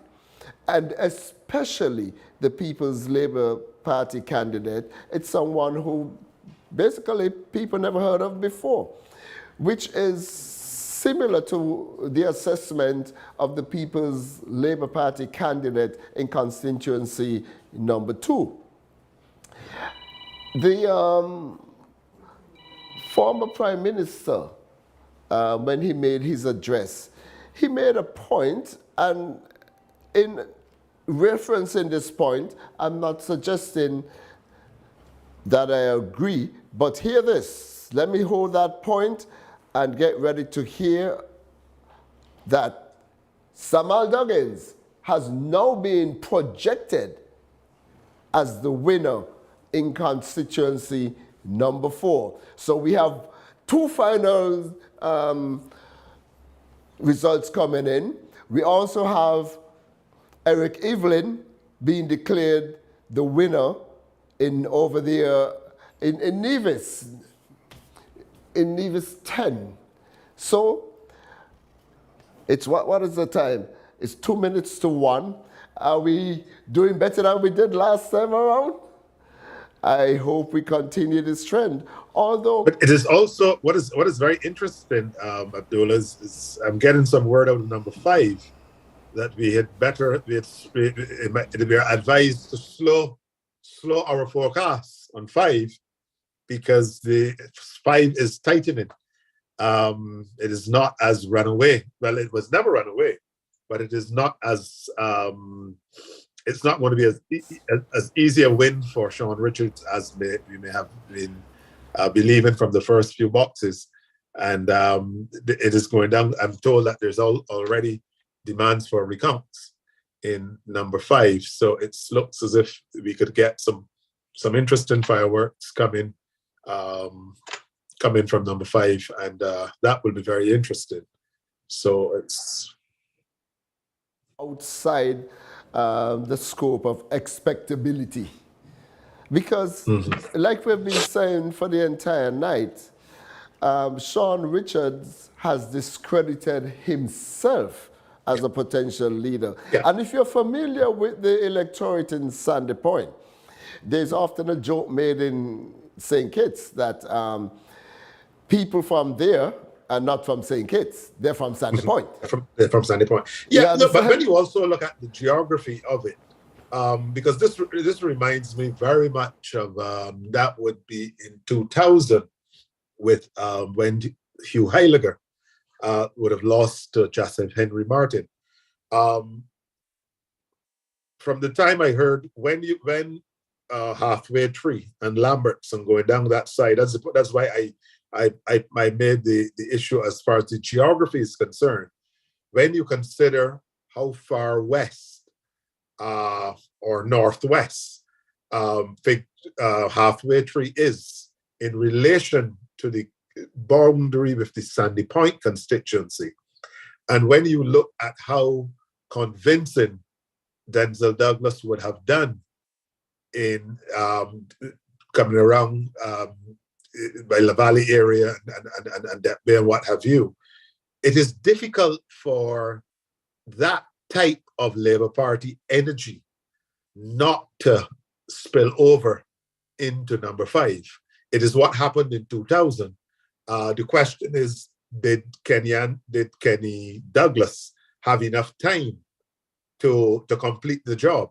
But clearly, what you're seeing, just as the same way I'm saying that there's no way I can see Timothy Harris weakening on his borders in Otley and Phillips's and over there, Christchurch and what have you, and weakening on his borders. Jeffrey Handley is strengthening on his borders. I can't see how Terence Drew will not do well in constituency number 8 in terms of the communities there, because it's one St. Kitts. They all should go to the same supermarket. They all go to the same market. They all catch the same bus. And you find that human beings are strange, and their voters, when they're behaving, their behaviors are quite similar. And even though you will see one or two of them will prevail, I want to point out something about Sandy Point, because you referenced Hugh Heiliger. And yes, I am getting word that there is an upset in Sandy Point. So I just want to wait until the official numbers come in. I don't know which way they're going to break, but I'm getting similar word to what you got. But you referenced Hugh Heiliger. Now, the reason I'm talking about that is this. Sandy Pointers are a proud people. And here is something that underscores the point I was making earlier, that integrity matters. When there was a scandal over Hugh Heiliger's name, Sandy Pointers came together and decided to remove what they considered to be an embarrassment to Sandy Point. They elected Jacinth Henry Martin of the St. Kitts-Nevis Labour Party. I would like to make the point that there was not a swing towards the St. Kitts-Nevis Labour Party in Sandy Point when Jacinth won her seat. There was a rejection of Hugh Heiliger because Sandy Pointers believe that integrity matters. Here we are again. This is not a matter so much about integrity, but this is what they perceive to be weakness of character. Okay, I'll finish up this because in about 30 Yeah, seconds, yeah, we're going back. yeah. We're saying number five. Number five is in there. We already know what will happen. Yes. And 11 Yes. as well is going to be 11 interesting. is So in big play now. And number yes, we 5, have 11 is let's in see play what's and going 5. on. Yeah. So let's Okay, break. this is going to be interesting. Yes, but what I was saying is that a character issue is what is causing Sean to slide in Sandy Point. So let's go in 2 seconds to Mr. Bailey.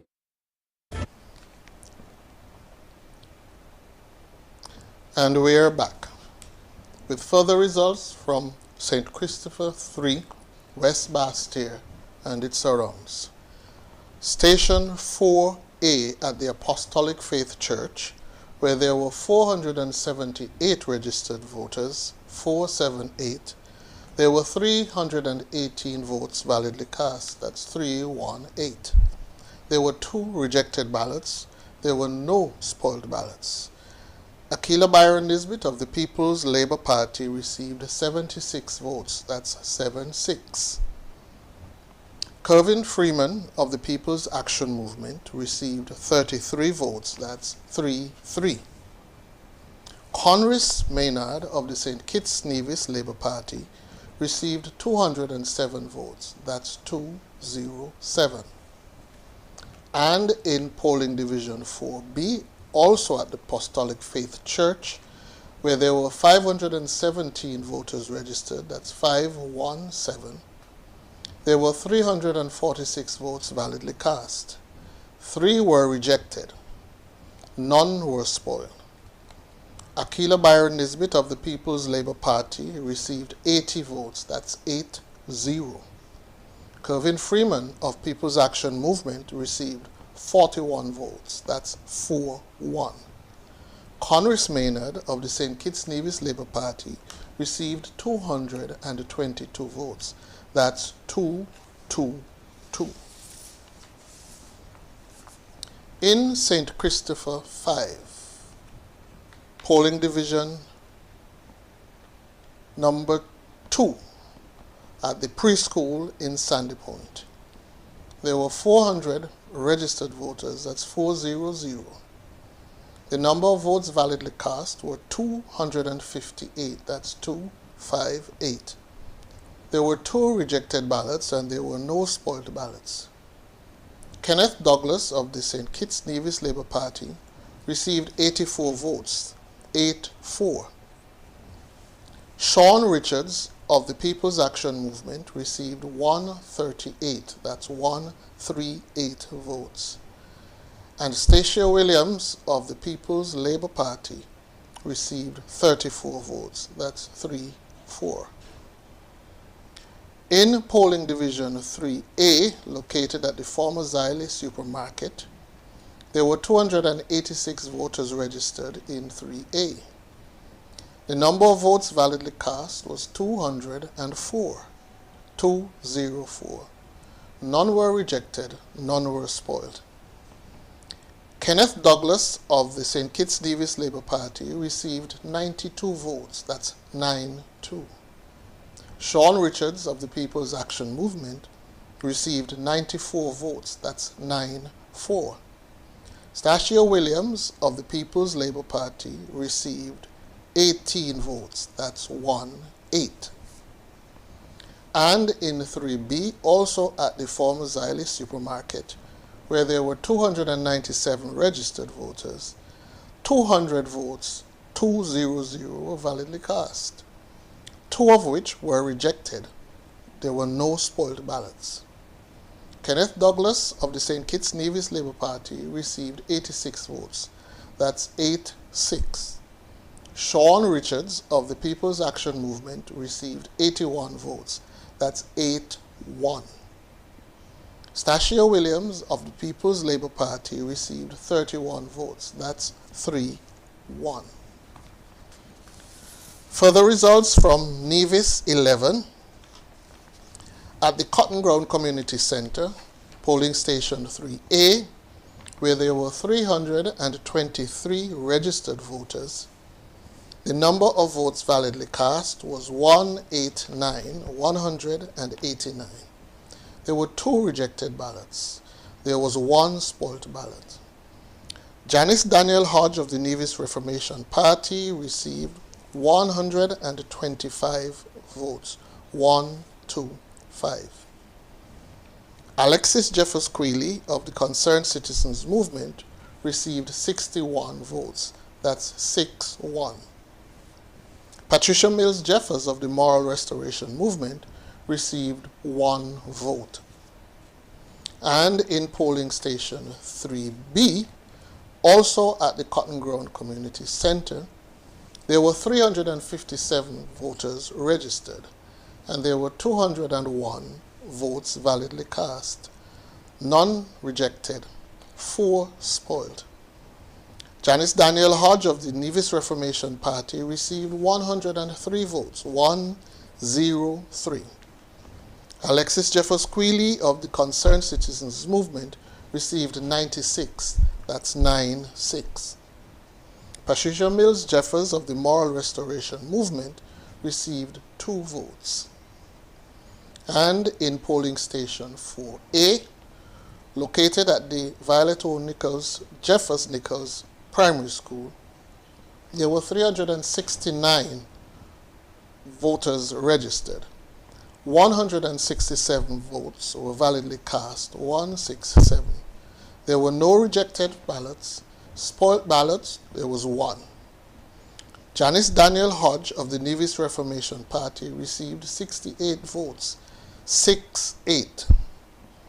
Alexis Jeffers Quealy of the Concerned Citizens Movement received 99 votes, that's 9-9.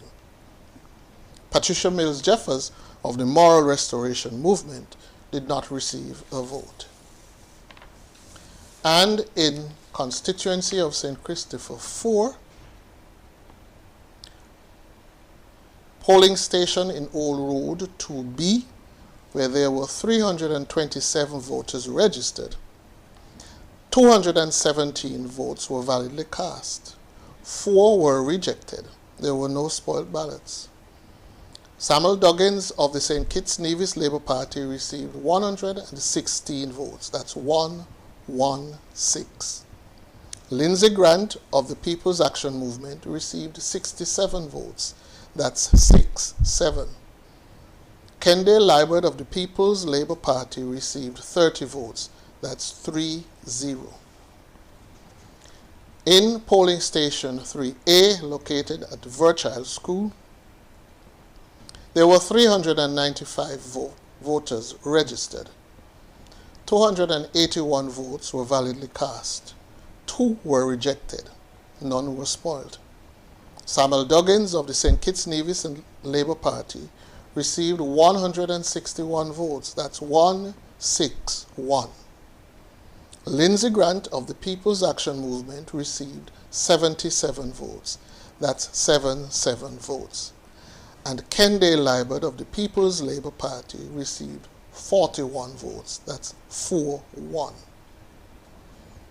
In Virchiles also, at polling station 3B, where there were 423 voters registered, the number of votes validly cast were 286.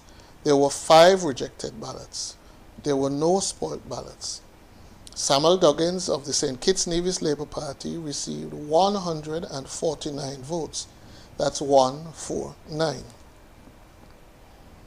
Lindsay Grant of the People's Action Movement received 84 votes. That's 8-4.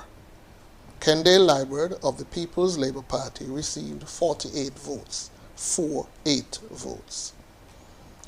In Middle Island at polling station 4A, where there were 318 registered voters, 318, there were 202 ballots validly cast. That's 202.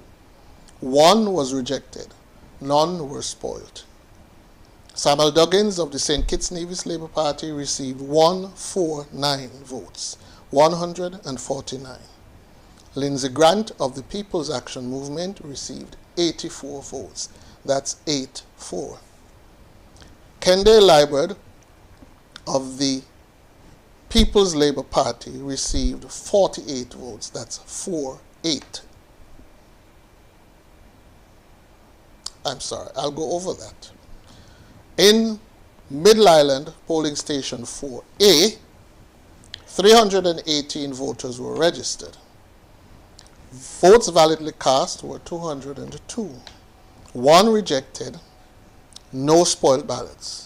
Samuel Duggins of the St. Kitts-Nevis Labour Party received 113 votes. That's 113.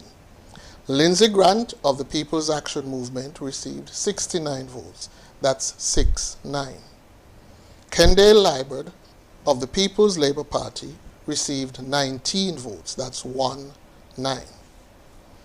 And in 4B, Middle Island, where there were 301 voters registered, there were 201 votes validly cast.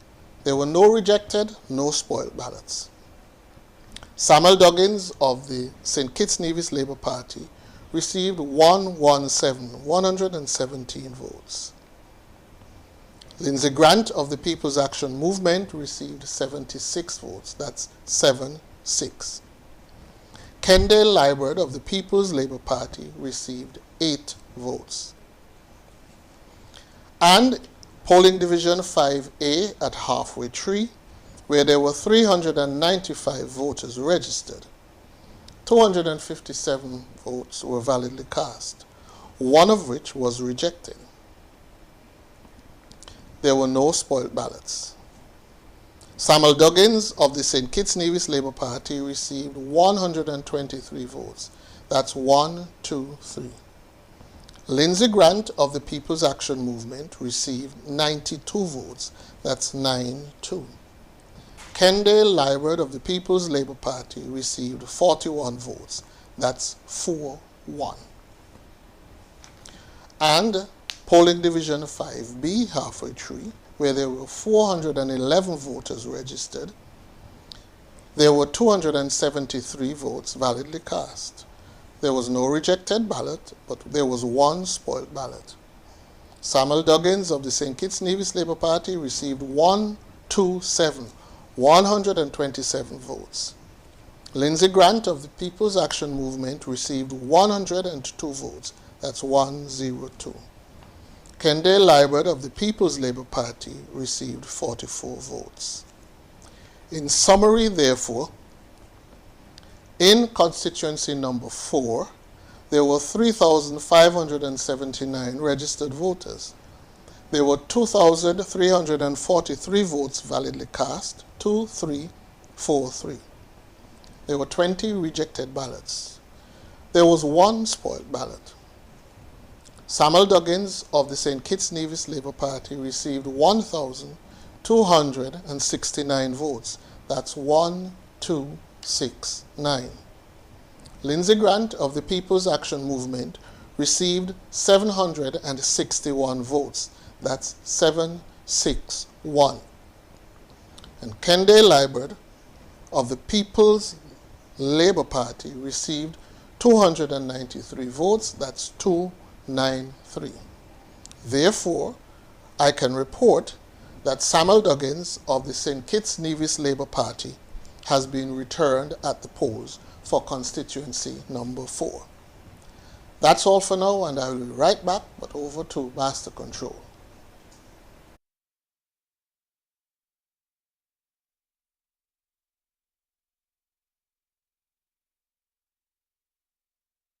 Lindsey Grant got beaten by Samal. I'm saying Lindsey Grant got brutalized by Samal. And here is my take on this. Contrary to what our esteemed friend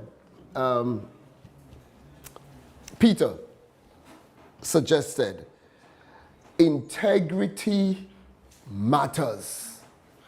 It is not just the wave that was coming about because of the collapse, the implosion of the Teen Unity administration. That has something to do with it. I know that.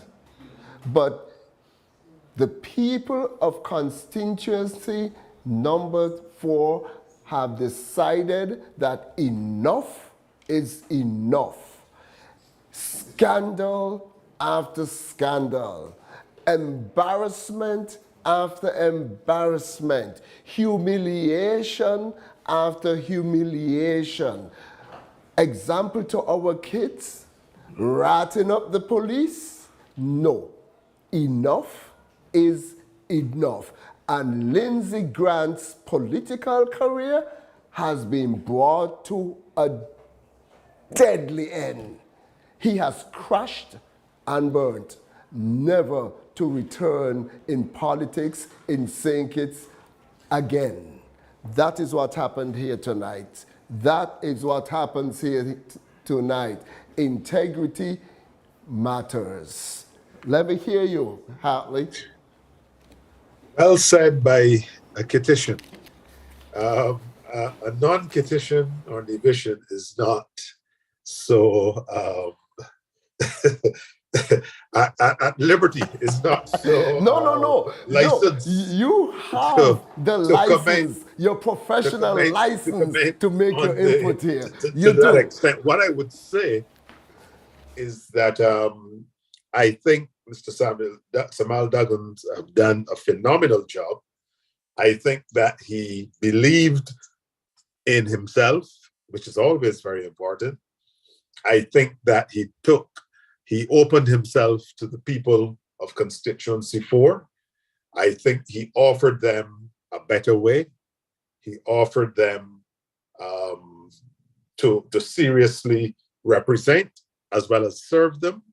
And I think that the people of Constituency 4 have tonight spoken very, very equivocally that they will hitch their wagon to Samal Duggan for the next 5 years. I think there is nothing, yeah. Although he is not native to number 4, he is firmly rooted in the community. Go ahead. And he's a good man. He's a good man. You see, that is the point I was making. He is a good man. I think that when you look at the team, that is why I think that the leader so ably describe it as the 18.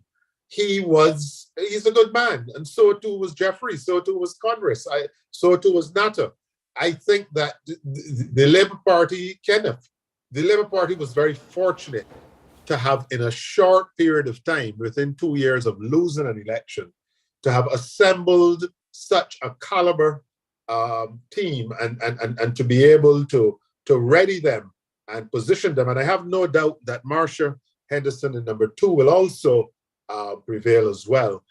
Whenever the results there begin to, I would wish to just remind members that voting went on until very late in that constituency. And therefore, that is the reason why today we have not had results from Constituency 2, because the counting process would not have started until all of the votes were received and accounted for in the one location. But we are expecting Constituency 2 to come in anytime now.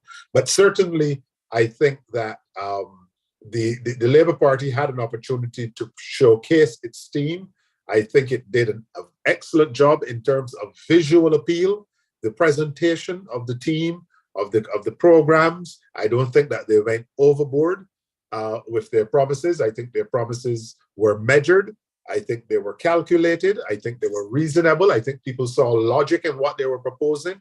I think the ideas of indicating that the burden would have to be borne by the quote unquote new Kittitians, those who were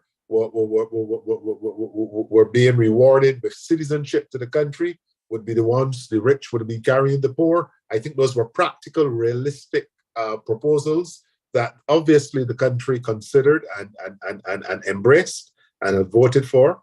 And therefore, what we are seeing here, I think, is a tremendous tribute to the Kittitian voter. And I don't want us to look, and the division as well. I think that the voters of St. Kitts and Nevis have spoken today. I think they listened. I think they were like a jury. I think they listened to all the evidence. I think they knew when to throw out what. I think when Prime Minister Harris, I personally believe he got a bit carried away with some of the promises and some of the giveaways and some of the freebies and some of, take this free, this free, that free, remove this, remove that. I think that you're dealing with a very enlightened electorate, and you can't come to people now and expect that you can tell them that you have $1 and you're going to give them $1.50. That makes no sense. People know the Treasury will not be able to afford that. You can't remove all the taxes because somebody has to pay for the bills at the hospital. Somebody has to keep public transportation alive. Somebody has to keep children in school. Somebody has to take care of the elderly. So I'm seeing what one is seeing here is a vote of confidence and a demonstration of a maturity of an electorate that was put to the test. Certainly they were tested because there were quite a lot of tempting freebies offered, but you saw a situation where I think voters were able to decipher sense from nonsense, and the results is telling us this. And as I said, we've not heard from Constituency 2, but I would be the most shocked person in the world if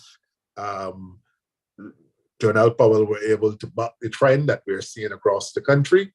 I still think 5 will edge home as far as Sean Richards is concerned.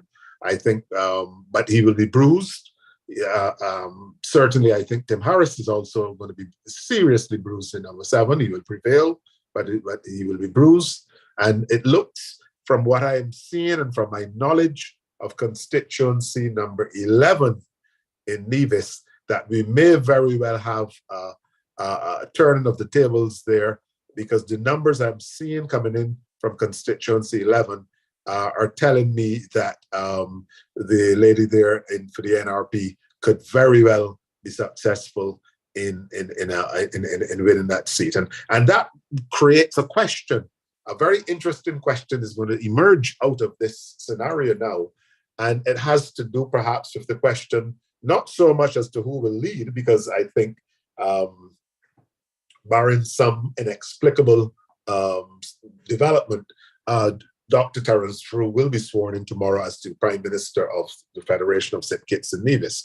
The question that will emerge is who will be leader of the opposition. And that is something that I think that will be a very interesting scenario. Because, again, I'm not in the business of offering advice publicly, but my personal view is that what I'm seeing here tonight is a rejection of the unity government. It has been rejected on St. Kitts, and it is getting a very serious wake-up call on Nevis. And I therefore have a fundamental difficulty, personally, as an observer and a student of politics and an observer of this election, and as someone whose view may have been sought at some point throughout the campaign, I have a difficulty, if I do not absolutely have to, getting in bed with those who brought the country shame and disgrace to the country. And therefore, my personal view on this would be that I think that the government should think very long and hard before embracing into itself, if it has a choice, those who would have been part of the government that the electorate has clearly tonight rejected.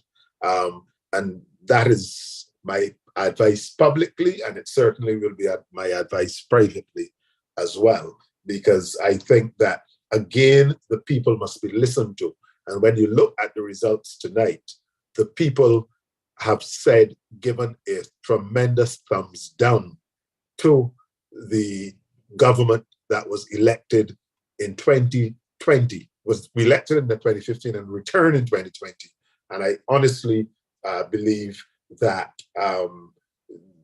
the new administration should not sully its good image with going down the route of embracing those who were clearly have lost favor with the electorate of St. Kitts and Nevis.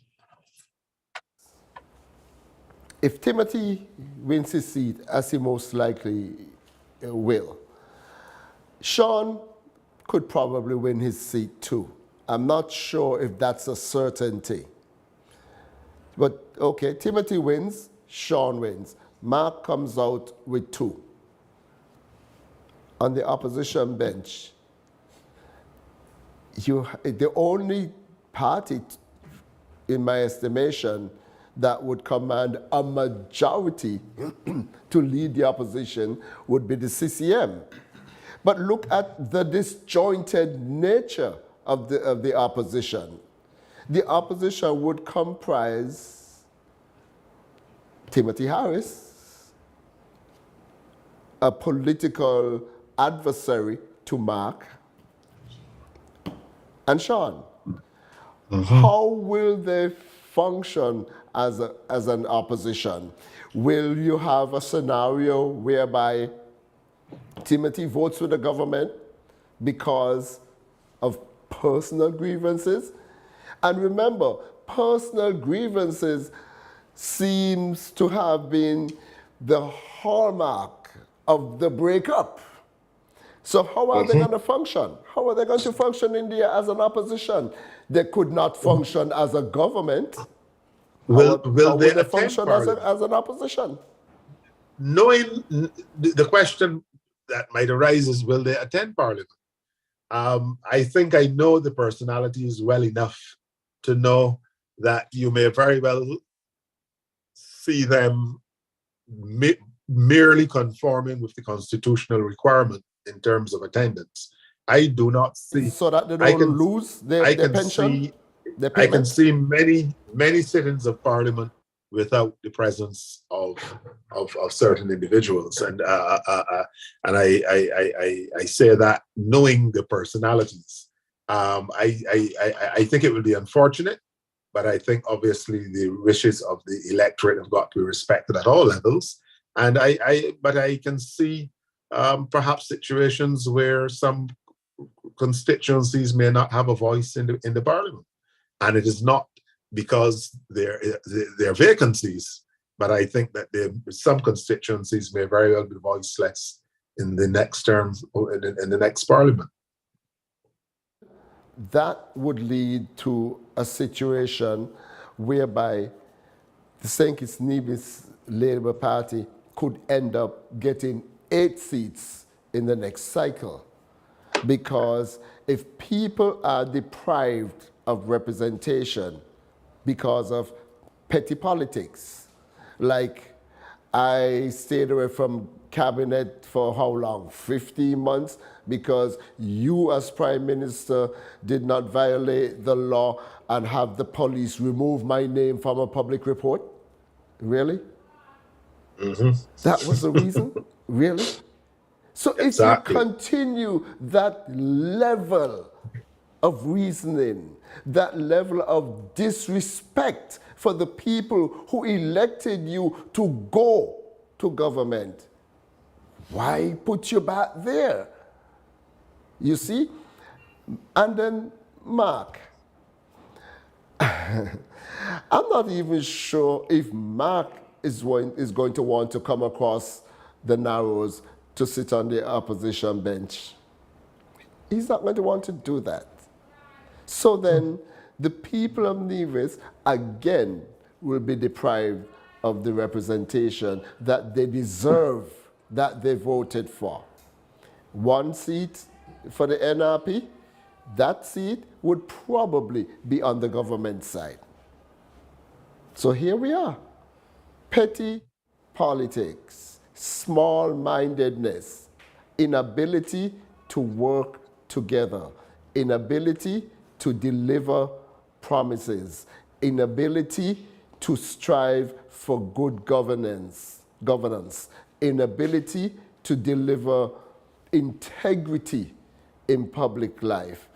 I can go on and on and on. The collapse of the Team Unity administration does not lie solely on the shoulders of Timothy Harris.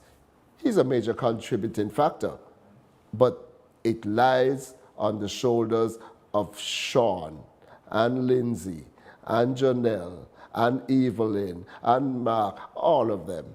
And this is why the people of St. Kitts and Nevis are pretty much giving the message that all of them must go.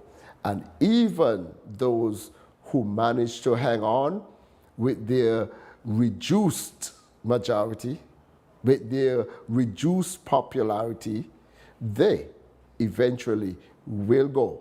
They are not going to regroup and regain their former quote unquote glory while they're in there. They're going to go.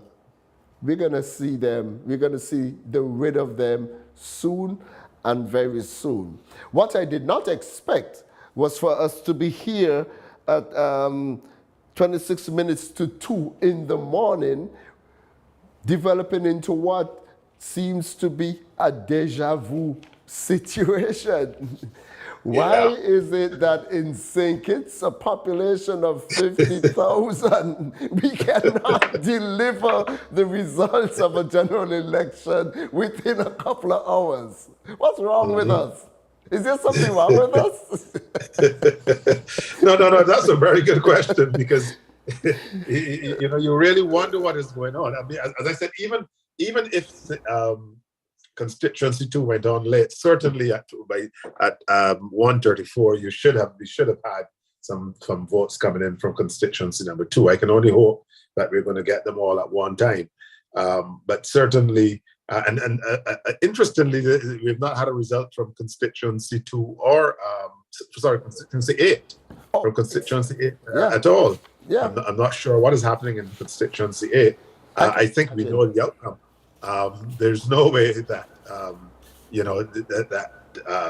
either PAM or PLP will buck the trend in constituency 8. So we know that Dr. Drew will be the declared winner there. But it is unfortunate, I think, that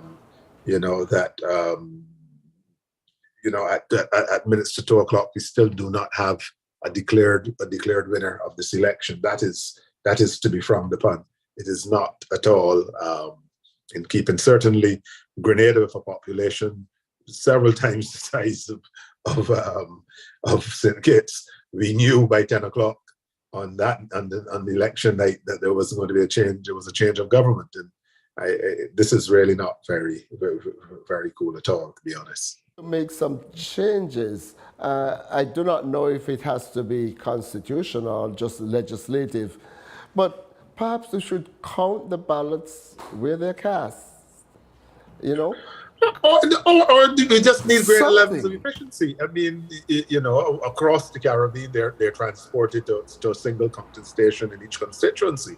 It is not rocket science. I mean, you look and see what happens next door in Antigua. You look and see what happens in Barbados. You look and see what happens in Trinidad. This can't be rocket science. And it is not a scenario or a condition that should be worn as a badge of honor. I think it's an indictment. It's an indictment on the country that at 2 o'clock in the morning you still don't have results for 20-something thousand votes. It's not becoming at all, and I would hope that the new administration would seriously put some systems in place, because it gets to the point where it is no longer funny.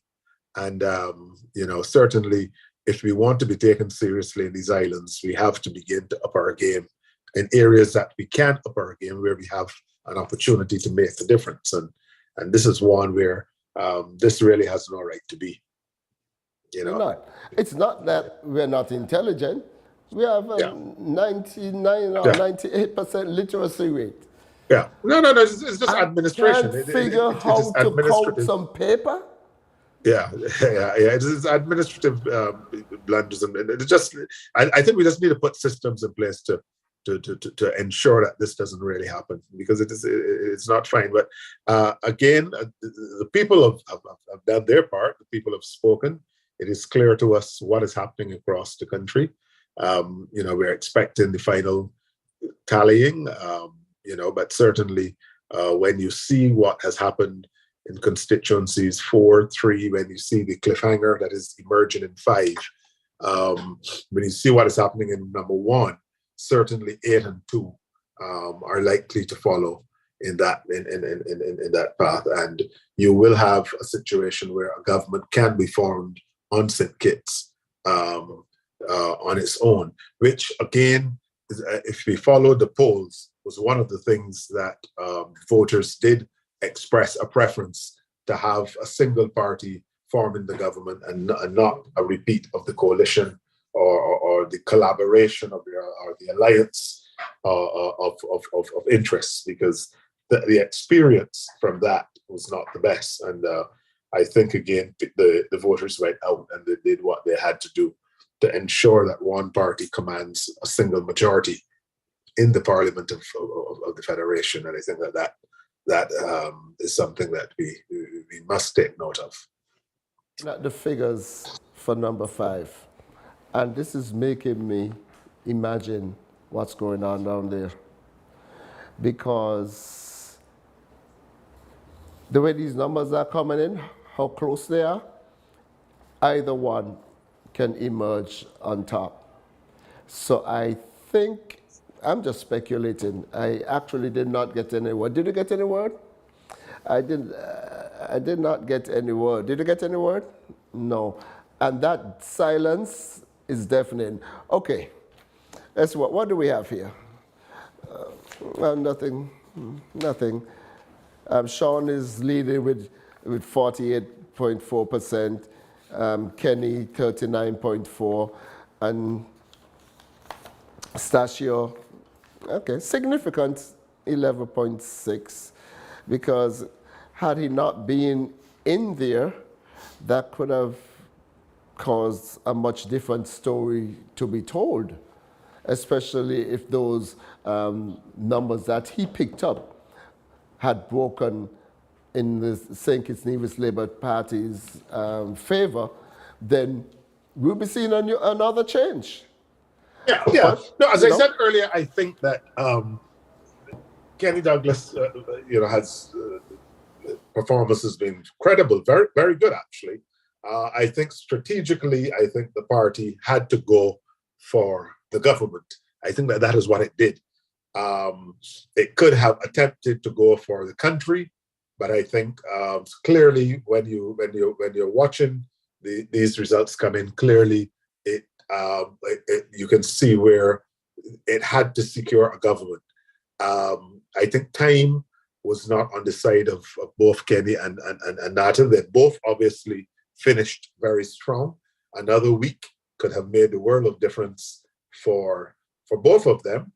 But the election was called when it was called, and there's a result.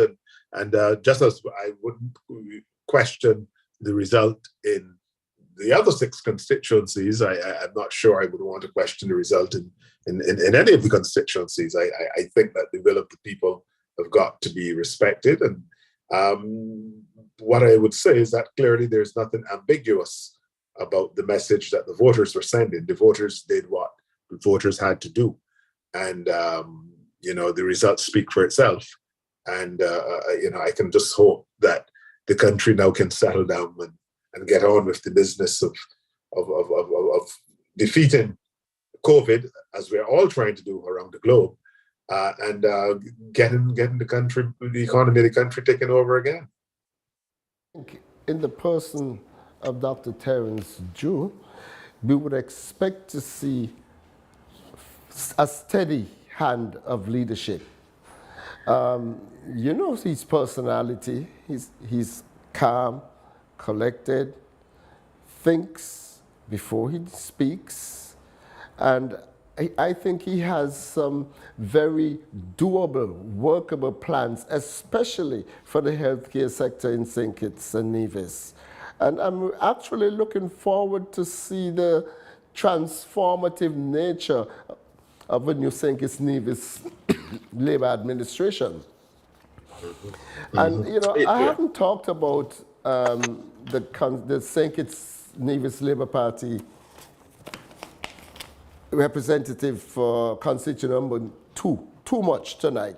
And the reason for that is, like you, I'm waiting for the results to come in. But I'm confident that Marsha is going to prevail, and she's going to be prevailing overwhelmingly.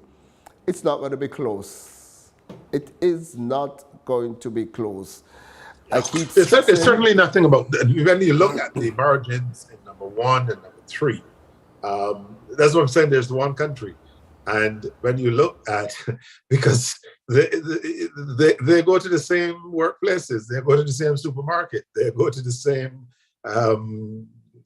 the same funerals, the same weddings, same courtroom, the same sports ground, the same gym. They have experiences, and I cannot see Dr. Handley winning the way he's winning in 1, Mr. Conrad Maynard winning the way he's winning in 3, and also if, as I've been very reliably informed, that Mr. Terence Drew has taken Keon, then it tells me he's going to gallop home in St. Peter's. And if you look at the number 2 constituency, it essentially is dwarfed, surrounded on the 3 ends by constituency 1, constituency 8, constituency 3. And if you are winning by a landslide in 1, 3, and 8, I am not seeing how you can lose number 2. So it just doesn't make sense, And if you have Sean Richards on the ropes in number 5, and Timothy Harris hardly being able to keep his hands in the air in number 7, and Mark Brantley also getting bruised in number 9, and NRP looking as if it could very well take number 11, I am not seeing what could be the mystery about 2 that would prevent me from calling number 2 clearly as a likely seat for the St. Kitts-Nevis Labour Party. I totally agree. I totally agree with that assessment. And I really want to speak again. Sometimes I'm hesitant to re-emphasize any particular point, especially on a forum like this. But sometimes I'm forced to. And what I want to talk about is the likability factor. And that, I think, went a long way in making Dr. Drew so presentable, and Marsha Henderson so presentable, Jeffrey Hanley so presentable, Samal Duggins, Kenny, the charismatic and ever-loved DLD. DLD. Yeah. And then Leon Natter. That likability factor plays well into a person's electability. And when your character is clean, when you have no accusations and allegations hanging over you, you are off to a good start. And that team that the St. Kitts-Nevis Labour Party has put together for this general election, it is, like you said earlier, it is really and truly an A-team. It's an A-team. It's a winning team. It's a team that, as of now, is above reproach. That cannot be said about the other teams. And this is why. And that is why I make the point that I think that Prime Minister Harris erred in seeking to throw together something. He should not have gone the route of seeking to create a party and come with a team of candidates.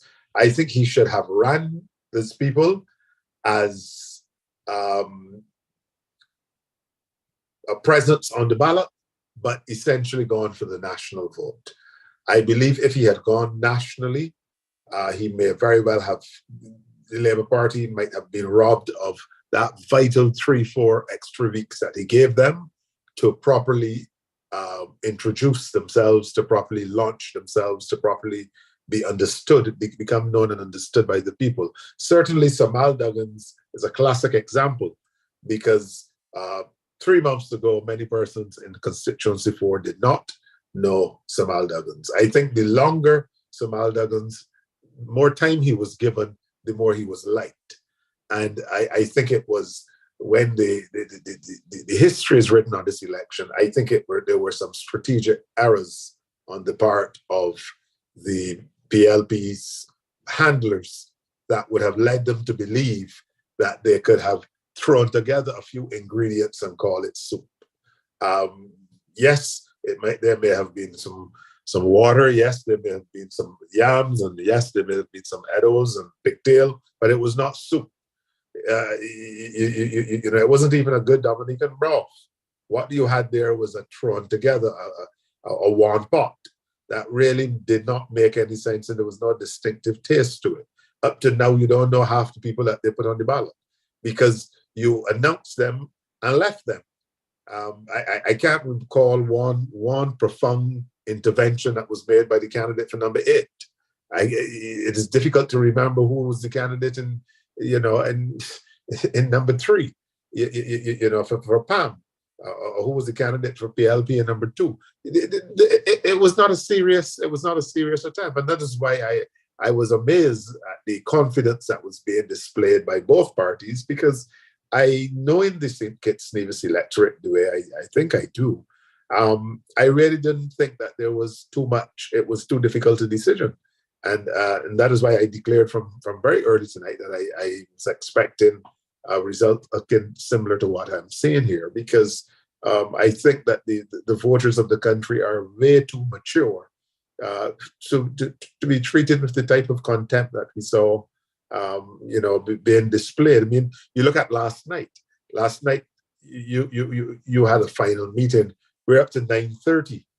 The PLP's meeting had not started. And you cannot have a meeting where you have 8 speakers, but only one that persons have come to listen to, and the others are just coming to speak for time. Give them something to say. Give them something to believe in. Give them something to have some conviction about. You had a campaign where at the end of the campaign, the only person you knew was the Prime Minister. All the others were just basically copybooks, and that is where I think a fundamental error was made. Again, Pam came with 5 unknowns. The 3 persons who carried its platform each night are the 3 persons who were disgraced, who no one really wanted to see, who tonight, 2 of them, well, one for sure has already gone down. The other one I think is going to go, and the third one is on the ropes. And that is what personified Pam throughout a campaign, a party that was so ably led by Sir Kennedy Simmons and other stalwarts of the organization. So I think it is a very unfortunate development from both their perspectives. I think they have a lot to go and think about tonight. But I again reiterate that I think that this speaks very highly of the Kitts-Nevis voter, and I believe that the interest of the country was well served tonight. And it is unfortunate that at this stage, 2:00 in the morning, we are not in a position to hear from the Prime Minister-elect, and for persons to go to bed knowing that there has been a peaceful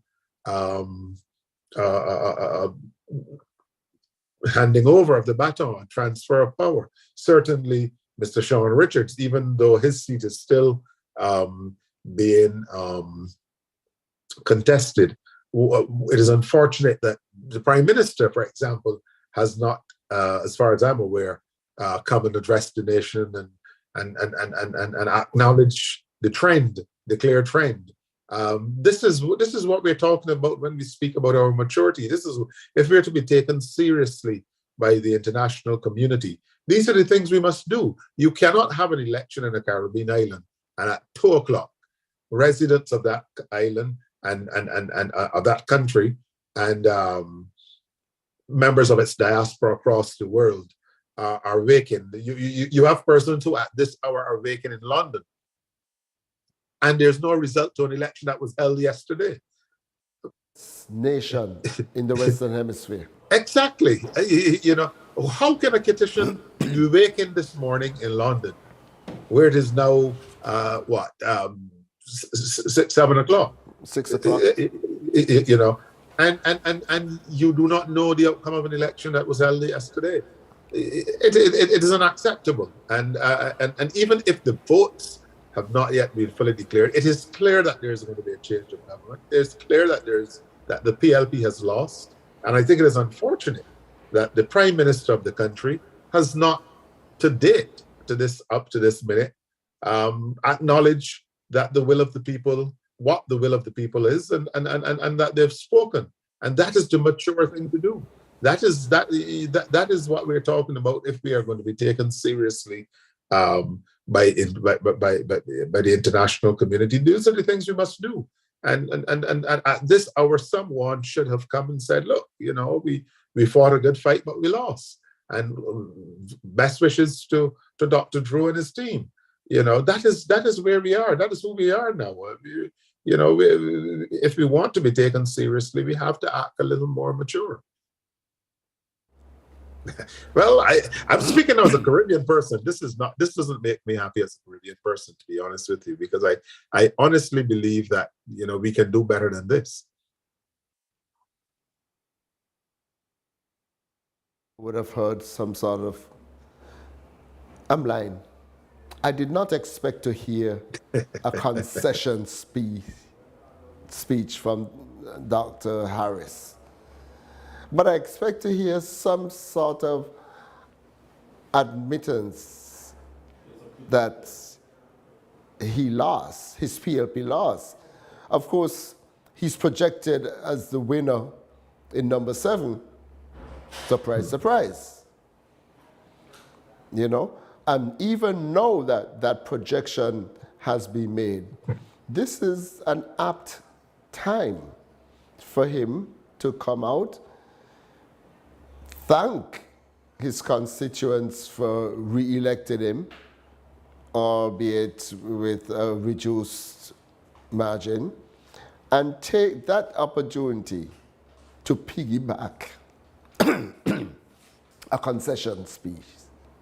You know, obviously the people of the Federation have decided to go in a different direction than what was envisioned by the People's Labour Party. We wish the country all the best, that sort of thing. Something statesmanlike. That is what I would have preferred to hear. It is not what I had expected of Timothy Harris, because that is not the type of character that he has demonstrated over his tenure in political office. And I'm not speaking about just over the past 7 years. I'm speaking about from way back when he was with the Labour Party administration. Even then, he was shrouded in controversy and scandals, and I don't know. Yeah. No. I think it is. You know, we can think on, but I honestly believe it is. You know, that's the unfortunate aspect, because certainly at this time, and especially now that there's a projection of him winning in number 7, I think it is the honourable thing to do.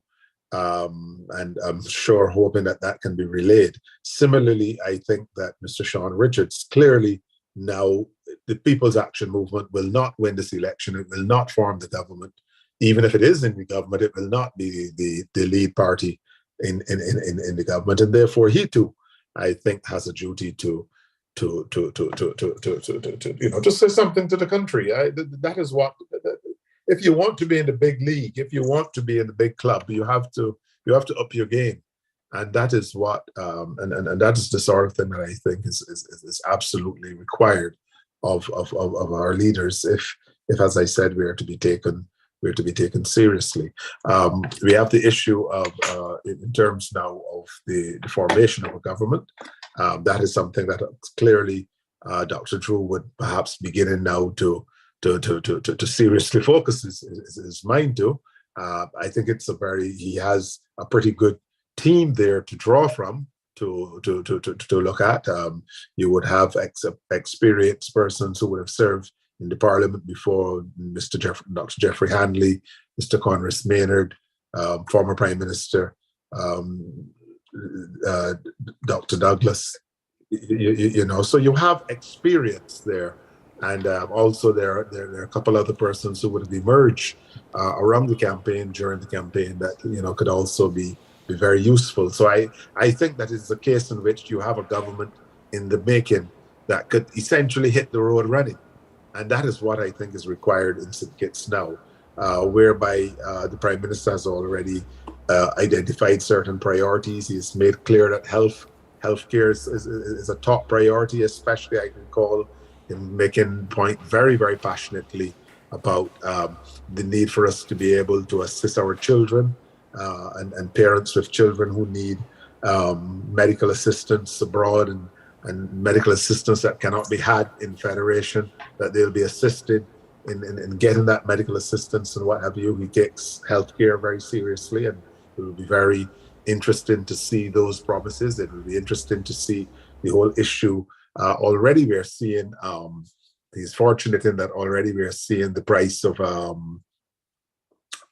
petroleum prices across the world falling, and therefore one would expect that there should soon be an ease, either triggered by the international trend or by the policies of the new administration.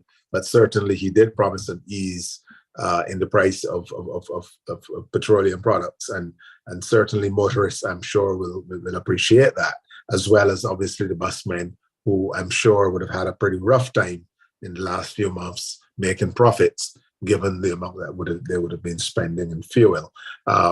We also had issues in terms of the whole question of the cost of living, and the fact that certainly some of the CBI funds will be used to help subsidize some of the essential items that people require. And one of the things that was spoken of that I liked very much had to do with the fact that it was not just what we call the poor people things, because sometimes I find politicians sometimes become a bit too patronizing, whereby, it's the sugar, flour, oil, macaronis, corned beef, sardines, but you can't be seeking to create and to uplift people and believe that the basic items are always the things that you think, because otherwise the middle income group, those who have progressed from one social setting to another, will find themselves making a retrograde step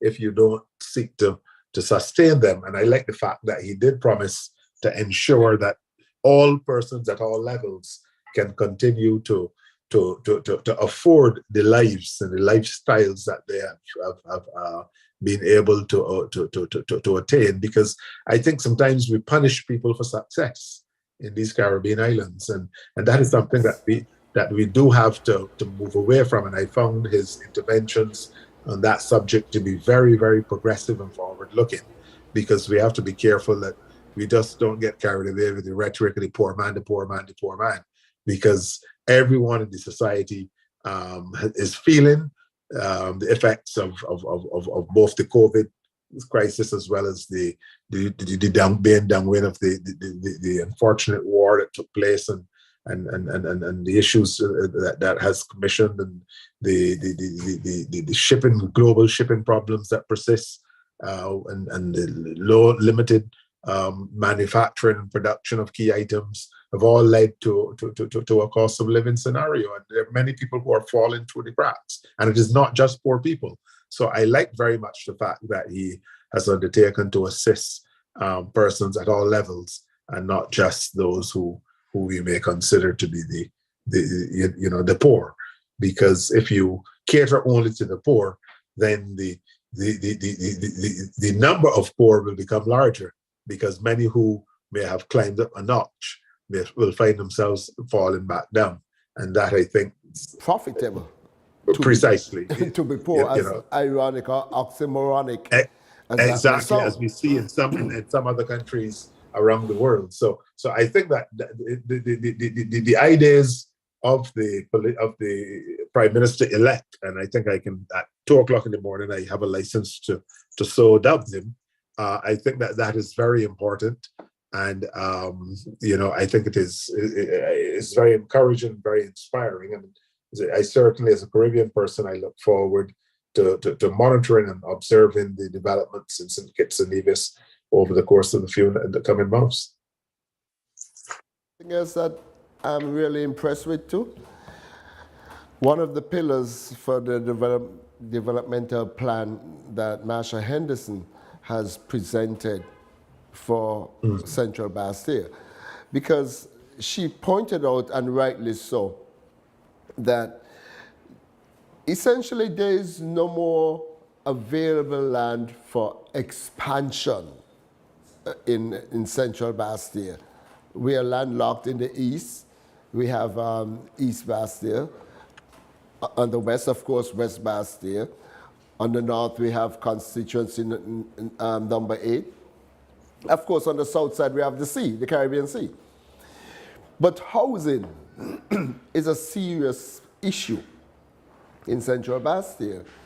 And I am impressed by her plans for housing development in terms of things like townhomes, etc., where the housing will go up.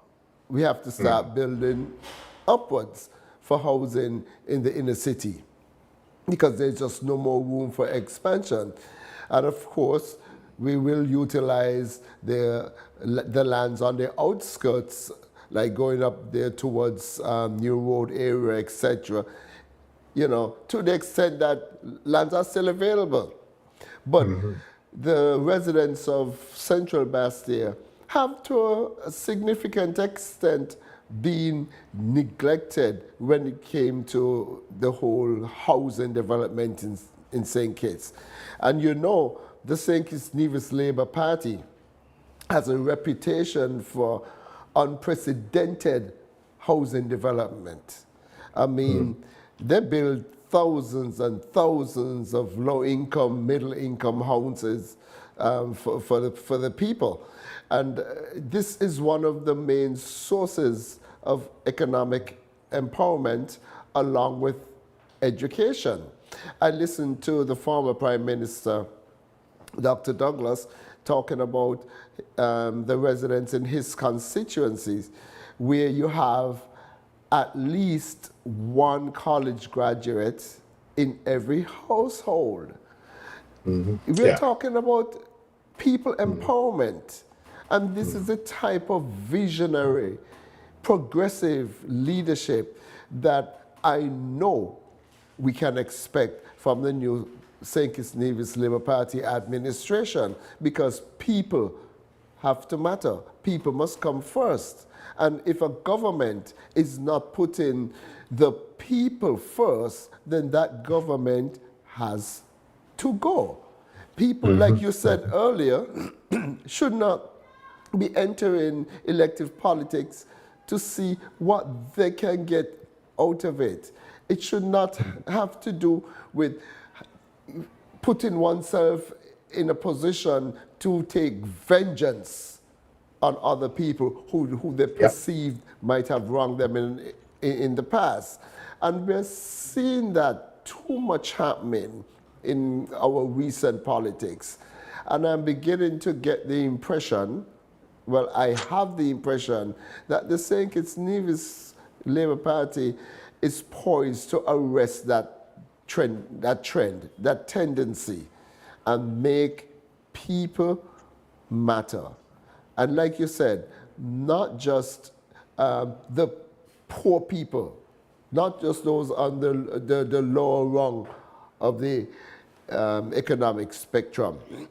At this point, I'm pretty sure Peter is going to be surprised that he would have that he would be able to leave his other engagement and come back here and meet us still talking about to determine how things ended up falling the way they have fallen. Why? Because we don't know as yet. Peter, well, no, we're still waiting. I just hopped off the other call to come and congratulate you guys on the victory. But I mean, I think it's pretty obvious what's happening. And I was about to turn in, but I thought it would be appropriate to come and in the same way that we started the night, end the night, to say congratulations. What I saw tonight was an amazing outcome for the Labour Party. It was a party that took a battering, certainly in the last two elections, and to come back from that and today be able to return to office with such a generous majority, pretty much you triumphed in every single instance. I mean, the two that haven't been called now, I was looking at the numbers, and it would be difficult for you to have not won those seats. In as much as you've been able to win some others that are slightly more steep claims. I mean, those two seats are relatively small numbers compared. So I imagine that you will.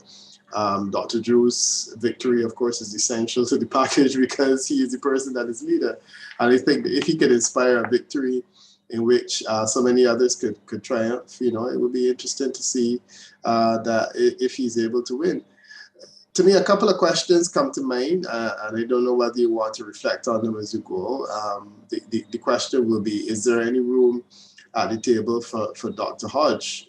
Whether it's not clearly not going to be necessary, but the question will be whether it will be of interest to the Labour Party to pursue that. And I'm sure that you guys are not attempting to tie the hands of the leader in this regard, but I just think it's an interesting talking point.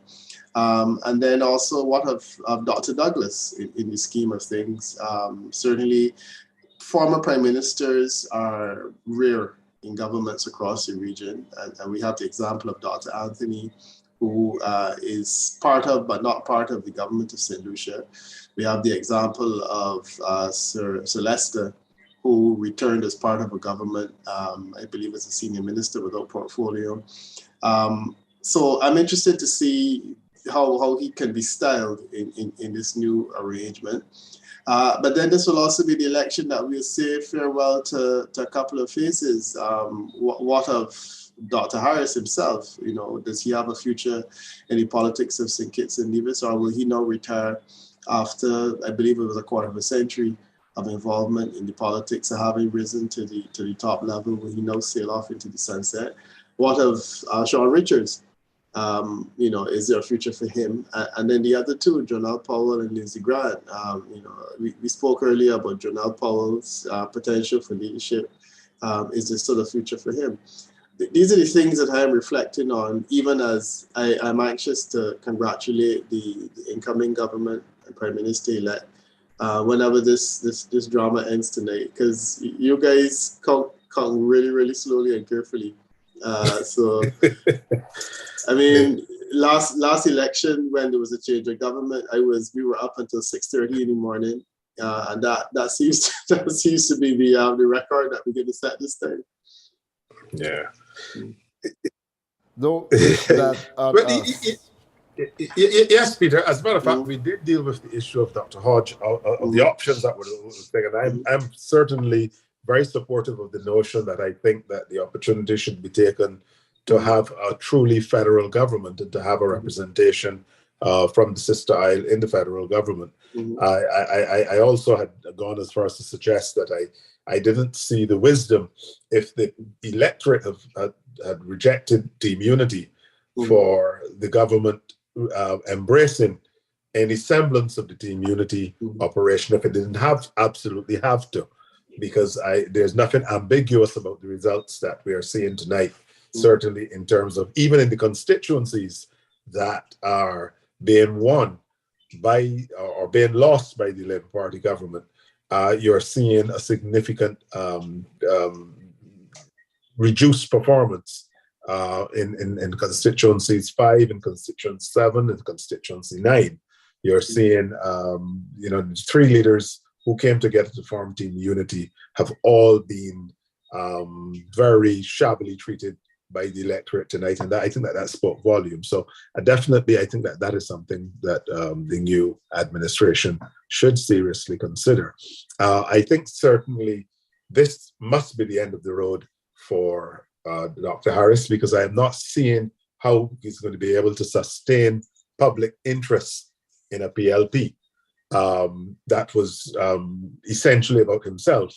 And I think it would, in this Caribbean, attempt to carry a new party such as that. And as a Barbadian, you would recall many years ago the NDP by a then sitting MP. It becomes a very difficult, not burden, but a very serious assignment that you have to ask yourself realistically, am I really cut out for this at this stage of my life? Mm-hmm. And I would be very surprised if the PLP survived this experience. I think the People's Action Movement obviously will have to go back to the drawing board. It is an established party. It's been around for many years. I think certainly Mr. Richards would do well to reconsider whether or not the opportunity should not be taken at the earliest given moment for him to perhaps permit the party to remain relevant by allowing some new talent, some new energy in the Sanders Point constituency, and to lead the party in Parliament. So I think that this is an election, a turning point for many interests in this election. I think that persons do really need now to look at what is best for both the country and for their respective parties. And I believe that it would be interesting. I mean, we have not seen it very often in the Caribbean, but it would be interesting if the leaders of these two defeated parties would seriously give some thought to allowing some new energy and some new talents to come to the fore in here. For instance, we saw in Grenada, where amazingly the former prime minister, who was rejected after 15-0, still serving as leader of the opposition, as leader of the opposition party, which I find to be, quite mystifying, to be honest with you. But so this is a discussion that I think that needs to be looked at. I think there's something that needs to be considered, but I'm not seeing what point would be served by either Timothy Harris, Dr. Harris, or Mr. Sean Richards in seeking to force themselves on the people of the Federation and of their constituencies for another term. I think they have ran their race and their course has been finished. And really now, as I said earlier, I'm concerned about persons who just do not seem to be able to find the landing gear of their political careers. It's important. Had the St. Kitts-Nevis Labour Party not regrouped, I do not think, even in the wake of the implosion of the Team Unity government, it would have been difficult for the St. Kitts-Nevis Labour Party to find political footing if they had not changed leadership and come back with a completely new slate of candidates, young, fresh, energetic people, stabilized by the experienced hand of Dr. Denzel Douglas, who in such a statesman-like manner has agreed to move backward and let the young people, the new generation of leaders, take ownership of the St. Kitts-Nevis Labour Party. So what do we have? We have a young, inspirational leader in Dr. Ju, who would be sworn in, hopefully tomorrow, maybe the day after, as our new prime minister. You have two deputy prime ministers in the persons of the Honorable Jeffrey Handley and Congress Maynard. The significance of that is this. In a succession plan, Dr. Douglas is not being presented. There are two deputies that would be there before him. He's not being presented, but he is somewhat of a stabilizing force the hand of experience that will allow the St. Kitts-Nevis Labour Party administration to be all that it can be under Dr. Terence Drew. And I'm actually excited about this prospect because I've listened to all of them. I've listened to Jeffrey's plans about education in St. Kitts and Nevis. He's talking about you incorporating technology in a way that is done in advanced countries. I know about a lot of these systems firsthand. And this is what he wants to bring to the table. It was so unfortunate. And this happens a lot, especially in a Caribbean context. Oppositions oppose for the sake of opposing because they seem to think the duty of the opposition is simply to oppose. So they opposed the one-to-one laptop program in the schools. They got into office and discontinued it. Now, that was so myopic. What happened shortly after? Here comes the global pandemic, that was the COVID-19, when all students across the globe had to be schooled from home using internet technology. What happened to our students? They were placed at a disadvantage because that progressive program was discontinued for no apparent logical reason. Look at the displacement of our students from the Bastia High School. When we had reputable local, regional, and international scientific organizations telling us that there's nothing fundamentally wrong with the Bastia High School. It can be cleaned. For political reasons, we abandoned that historic structure, put our kids up in some makeshift buildings for an entire school year, more than a school year. And they were deprived, some of them, of that high school experience. And then the decision to build a high school on our aquifer. That area is protected by legislation, and they know that. But to score political points, they continued what they know cannot deny was a lie. And listen to the irony.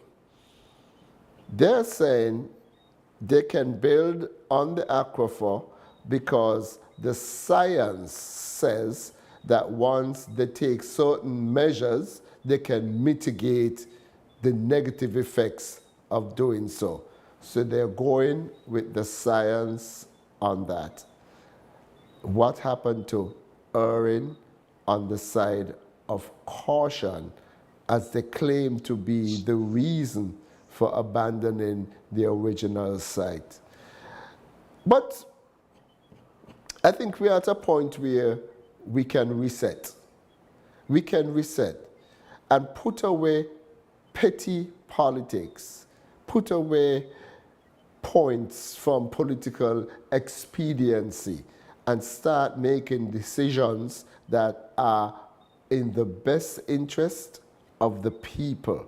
People must be put first. And I'm looking forward to this new Labour administration for governing along those lines. And if they don't, I'm looking straight at the people of St. Kitts and Nevis now. If they do not deliver and they make no attempt at delivering 5 years, and we get rid of them. That is the way we must do it. And we must keep changing the government until we get the government we want and deserve. That is how we have to do it. Because when we hold politicians accountable and when they know that their feet are being held in the fire, they will learn to be accountable and they will learn to put country above self, as is our national motto.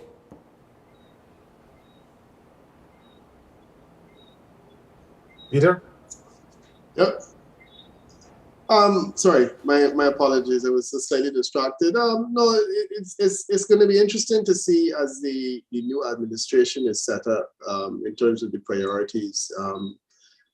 St. Kitts-Nevis is a slightly different place to when Labour left office. My sense is that the economic challenges are somewhat different, and there's certainly a lot less flexibility in terms of the financing that would have been provided by, for example, the Citizenship by Investment Program. So it's going to be interesting to see how the priorities are set and how the issues are tackled. My feeling is that you don't really have unemployment as such in St. Kitts to worry about your challenges in relation to COVID, coming out of the COVID environment. Most of them are well underway. So you just have to start to deal with things like airlift, LIAT, getting some kind of regional transportation going again. And certainly setting a long-term plan for what St. Kitts development is going to be. Clearly, the Citizenship and Investment Program can't anchor development for much longer. So the question will be, what are the alternatives? So those are the things that are going to be, I think, high on the agenda of the coming administration. And as I said, it's going to be a very different place to when they left office in 2015, how it would have been then. And we're really anxious to see how those issues will be tackled. I was actually about to turn in for the night because I'm fading fast, and I was also thinking to myself that there's not a whole lot more that needs to be said in terms of the outcome of the election. Because we pretty much know what's going to happen. So my role is to something else as to what is going to happen in about 5 seconds.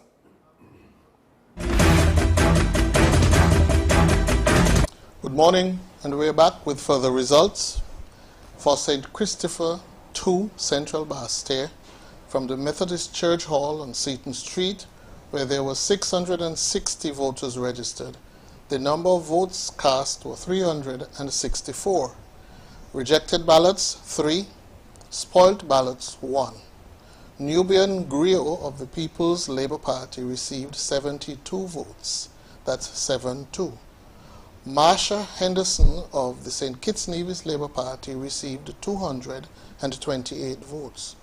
John D. Jeffers of the United Lamiguan Party received no vote. And John L. Powell of the People's Action Movement received 61 votes. That's 6-1. At Polling Division 2A, Skelec Building, there were 416 voters registered. The number of votes cast was 211.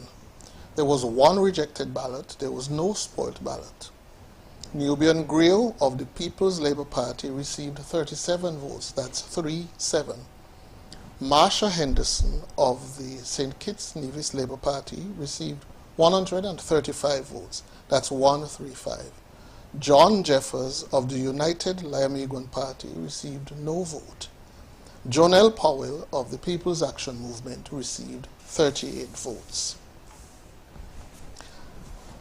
And in St. Christopher 6, Polling Division 3B, where there were 329 voters registered, 242 votes were validly cast, no rejects and no spoils. Dr. Denzil Douglas of the St. Kitts-Nevis Labour Party received 215 votes. That's 215. Carlton Dupont, independent candidate, received 1 vote. Troy Flanders of the People's Action Movement received 13 votes. That's 1-3. And Thomas Mark Williams of the People's Labour Party received 13 votes. That's 1-3. In Dieppe Bay Primary School, polling division 4, there were 427 voters registered. 277 valid votes were cast. There was one rejected ballot, no spoiled ballot. Dr. Denzil Douglas of the St. Kitts-Nevis Labour Party received 197 votes. That's 197. Carlton DuPont, independent candidate, received no vote. Troy Flanders of the People's Action Movement received 6 votes. And Thomas Mark Williams of the People's Labour Party received 73 votes. That's 7-3. At the Parsons Community Center, polling division 5, there were 332 voters registered. 244 valid votes were cast. There was one rejected ballot, one spoiled ballot. Dr. Denzil Douglas of the St. Kitts-Nevis Labour Party received 186 votes. That's 186. Carlton DuPont, independent candidate, received 1 vote. Troy Flanders of the People's Action Movement received 12 votes. That's 1-2. And Thomas Mark Williams of the People's Labour Party received 44 votes. In Sadler's Primary School, polling division 6, where 493 persons were registered, 309 votes were validly cast. 1 was rejected, 1 spoiled. Dr. Denzil Douglas of the St. Kitts-Nevis Labour Party received 216 votes. That's 216. Carlton DuPont, independent candidate, received no vote. Troy Flanders of People's Action Movement received 21 votes. And Thomas Mark Williams of the People's Labour Party received 71 votes. That's 7-1. Finally, at Sadler's Primary School again, polling division 7, where there were 360 voters registered, 213 votes were validly cast. None rejected, 1 spoiled. Dr. Denzil Douglas of the St. Kitts-Nevis Labour Party received 167 votes. That's 167. Carlton DuPont, independent candidate, received 1 vote. Troy Flanders of People's Action Movement received 13 votes. That's 1-3. Thomas Mark Williams of the People's Labour Party received 32 votes. That's 3-2. Summary, therefore, in St. Paul's, number 6, constituency number 6, where there were 3,467 registered voters, 2,339 votes were validly cast. That's 2,339. 3 were rejected, 5 were spoiled. Dr. Denzil Douglas of the St. Kitts-Nevis Labour Party received 1,926 votes. That's 1926. Carlton DuPont, independent candidate, received 3 votes. Troy Flanders of People's Action Movement received 98 votes. That's 9-8. And Thomas Mark Williams of the People's Labour Party received 309 votes. That's 309. Therefore, I can declare that the Honourable Denzil Douglas of the St. Kitts-Nevis Labour Party has been returned at the polls.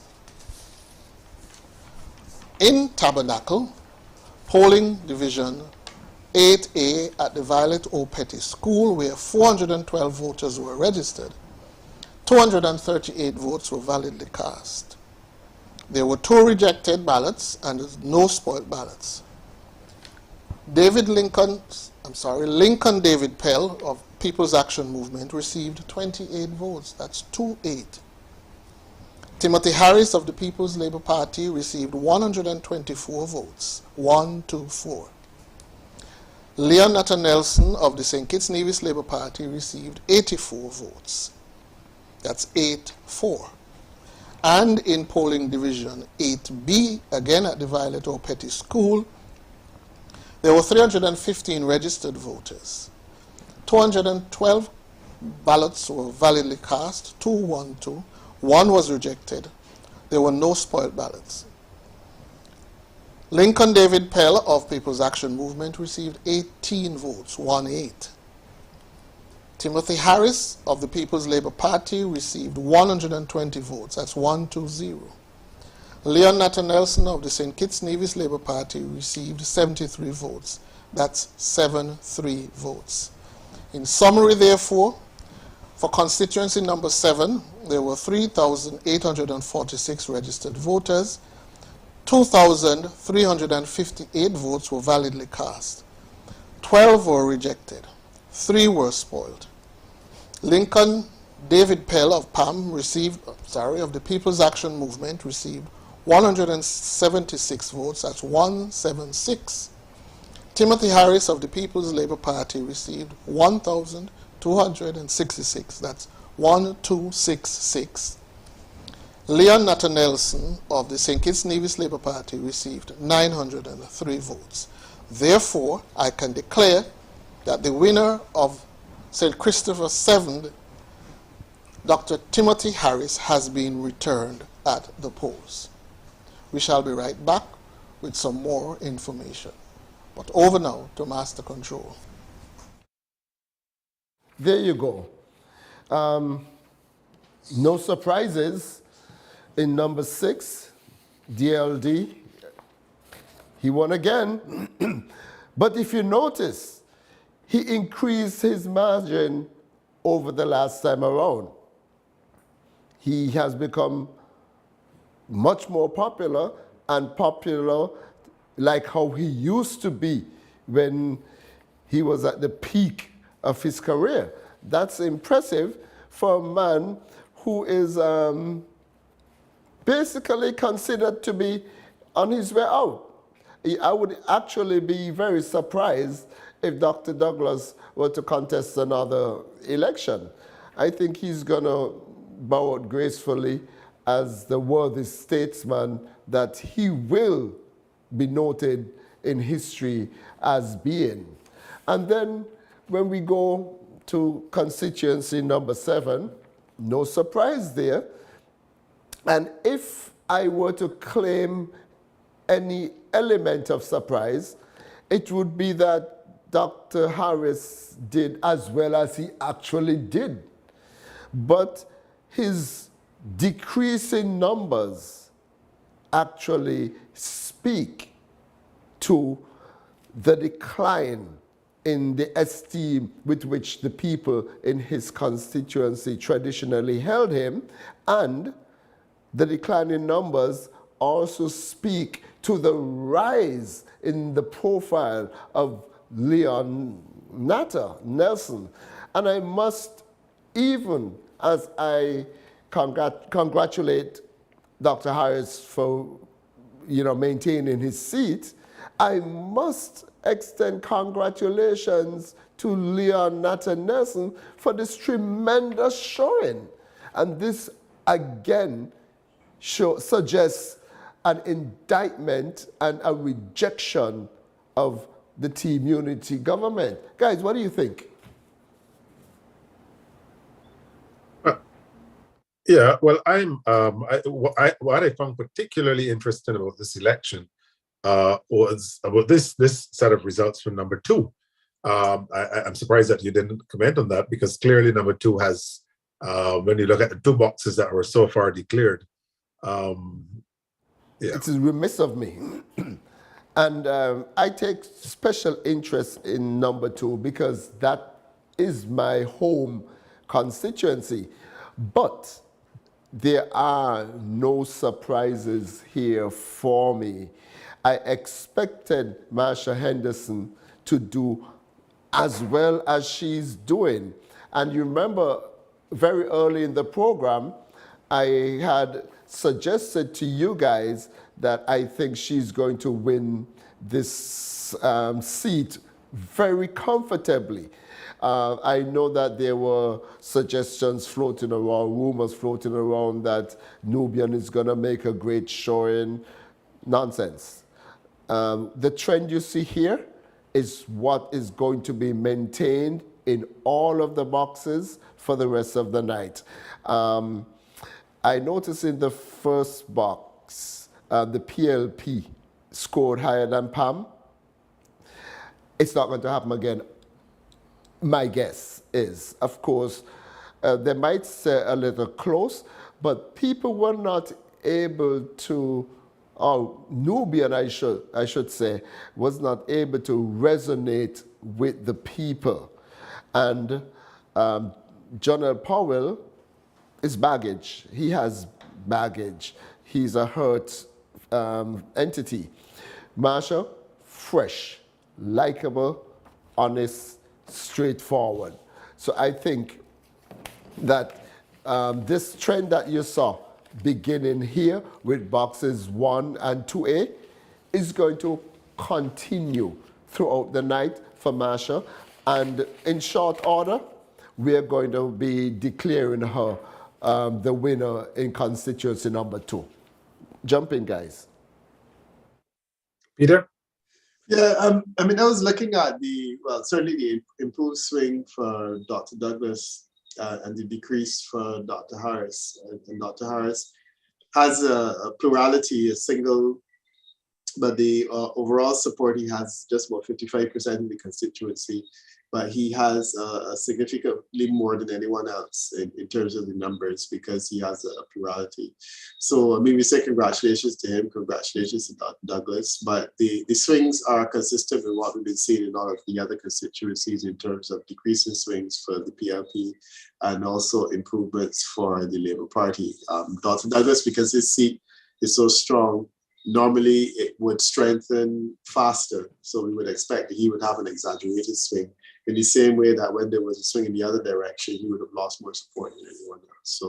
So he's back in control. The other numbers that we saw from the other constituencies suggest that we're not going to see any surprises later on in the night. So it's really just a question of watching the other numbers come in and continuing to note that, you know, we're likely to have an opposition of 4, which would be 2 from the CCM, 1 from PAM, and essentially 1 from the PLP. And it's essentially a leadership arrangement where all 3 leaders from the old group would end up on the opposition benches along with one another. And that is certainly a very changed type of circumstance than what we've seen before. So I'm satisfied that having heard those results that, you know, we're not going to have any major surprises tonight. And again, you know, let me wish the Labour Party well and congrats again to who will, by the end of the night, was likely to be your president, your prime minister-elect. And all the best to you guys. Okay. Yes, I too think I will probably sign off on this note as well, because I think that we have, it is clear the trajectory that we're seeing. I'm not understanding why at this time we've not heard from constituency 8. I really am not understanding this, but certainly we have seen the trajectory be commenced in constituency 2, which is consistent with that which obtains across the island. I think constituency 5, I'm being told, the incumbent will hold on, and we're also seeing a very credible and impressive performance by Mr. Kenny Douglas in that constituency. So I think all in all, the electorate has spoken. I think that the message is quite clear, and I can only hope now that we can have a very peaceful transition of leadership, and that St. Kitts now can settle down and begin to grapple with the real issues and the real challenges that will confront the Federation as we move now into dealing with the downwind of the COVID pandemic, and hopefully a short-lived monkeypox and what have you, and that we can really begin now to get our economies going and St. Kitts can take its rightful place back among the progressive islands and countries of the Eastern Caribbean and the wider CARICOM movement. So I want to say how thankful and grateful I am for this opportunity to have been a part of the panel tonight. I think that there are no more surprises in store, and I would wish that we can now be in a position to look forward to the emergence of the new St. Kitts-Nevis Labour Party administration. And I certainly wish Dr. Drew and his A-team the best of very best wishes, and hopefully that we can have 5 years of solid progress that we can all be proud of. To point out something that I didn't point out before. If you notice, our newcomer, Marsha, she has improved, and she has done better, I should say, than even Marcella did. She has improved over our numbers, or the SKNLP numbers in 2020, because whereas in polling division 1, Marcella got 183 votes, Marsha has gotten 228.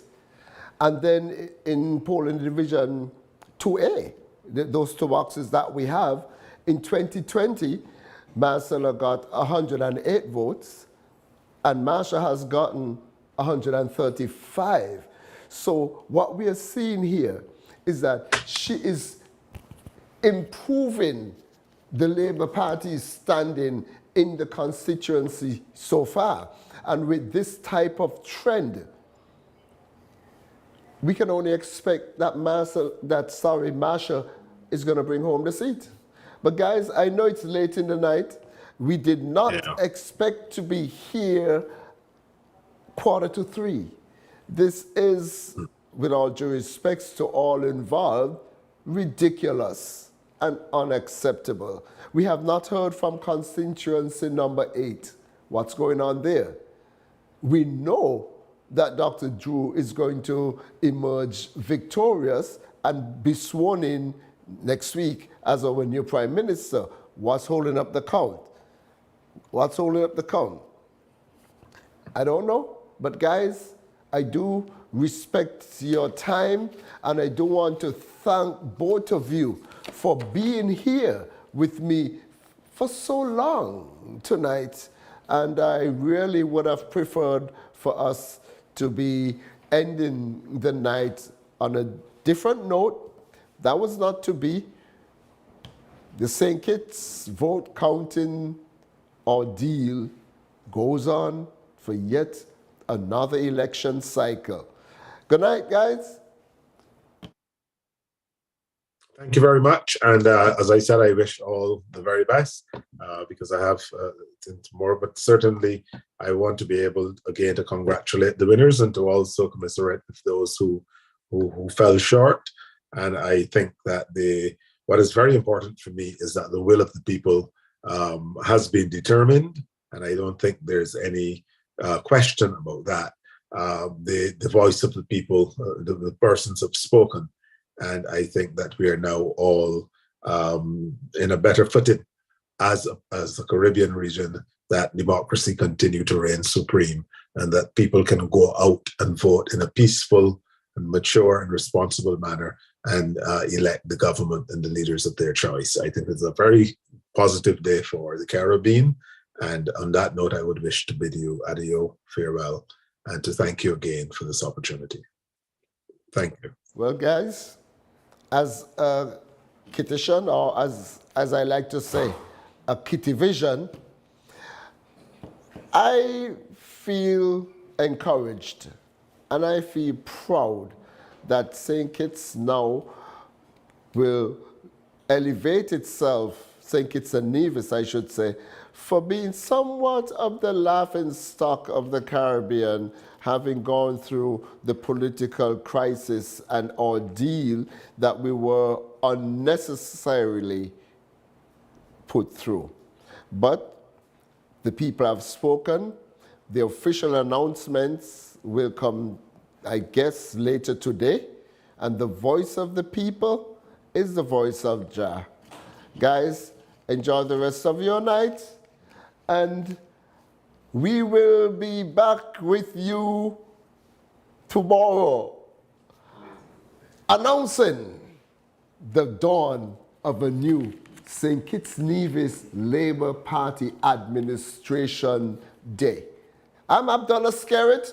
Thank you for being with me, keeping me company, and I look forward to seeing you again on the flip side.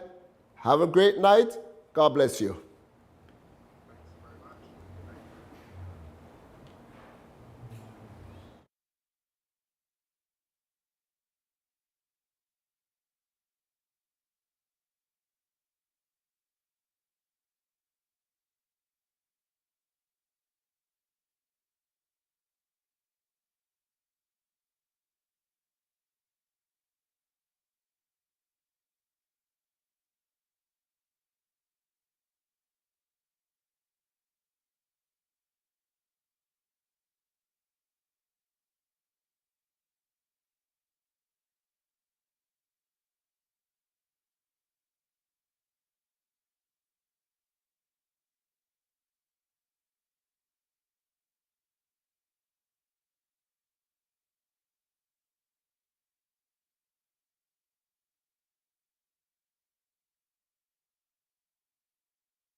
Good morning, and we are back with some additional figures.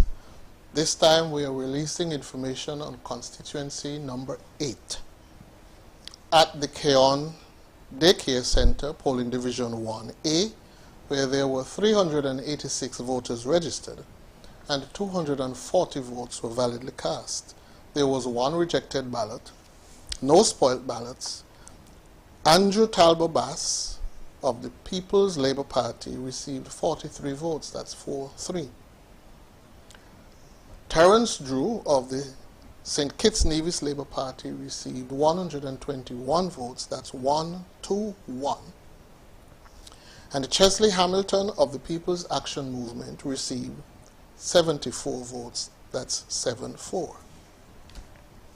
Again at the Keon Daycare Center, polling station 1B, where 370 voters were registered, there were 221 votes validly cast.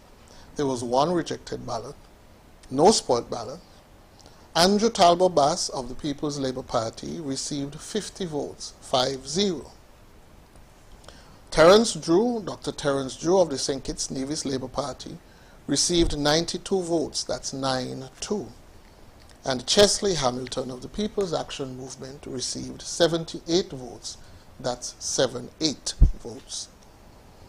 At the Church of God, in polling division number 2A, 484 voters were registered. 295 votes were validly cast. There was one rejected ballot, no spoilt ballot. Andrew Talbot Bass of the People's Labour Party received 52 votes, 5-2 votes. Dr. Terence Drew of the St. Kitts-Nevis Labour Party received 128 votes, 1-8. Chesley Hamilton of the People's Action Movement received 114 votes. And in polling station 2B at the Redeemed Baptist Church, where there were 475 registered voters, there were 251 votes validly cast. 3 were rejected. There were no spoils. Andrew Talbot Bass of the People's Labour Party received 53 votes. Dr. Terence Drew of the St. Kitts-Nevis Labour Party received 111 votes. That's 111. And Chesley Hamilton of the People's Action Movement received 84 votes. At Keon Primary, polling division 4A, there were 454 voters registered. 295 votes were validly cast, 3 of which were rejected. There were no spoiled ballots.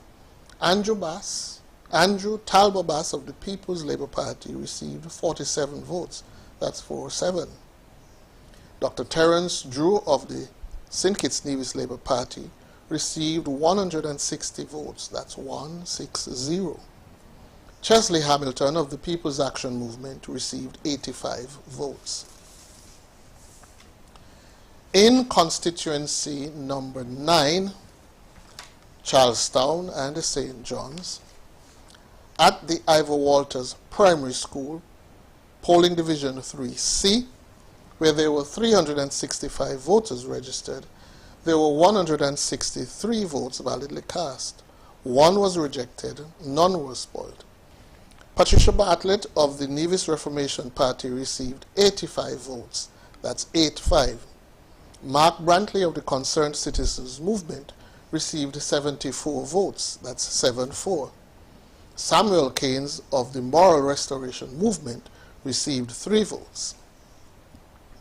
At the Cicely Brown Integrated School, polling station 3D, where there were 311 voters registered, there were 161 votes validly cast. 2 were rejected. There were no spoils. Patricia Bartlett of the Nevis Reformation Party received 67 votes, 6-7. Mark Brantley of the Concerned Citizens Movement received 91 votes, 9-1. Samuel Keynes of the Moral Restoration Movement received 1 vote. At the Education Department, Marion Heights, polling division 4A, 307 voters were registered at 307. 141 votes were validly cast. 2 were rejected. None were spoiled. Patricia Bartlett of the Nevis Reformation Party received 66 votes. Mark Brantley of the Concerned Citizens Movement received 69 votes. Samuel Keynes of the Moral Restoration Movement received 4 votes. Again, at the Education Department, Marion Heights, Station 4B, where there were 312 voters registered, 144 valid votes were cast. 1 was rejected. There were no spoiled ballots. Patricia Bartlett of the Nevis Reformation Party received 44 votes. That's 4-4. Mark Brantley of the Concerned Citizens Movement received 95 votes, 9-5. Samuel Keynes of the Moral Restoration Movement received 4 votes. And at 4C at the Pentecostal Church, United Pentecostal Church, where there were 384 voters registered, 174 valid votes were cast. 1 was rejected, no spoils. Patricia Bartlett of the Nevis Reformation Party received 67 votes, 6-7. Mark Brantley of the Concerned Citizens Movement received 106 votes, 106. Samuel Keynes of the Moral Restoration Movement received no vote. And at 5A at the Alberta Payne Center in Bath Village, where 414 voters were registered, 209 votes were validly cast. 5 were rejected. There were no spoils. Patricia Bartlett of the Nevis Reformation Party received 81 votes, 8-1. Mark Brantley of the Concerned Citizens Movement received 119 votes, 119. Samuel Keynes of the Moral Restoration Movement received 4 votes. And in constituency number 11, Nevis, VOJN 4B, where there were 419 voters registered, 207 votes were validly cast, one of which was rejected. There were 4 spoiled ballots. Janice Daniel Hodge of the Nevis Reformation Party received 78 votes, 7-8. Alexis Jeffers Quayle of the Concerned Citizens Movement received 124 votes, that's 1-4. Patricia Mills Jeffers of the Moral Restoration Movement received 4 votes. At the Trinity Methodist Hall, where there were 422 voters registered, that's polling division number 5, 243 votes were cast. 2 were rejected, 2 were spoiled. Janice Daniel Hodge of the Nevis Reformation Party received 137 votes. That's 137. Mark Brantley of the Concerned Citizens Movement, that's Alexis Jeffers Quayle of the Concerned Citizens Movement received 104 votes. That's 104. There were no votes cast for Patricia Mills Jeffers of the Moral Restoration Movement. At the Franklin Brown Community Center, polling division 6, there were 405 voters registered. 184 cast their votes validly. No rejects, no spoils. Janice Daniel Hodge of the Nevis Reformation Party received 70 votes, 7-0. Alexis Jeffers Quayle of the Concerned Citizens Movement received 108 votes, that's 108. Patricia Mills Jeffers of the Moral Restoration Movement received 6 votes. At the Church of God Bricklin, where 421 voters were registered, 247 votes were validly cast, none rejected, no spoiled. Janice Daniel Hodge of the Nevis Reformation Party received 90 votes, 9-0. Alexis Jeffers Quayle of Concerned Citizens Movement received 157 votes, 157. Patricia Mills Jeffers of the Moral Restoration Movement did not receive a vote. Finally, in polling station 7B at Butler's Community Center, where 415 voters were registered, 203 votes were cast. There were 2 rejected and 5 spoiled. Janice Daniel Hodge of the Nevis Reformation Party received 80 votes, 8-0. Alexis Jeffers Quayle of the Concerned Citizens Movement received 120 votes. Patricia Mills Jeffers of the Moral Restoration Movement received 1 vote. Therefore, in summary, for constituency number 11, there were 2,317 votes validly cast. There were 12 rejected ballots. There were 21 spoiled ballots. Janice Daniel Hodge of the Nevis Reformation Party received 1,113 votes, 1113. Alexis Jeffers Quayle of the Concerned Citizens Movement received 1,172 votes, 1172, and Patricia Mills Jeffers of the Moral Restoration Movement received 22 votes. Therefore, I can declare that Alexis Jeffers Quayle has been returned at the polls for the representative for Nevis 11. That's all for now. We will be right back with some updates, but over now to Master Control.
Good morning once again. We are back with more results, this time from St. Christopher 1, Polling Division 2C, which was at the Warner Park, where there were 407 voters registered. 253 votes were validly cast. 2 were rejected. There were no spoils. Jacqueline Bryan of the People's Labour Party received 37 votes. Natasha Gray Brooks of the People's Action Movement received 49 votes. Jeffrey Hanley of the St. Kitts-Nevis Labour Party received 165 votes. Moving on to the Kim Collins Stadium, polling division 3A, that's 3A, where there were 534 voters assigned. 331 cast their ballots, validly cast their ballots. 3 were rejected. There were no spoils. Jacqueline Bryan of the People's Labour Party received 56 votes, that's 5-6. Natasha Gray Brooks of the People's Action Movement received 31 votes, that's 3-1. And Jeffrey Hanley of the St. Kitts-Nevis Labour Party received 241 votes, that's 2-4-1. Kim Collins Stadium, 3B, where there were 460 voters assigned. 238 votes were validly cast, no rejects, no spoils. Jacqueline Bryant of the People's Labour Party received 52 votes, that's 5-2 votes. Natasha Gray Brooks of the People's Action Movement received 49 votes, that's 4-9. Jeffrey Hanley of the St. Kitts-Nevis Labour Party received 137 votes, that's 1-3-7. And again, at the polling station 3C and Kim Collins Stadium, 420 voters were assigned. 202 cast their ballots, 1 was rejected, there was no spoiled. Jacqueline Bryan of the People's Labour Party received 29 votes, 2-9. Natasha Gray Brooks of the People's Action Movement received 46 votes, that's 4-6 votes. Jeffrey Hanley of the St. Kitts-Nevis Labour Party received 126 votes. That's 1-2-6. In West Bastia constituency number 3, polling division 4B, where there were 517 voters assigned, 346 voters cast their votes. 3 were rejected, there were no spoiled. Akila Byron Nisbet of the People's Labour Party received 80 votes, that's 8-0. Kervin Freeman of People's Action Movement received 41 votes, that's 4-1. Conris Maynard of the St. Kitts-Nevis Labour Party received 222 votes, that's 2-2-2. In polling division located at NEMA 5A, there were 633 voters assigned. 374 cast valid ballots, 374. 1 was rejected, no spoils. Akila Byron Nisbet received 93 votes, that's 9-3. Kervin Freeman of the People's Action Movement received 49 votes, that's 4-9. Conris Maynard of the St. Kitts-Nevis Labour Party received 231 votes, that's 2-3-1. And in polling station 5B at NEMA, where 642 voters were assigned, 367 votes were cast. There were 2 rejected ballots, no spoil. Akila Byron Nisbet of the People's Labour Party received 74 votes, that's 7-4. Kervin Freeman of the People's Action Movement received 51 votes, that's 5-1. Conris Maynard of the St. Kitts-Nevis Labour Party received 240 votes, that's 2-4-0. Polling Division 6A at the Bronte Welsh School, 423 voters were assigned. 290 voters cast their ballots validly, 5 were rejected, there were no spoils. Akila Byron Nisbet received 93 votes, that's 9-3. Kervin Freeman of the People's Action Movement received 37 votes, that's 3-7. Conris Maynard of the St. Kitts-Nevis Labour Party received 155 votes, 1-5-5. And in polling division 6B, where 442 voters were assigned, 312 cast their ballots, 1 was rejected, there was no spoil. Akila Byron Nisbet of the People's Labour Party received 100 votes, that's 100. Kervin Freeman of the People's Action Movement received 27 votes, 27. Conris Maynard of the St. Kitts-Nevis Labour Party received 184 votes, that's 184 votes.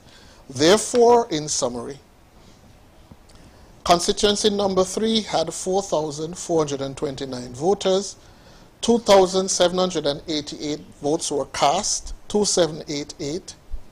21 to 1 were rejected. There were no spoils. Akila Byron Nisbet of the People's Labour Party received 720 votes. Kervin Freeman of the People's Action Movement received 300 votes. That's 300. And Conris Maynard of the St. Kitts-Nevis Labour Party received 1,747 votes. 1747. Therefore, Conris Maynard of the St. Kitts-Nevis Labour Party has been returned at the polls for constituency number 3. And we also have a final result for St. Christopher 5, Sandy Point. Polling Division 4, Emmanuel Methodist Church Hall, where 378 voters were assigned. 241 votes were cast, 241. 1 was rejected, there was no spoiled. Kenneth Douglas of the St. Kitts-Nevis Labour Party received 67 votes. Sean Richards of the People's Action Movement received 142 votes, 142. And Stachio Williams of the People's Labour Party received 31 votes, 3-1. At the Nazarene Gospel Hall, 215 voters were assigned, that's Polling Division 5A. There were 132 valid votes cast, 2 were rejected, there were no spoiled. Kenneth Douglas of the St. Kitts-Nevis Labour Party received 76 votes, that's 7-6.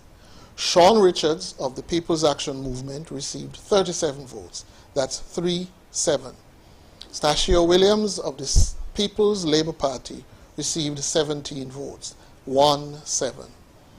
In the container that was located at the Gut Polling Station 5B, where 170 voters were assigned, 99 cast their votes. 1 was rejected, there was no spoiled. Kenneth Douglas of the St. Kitts-Nevis Labour Party received 42 votes, 4-2. Sean Richards of the People's Action Movement received 52 votes, 5-2. Stachio Williams of the People's Labour Party received 4 votes. And at the police complex in Sandy Point, the new police complex, where there were 269 voters assigned, 170 votes were cast. No rejects, no spoiled. Kenneth Douglas of the St. Kitts-Nevis Labour Party received 63 votes, 6-3. Sean Richards of the People's Action Movement received 86 votes, 8-6. Stachio Williams of the People's Labour Party received 21 votes, 2-1. Therefore, in summary, constituency number 5 had 3,223 voters assigned. 2,105, 2,105 cast their ballots. 12 were rejected. There were no spoils. Kenneth Douglas of the St. Kitts-Nevis Labour Party received 825 votes. That's 825. Sean Richards of the People's Action Movement received 1,025 votes, 1025. Stachio Williams of the People's Labour Party received 243 votes. That's 243. Therefore, Sean Richards of the People's Action Movement has been returned at the polls for the representative for St. Christopher 5. We shall be right back with some more results, but over now to Master Control.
And we're back. Good morning once again. And I have results from St. Christopher 8, which is the Keon St. Peter's area. Polling Division 3B, 396 voters were assigned, 211 votes were cast, there were no rejects and no spoiled. Andrew Talbot Bass of the People's Labour Party received 42 votes, that's 42 votes. Terence Drew of the St. Kitts-Nevis Labour Party received 101 votes, that's 101. Chesley Hamilton of the People's Action Movement received 68 votes, that's 68 votes. In St. Peter's Community Centre, Polling Division 4A, where 330 voters were assigned, 220 votes were cast. There was one rejected, no spoiled. Andrew Talbot Bass of the People's Labour Party received 40 votes, that's 40. Terence Drew of the St. Kitts-Nevis Labour Party received 140 votes, that's 140. Chesley Hamilton of the People's Action Movement received 39 votes. In Station 4B, where there were 309 voters assigned, 197 ballots were cast. That's 197. One was rejected, there were no spoiled. Andrew Talbot Bass of the People's Labour Party received 32 votes, that's 32. Dr. Terence Drew of the St. Kitts-Nevis Labour Party received 140 votes, that's 140. And Chesley Hamilton of the People's Action Movement received 24 votes. In Community Centre, St. Peter's Community Centre, Station 4C, that is the Anglican Church Hall, 4C, 505 voters were assigned. 316 cast their ballots. One was rejected, no spoiled. Andrew Talbot Bass of the People's Labour Party received 31 votes. Dr. Terence Drew of the Labour Party received 251 votes, that's of the St. Kitts-Nevis Labour Party. Chesley Hamilton of the People's Action Movement received 33 votes, 33. Station 4D, where 387 voters were assigned, 219 ballots were cast. There were no rejects, no spoiled. Andrew Talbot Bass of the People's Labour Party received 40 votes, 40. Dr. Terence Drew of the St. Kitts-Nevis Labour Party received 130 votes, that's 130. Chesley Hamilton of People's Action Movement received 49 votes, 49. In Nevis 9, at the Alberta Payne Community Centre, where Station 5B, 419 voters were assigned. 182 cast their ballots. 3 were rejected, 1 was spoiled. Patricia Bartlett of the Nevis Reformation Party received 60 votes, 60. Mark Brantley of the Concerned Citizens Movement received 118 votes, that's 118. Samuel Keynes of the Moral Restoration Movement received 1 vote. At the Methodist Church School, 6A, 396 persons were assigned, 170 cast their ballots, 170. 1 was rejected, no spoils. Patricia Bartlett of the Nevis Reformation Party received 93 votes, 93. Mark Brantley of the Concerned Citizens Movement received 75 votes, 75. Samuel Keynes of the Moral Restoration Party received 1 vote. Polling Station 6B, again at the Methodist Church Hall, 338 persons were assigned, 155 votes were cast, 155. 1 reject, no spoiled. Patricia Bartlett of the Nevis Reformation Party received 87 votes, 87. Mark Brantley of the Concerned Citizens Movement received 64 votes, 64. Samuel Keynes of the Moral Restoration Movement received 3 votes. At the Magistrates Court Polling Division 7, where 450 voters were assigned, 186 cast their votes. 1 was rejected, no spoils. Patricia Bartlett of the Nevis Reformation Party received 58 votes, 5-8. Mark Brantley of the Concerned Citizens Movement received 122 votes, 122. Samuel Keynes of the Moral Restoration Movement received 5 votes.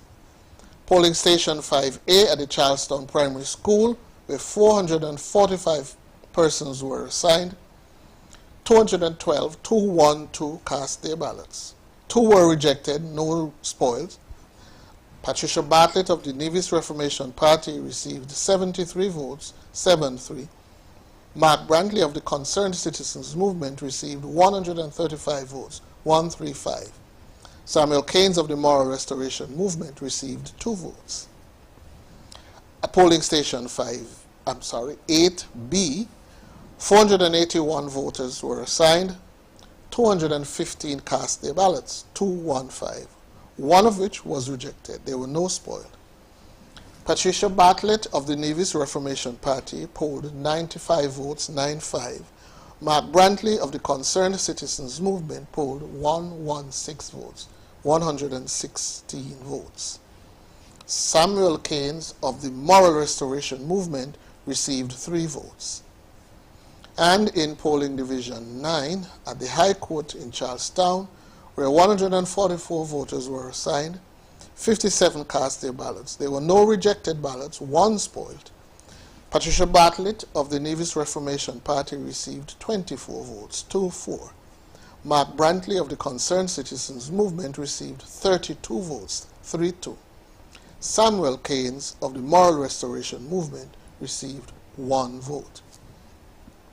In summary, therefore, in constituency number 9, there were 6,669 voters assigned. 3,074 cast their ballots. 3074. 30 were rejected. 3 were spoiled.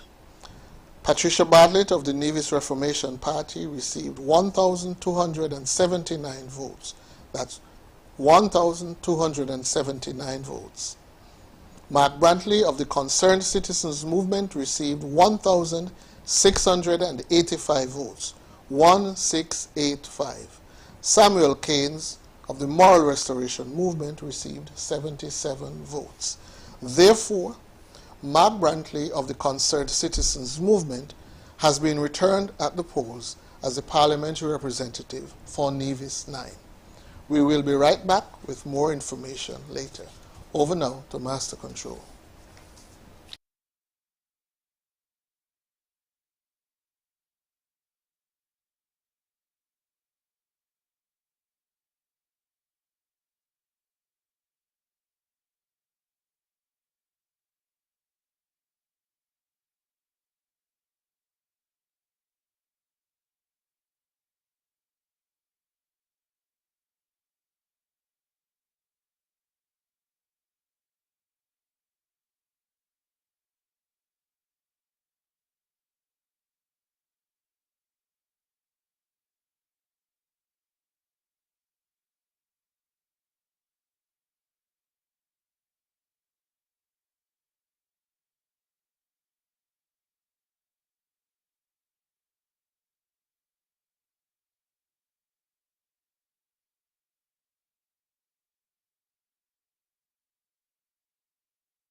morning once again, and we are back with some further results.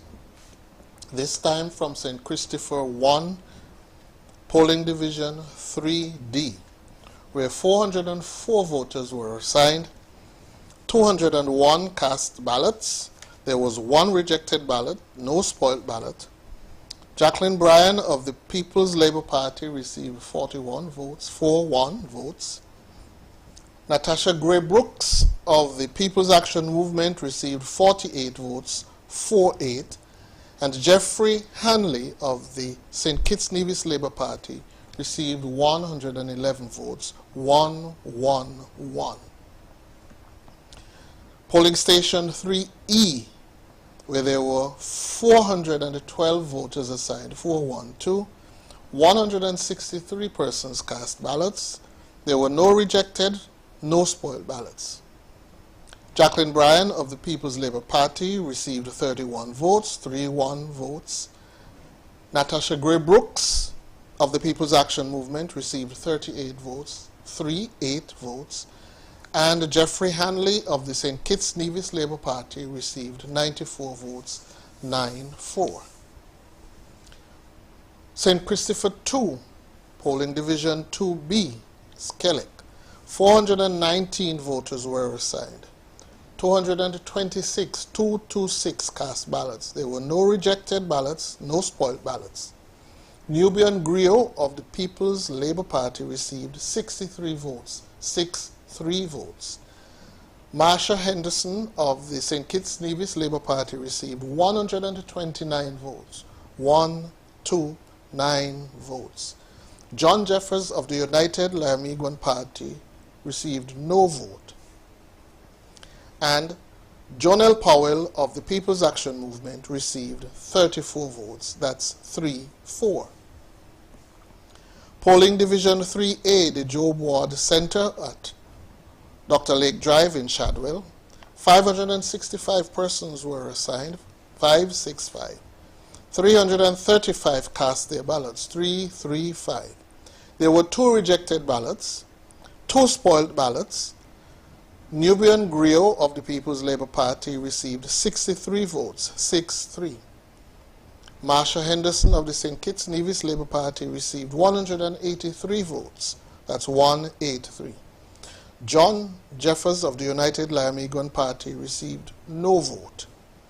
Jonelle Powell of the People's Action Movement received 87 votes, that's 87 votes.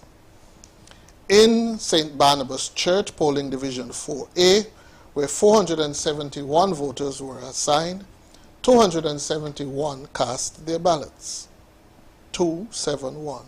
4 were rejected. None were spoiled. Nubian Griot of the People's Labour Party received 74 votes, 74 votes. Marsha Henderson of the St. Kitts-Nevis Labour Party received 147 votes. That's 147. John Jeffers of the United Lyamiguan Party received 3 votes. Jonelle Powell of the People's Action Movement received 43 votes. That's 4-3 votes. At St. Barnabas 4B, where 467 voters were assigned, 256 persons cast their ballots, 256. 2 were rejected. There were no spoiled ballots.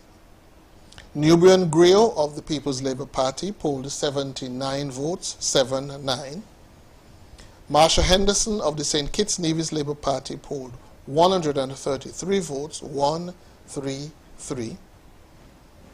John Jeffers of the United Lyamiguan Party received 1 vote, and Jonelle Powell of the People's Action Movement received 41 votes, 41 votes. That is all we have to share at the moment. We will be right back, but over now to Master Control.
once again, and I have some additional results to share with the general public.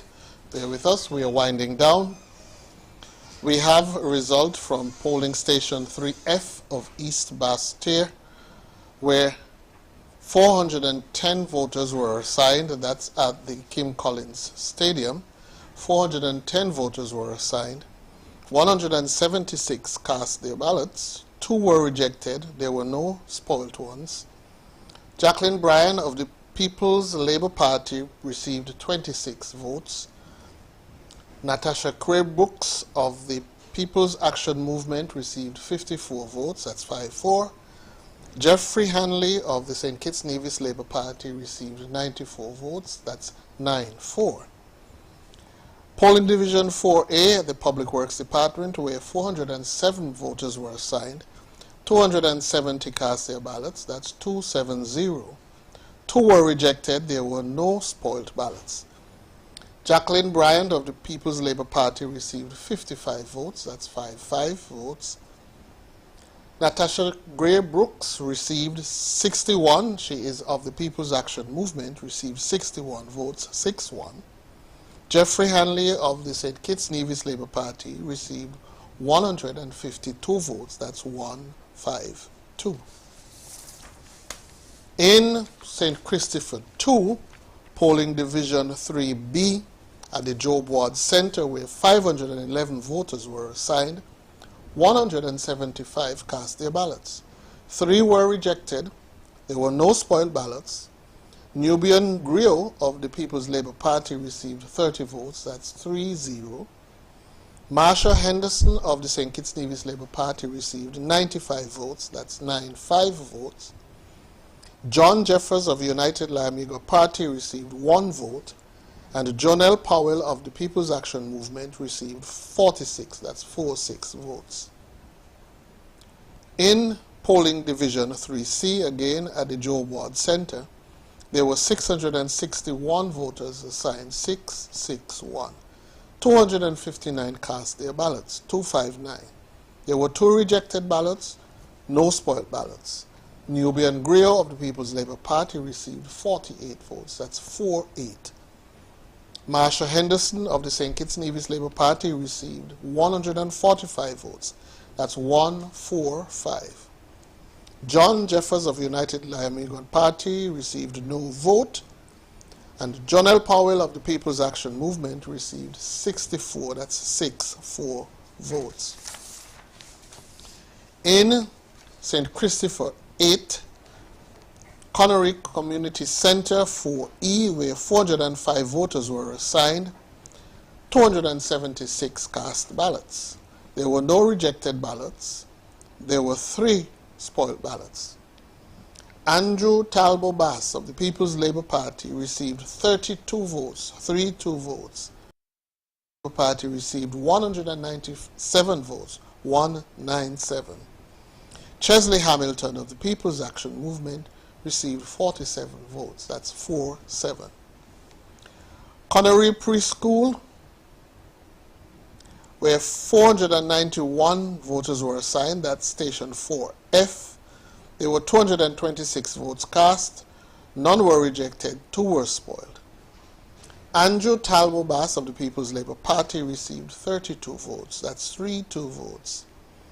Dr. Terence Drew of the St. Kitts-Nevis Labour Party received 127 votes, 127 votes. Chesley Hamilton of the People's Action Movement received 67 votes, that's 6-7. At the St. Peter's Primary School, Station 5A, 438 voters were assigned. 290 cast their ballots. There was 1 rejected ballot, no spoiled ballot. Andrew Talbot Bass of the People's Labour Party received 44 votes. Dr. Terence Drew of the St. Kitts-Nevis Labour Party received 224 votes. That's 2-4. Chesley Hamilton of the People's Action Movement received 21 votes. That's 2-1. Again in St. Peter's Primary School, Station 5B, where 352 voters were assigned. 233 cast their votes. That's 2-3-3. No rejected ballots, no spoiled ballots. Andrew Talbot Bass of the People's Labour Party received 37 votes, 3-7. Dr. Terence Drew of the St. Kitts-Nevis Labour Party received 182 votes. That's 182 votes. Chesley Hamilton of the People's Action Movement received 14 votes. That's 14 votes. This is all we have for now. We will be back with you, but right now it's over to Master Control.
morning once again, and I have the final results for constituency number 2, St. Christopher 2, polling division 5, which is located at CFBC.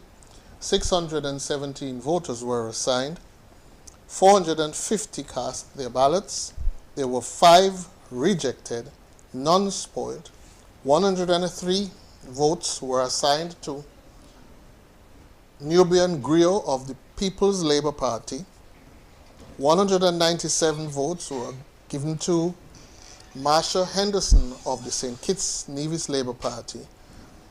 John Jeffers did not receive any votes, and John L. Powell of the People's Action Movement received 145 votes. That's 145. Polling station number 6, CPU building, where 417 voters were assigned. 211 votes were cast, 1 was rejected, none was spoiled. 37 votes were cast for Nubian Griot of the People's Labour Party, 135 for Marsha Henderson of the St. Kitts-Nevis Labour Party, 0 for John Jeffers of the United Lymegan Party, and 38 for John L. Powell of the People's Action Movement. And in 3D, 558 votes were cast, 3 were rejected, 2 were spoiled. Nubian Griot of the People's Labour Party received 101 votes. Marsha Henderson of the St. Kitts-Nevis Labour Party received 314 votes. John Jeffers of the United Lymegan Party received no vote, and John L. Powell of People's Action Movement received 140 votes. Therefore, by summary, there were 5,735 voters assigned, 3,316 cast ballots. There were 26 rejected ballots, 5 spoiled ballots. 707 votes were cast for Nubian Griot of the People's Labour Party. 1,841 were cast for Marsha Henderson of the St. Kitts-Nevis Labour Party. 5 votes were cast for John Jeffers of the United Lymegan Party, and 737 votes were cast for John L. Powell of the People's Action Movement. Thus, I can declare that Marsha Henderson of the St. Kitts-Nevis Labour Party is elected as the representative for constituency number 2 of Central Bastia. I will be back with further updates. Right now, over to Master Control.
you.